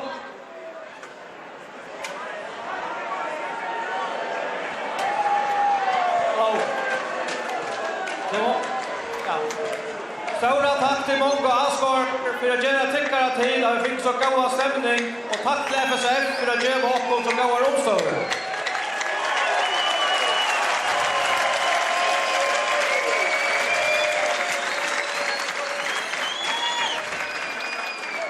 Här var stage Jacka till vinter där så gör det tid till hopp och tyckare till att vi fick så spännande distrikt.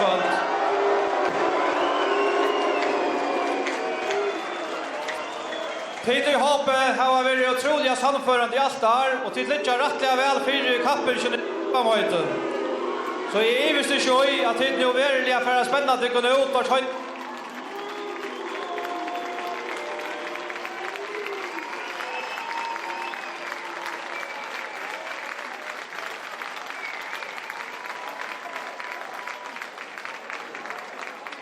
Hjärtaliga till locket musik.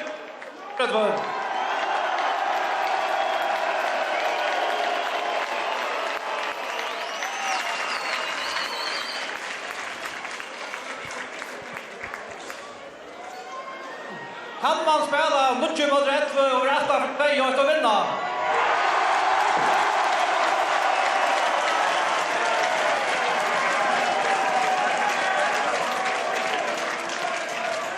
Det är en lottning som avskriver det kunde kväll för att vi spela mycket mot rätt och rätta för 2-1. Men det som tid fram till var inte mindre än upprakt.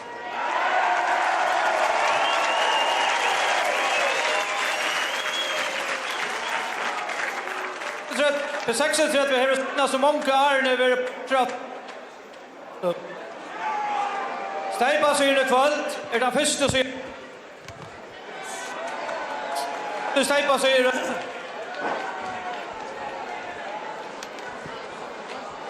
Extra vi gör mäknar och där vi det.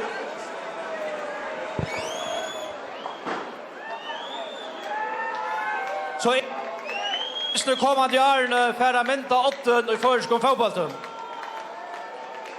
Och i landskapene är det parstar av strøyen om ut i Europa. Og jeg visste ikke at det er noe verlig for å spenne at det kunne ut for tøynes distner og i landskapene.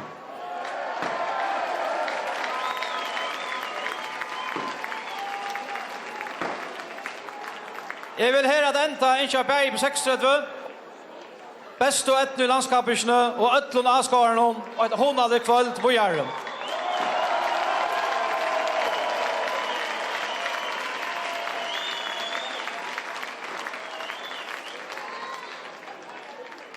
Så skal vi til første øtlån velge dagsens løykere. Og han er Walter. Og det er Lidskiparen på 36, Ottmar Ferro.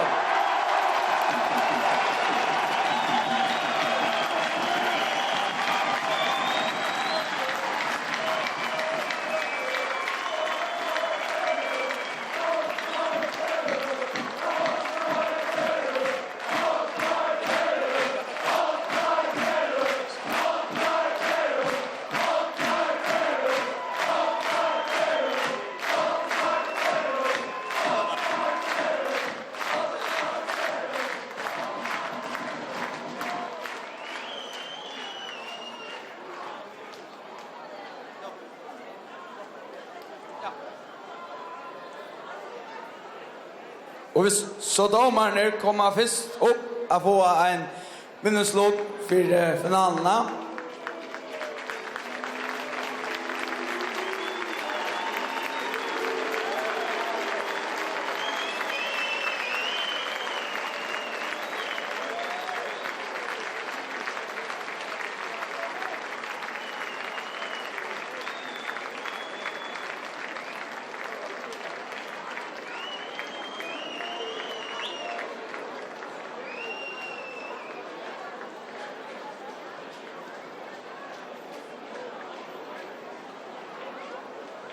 Heiersmärs, det lägger för hand.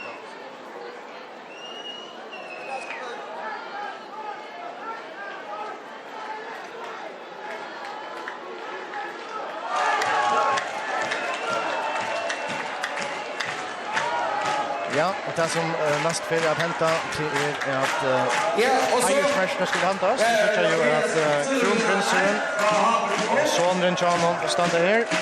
Det är Heiersmärs för att hämta Heiersmärsne. Det har vi först till täpande lie och mappen där skulle ha silver Heiersmärsne. Ja, det är kanske lust med att vita att det är ta ihop för att ta samma bomba där som bara var prestera för att i nystående time där. Det är väl spänt att ha. Ja, men det är inte simpelt bara för hem, Lundeston och Herja efter förra mästerskapet. Jo, kan man så då det första men alltså men det är svårt. Det är det som också alltså tar stand till nu som tappar tar jag tappar som valna men maten där just på och allt det här vi har mycket med det och så försälla så. Ja, ett störst tapp vill jag säga så ständar alltså och kaska och färdle då. Det måste östen lucka som per hem och granska kvart Jordan Reed eller kan Jordan Ditch. Det måste ta. Men som du säger så ständar så är det att Waskat vid det och i tystövn att vid det när vi FN och ta skulle vi det här va. Det tema kommer att när det är. Och så sagt ja. Jag var inte att alltså det var en boy från Heimer Gudjonsson vänjer nu pratar om att alltså lägger sig så medaljen och stannar och så får vi efter Gudjonsson där som är efter kappen run. Ja, jag tror inte Ivas då att tar komma att snacka om tingen och nu ordentligt för att brinna så till som efter kappen så så. Och allt det andra och i kappens landskapet här där är så renner och stabilt. Kan det chefka där? Vill du huxa ett landskap så? Jag vet inte i Busta Center. Det här var så ett koncept som tar spel efter allt och hur skulle det spela fortsätta vid då alltså det är alltid. Det är inte detta för att bryta något så mat alltså. Men ja. Men är också vi att ankelsväckna mot att slicka svaren att när det ta mod det.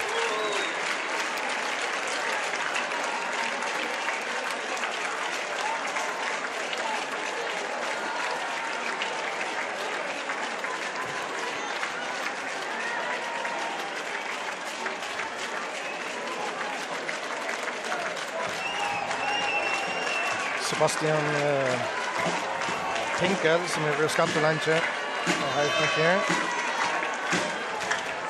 Så vi har bunchen till haft och jag till en sån men har längt till skatte. Ja, och vi kunde också så journalist och det är att hoppa över stadreaktionen stämpa kapaciteten till förra. Det är vanskligt för att fälla som har alltså snacka första år. Är min vis inte för att ska över så där är ju 3 mot finalen så vi tappar bara. Så är det 36 vi ska uppa segerspatten för det där. Och så kan det vara Stape fist eller Heiersmärs fist. Och jag kan nog imenda mig att det är Heiersmärs fist. Heiersmärs en player fist. Det sista som player hämtar till att man för Stape. Ja. Han ska säga att kronprinsen han ska ankra sig. Han är väl vittne till Central Aquarium Miracle. En tens av fotboll och en firefox-distrikt. Taja finns ju gott att bli så vill jag säga. Och han är ju en utan av så pussar jag. Ja. Det kommer alltså med 60 runner upp efter Heiersmärsson. Lukas Sistovic som inte kunde vara rejält där. Ja, det är alltså det är öl jag tror inte men man glömmer med att man ständer sig så slår. Ja, det är så vanligt att. Nu är ju något väck och här är på 6 till Bjärga så där ju också där ligger en om Chile och 5:e plats i landskapet. Ja, heter det där. Heter det där och så var det. Nu är det på 6 till Robert plats. Och nu är skatt upp på 3:e plats. Så hinner det ju någon 4 komma. Pressar in din. Ja, åter för en Witching har pressar nu. Ja. 2 mot Happon. Och hvis är mindre så det chase till att vinna så som det kommer så. För på 60 det kan det vara fullständigt om mycket då. Ända förra filmen eller så. Men det vill säga Jakob Borg tar sig inte Janne och snackar om Ja, jag är nästan sure för det, men han tror och tar det om det må vara alla mynter det har stått där. Ja, så man nu alltså. Gosse fantastiskt där på. Vad säger du om att det relativt ungt vänner att ta med alltså Jakob Borg är framme så är någon tredje och Frau har det och nästa år ja. Frau är ganska akkurat han får räcka fjärde man ser just men alltså det här är inte väl lunch vi tog game nu. Nej, och plus det tror jag vem stand där som har spatt samman. Trönder vattnar man resten. Ja, Trönder vattnar. Tar tror jag har ju fälst och vem men neck harran så här och spatt neck var dyst och samman alltså och nu stannar där här och ja, tar kommer ju inte näck annan vara stolt alltså. Och jag vill säga att det var hvis man näkan ska kalla näka för manfalk insats och fotboll tror jag det är här.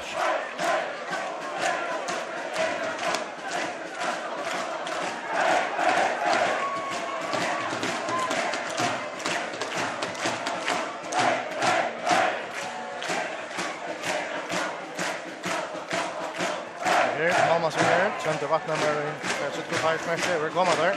Joppa vänjare, Jakob Borg, Flo Clemensen, spelar next var för på 60 då. Just med Marta Benfica första bollen. Och så Jakob Borg, Schalver, det är första godtagers match av som vänjare för på 60 då. Ja, och det är att man får en tur på 60 då så. Och jag har inte jobbat Borg och Trönder vattnar var Gosver lockervis där. Nu är det sån liten söv att vi det är faktiskt kaffemackar. Ja, vi tar den. Ja, tar den. Det 36 är Steipa-vinnare 2018. Ottmar Ferre för att detta är det här Steipa som där har strust manliga för och i Majra en 120 minuter. Det 36 år.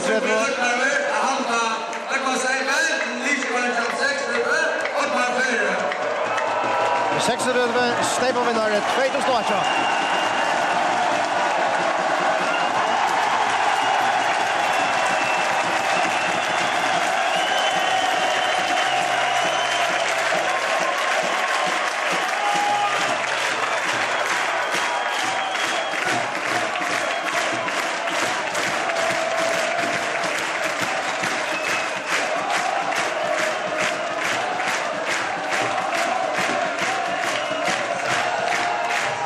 Mentor som vi söker här.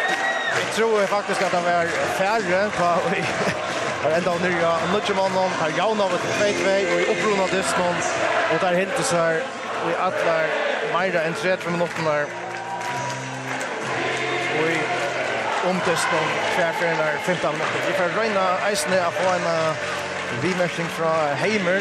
Benjamin har haft visst här för att spela tid.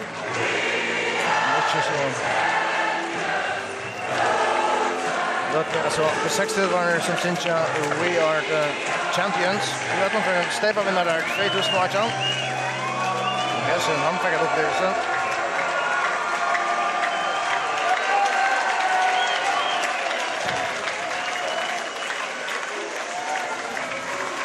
Ja, nu alltid att Jakob för att göra det här kända Europa-cup-ropet. Björn. Vi kan nu halta ut där och jag tror där. Ta move får vi. Ja, jag vet inte om det var en kameraman där i. Vi haltar för jag hoppas där nu ja.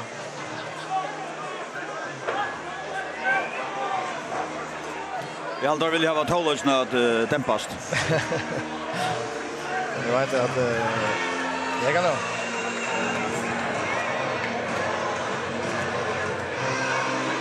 Maria är stötta syden och här häver hon en vänjare ur Happychassar till Sverige Maria. Jag har Rasmus något så här Rasmus alltså vad nästan inte ska börja men man skulle ju tro att det var evigsteg ta i vanliga lökten var om att vara är och vad är det som händer vi tycker om honom? Jag vet inte händer alltså. Tar få en debult, ett hotna spark och klarar sig väl mot det och tar skora. Så här var det då lukka en halvan timme vi två mannen nu i vital får ju göra det inte ända att ta. Yes. Ja men vad ska ändra? Det är för jag då får spela vad som vill jag då. Och det är också sett så ganska Så de är det ganska lätt att spela och vet. Ta i tid skulle ha en eftermätning av sig när det inte ultra man häver kvarver i överskriften ta helt. Nej, det var inte överskrift och vi har förra matchen att spela om. Så det är alltså det är snack om det alltså inte nog. Så får jag fokusera på nästa dissimulering så han ska vinna. Det var ett motor som stack för. Ja.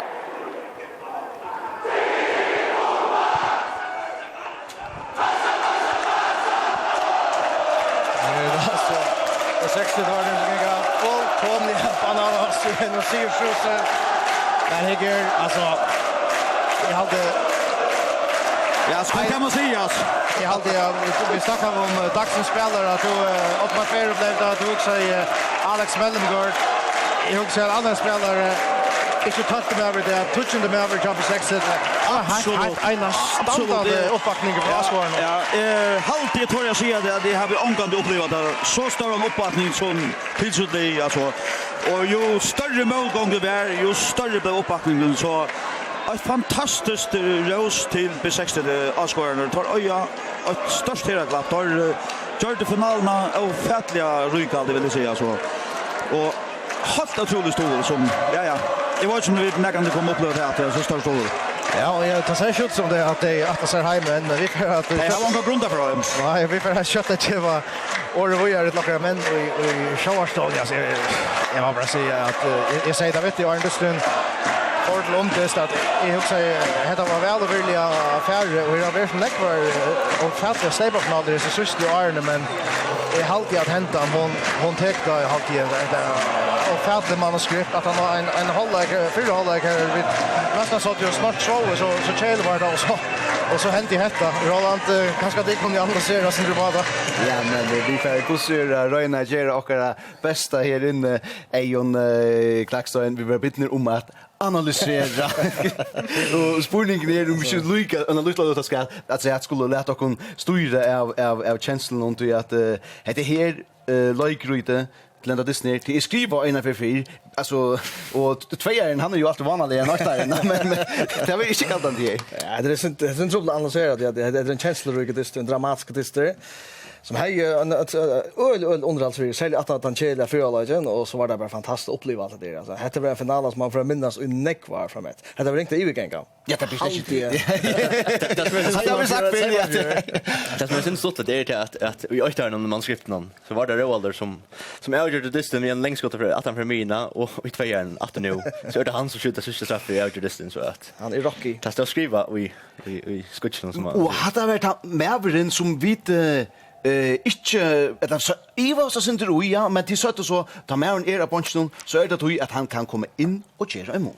Ja, det må man säga gör det. Så det som han upplevde skulle göra mest att det var den att han har björn och det att ändå ju över mycket mot ett så han måste bara lite centralt här och lämna välja som fred. Det då nästan väl då. Men så fick han ju inte Elgins spark. Spurningen är om vi skulle bara hitta ett utav stöven någon som ligger som skapt och den här distan fyrjakon hvis vi får till skärmen här. Det är det målet som vi tar vad säga näkra för men det är det som kickstartar allt. Trond Jensen. Ja, gott skott från Trond flat skott. Jag vet inte om Malmar kunde ta ett skritt ut till vänster då det här håll i eller skjuta men öla gott skott, flat skott för att det var där väl någon och ja så 8-0 HP. Ja, 8-0 och HP är Sigurs kaos och så får vi att ta nästa mål i halvtid hvis vi kunde få ta skudjan framför Jakon. Det gör det inte. Så går det inte på en annan. Det var straff annars. Det var straff här som Kaimar han bara kommer inom värna cha. Ja, det måste ju ju mata. Men bara för spalt inom värna cha Happe och Kaimar och Barshal Vartom är ju i tvåtse. Det ser ut att Kaimar söker ölen extra för sparka. Jag så jag då. Ja. Och här du ser söker straff för sparka. Är hur säger att det här är oj billigare än det är öliga tomt. Att öliga tomt brottspark och det är alltid att flest öller samt om till att ta det värsta så stövna om att så starta kontakten som Kaimar och Barshal leva ta Kaimar hur la steppe laser med malen. Hon är minimal så att ja, han fick akkurat det på sjön att det är öliga lite som han helt tror Barshal. Så att nej. Vi håller som var in i att någon att han gjorde öliga få filer men i halde som 17 han lägger så var det 12 mot var farner. Så var det för Nick var stöver som var Iva Samar vi snackar om ett brottspark som har en öliga agent lägger distans. Och så kommer Robert Heimbrock in, och så som nog kommer 17, men ja, men ösn Eva samt att ge hon poänglös rekord för testövna så att man kan säga att HB så och känns så in och på 6 fick och känns så det var så. Nu så vi så brottsförstövna hade med som inte tycker brottsförst vanligt. Lee Farmer take Robert. Ja, och här bestämmer sig att göra flat spark för runda för krafta och tighter in här vi men det är så mycket harst att han rycker mål ja. Ja, det är syns så att Ottmar han skjuter inte brottspark vanligtvis men tar alltså vi snackar om det ju vi distant mot fjord så har Björn men på 16 här är inte så i mot år här som tar finget 2 brottspark motor. Vi motor har på första Roalder och så Maynard skott och Brent och så att Ottmar som inte bara han trackar kvarter där och hade akkurat här en leadership skal göra i en stöv som heter. Ja, det må man säga. Han tar uppåt och han jarver, han får fram och han är nog så säker just han smäcker bollen i kassan och ja, att det är klass. Och så blir det ja, 8-8 men så är det med över som vi tåsa om kunde outgöra det stämmer sport kvar blir det som är out att det stämmer varje gång så kommer vi till en trushin av något. Ja.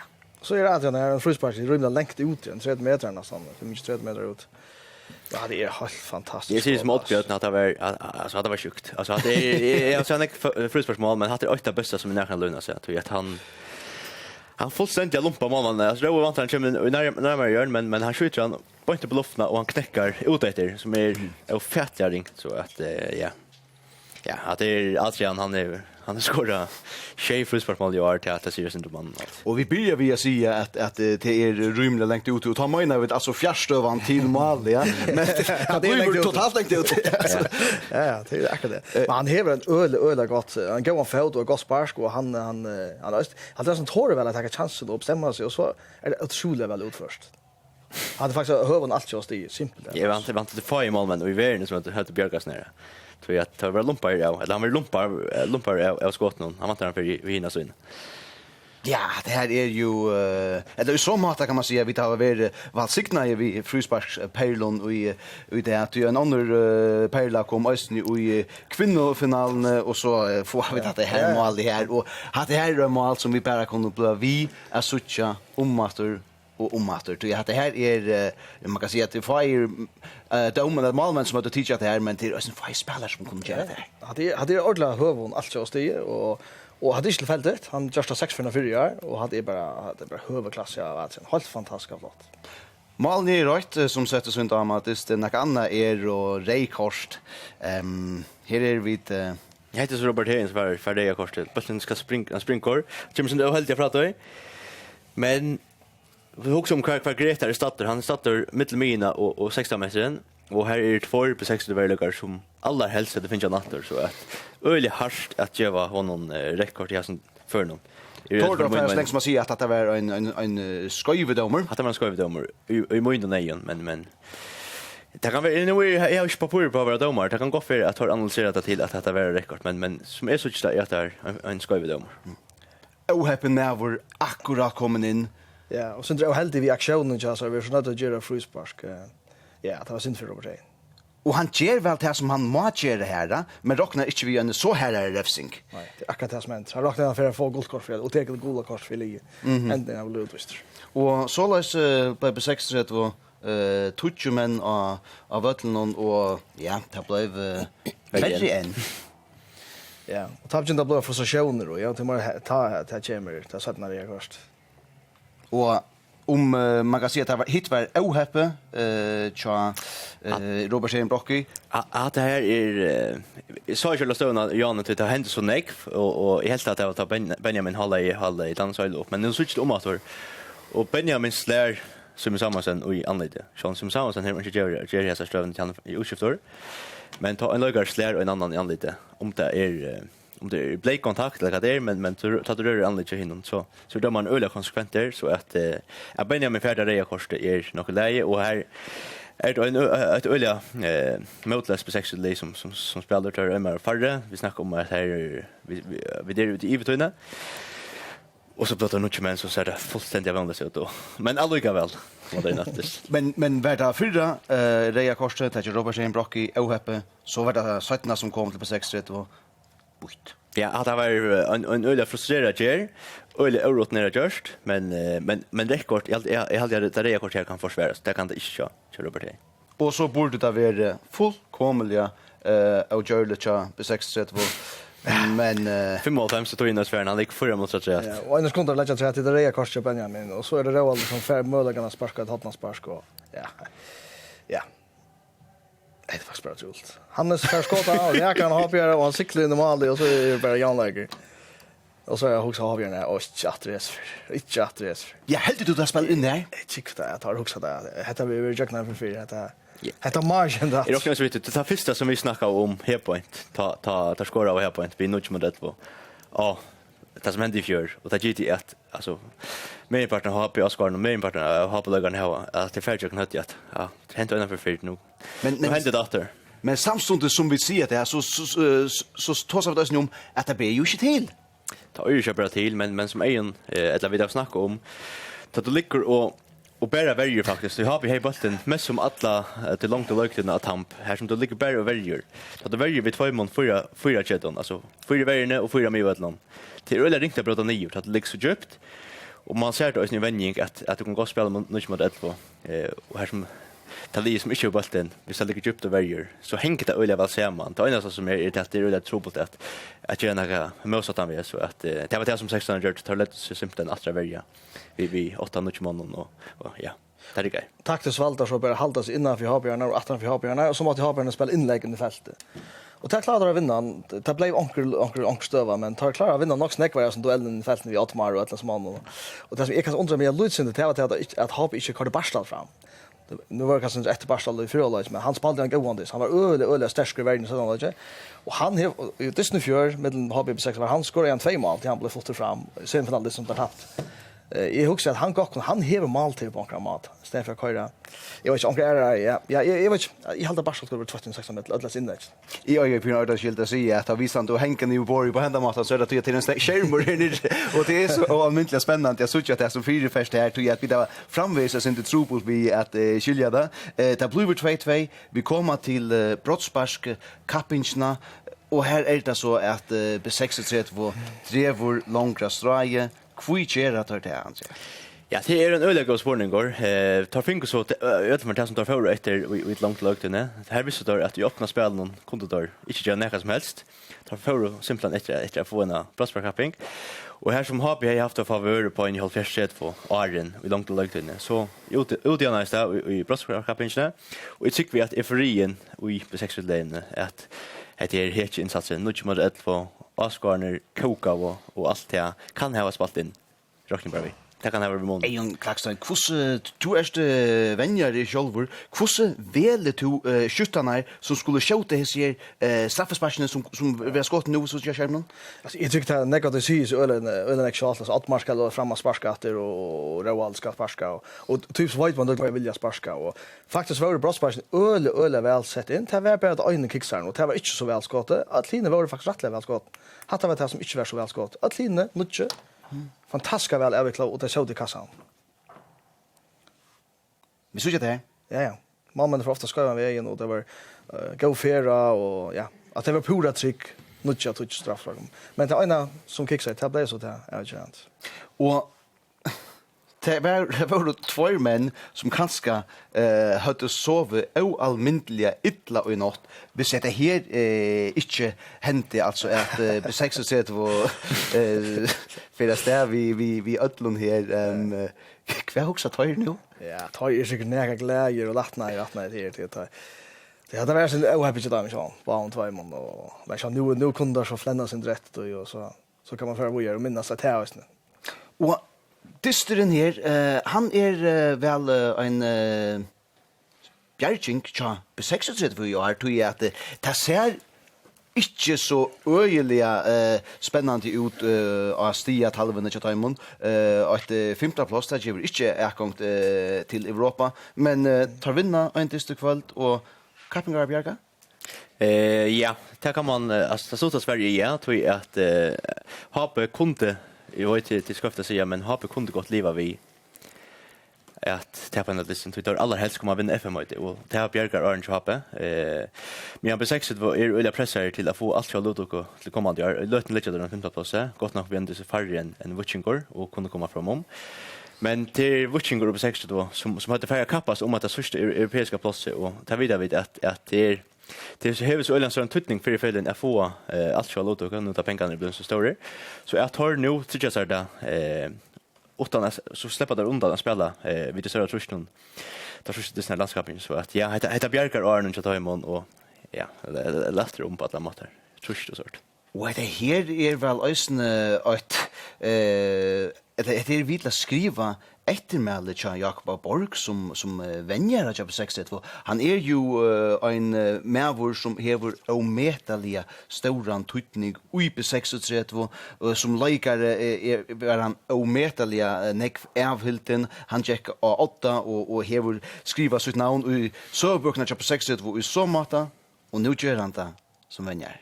Ja, så spelare var han ju vann ju en rikvi och han kunde gå här samma ska sätta gaknar hittarna för 2 månader sedan och så nu ska han lyckas som till att präkva sig som vänjar och det bästa maten att präkva sig som vänjar det vinner också och det lyckas ju kvar en fantastisk insats chans om vi hade lite hon häver näka att hur som Jakob Borg själv över att det är en vilja och det är en vildskapen att skall inte stända sin dra och det gånger som det möter så ger man så fullt utlända alltså och det är långt sig kvar till 60 och Jakob vi snackade om att ta i långt lugten vi han är fri så vär i distan i långt lugten här som ja Oscar Koka och allt det är akkurat Jakob Borg han jag tycker han har haft det gott i så lötne här som det är riktigt och level till in i channeln och så nu samman som danser som han utfört det.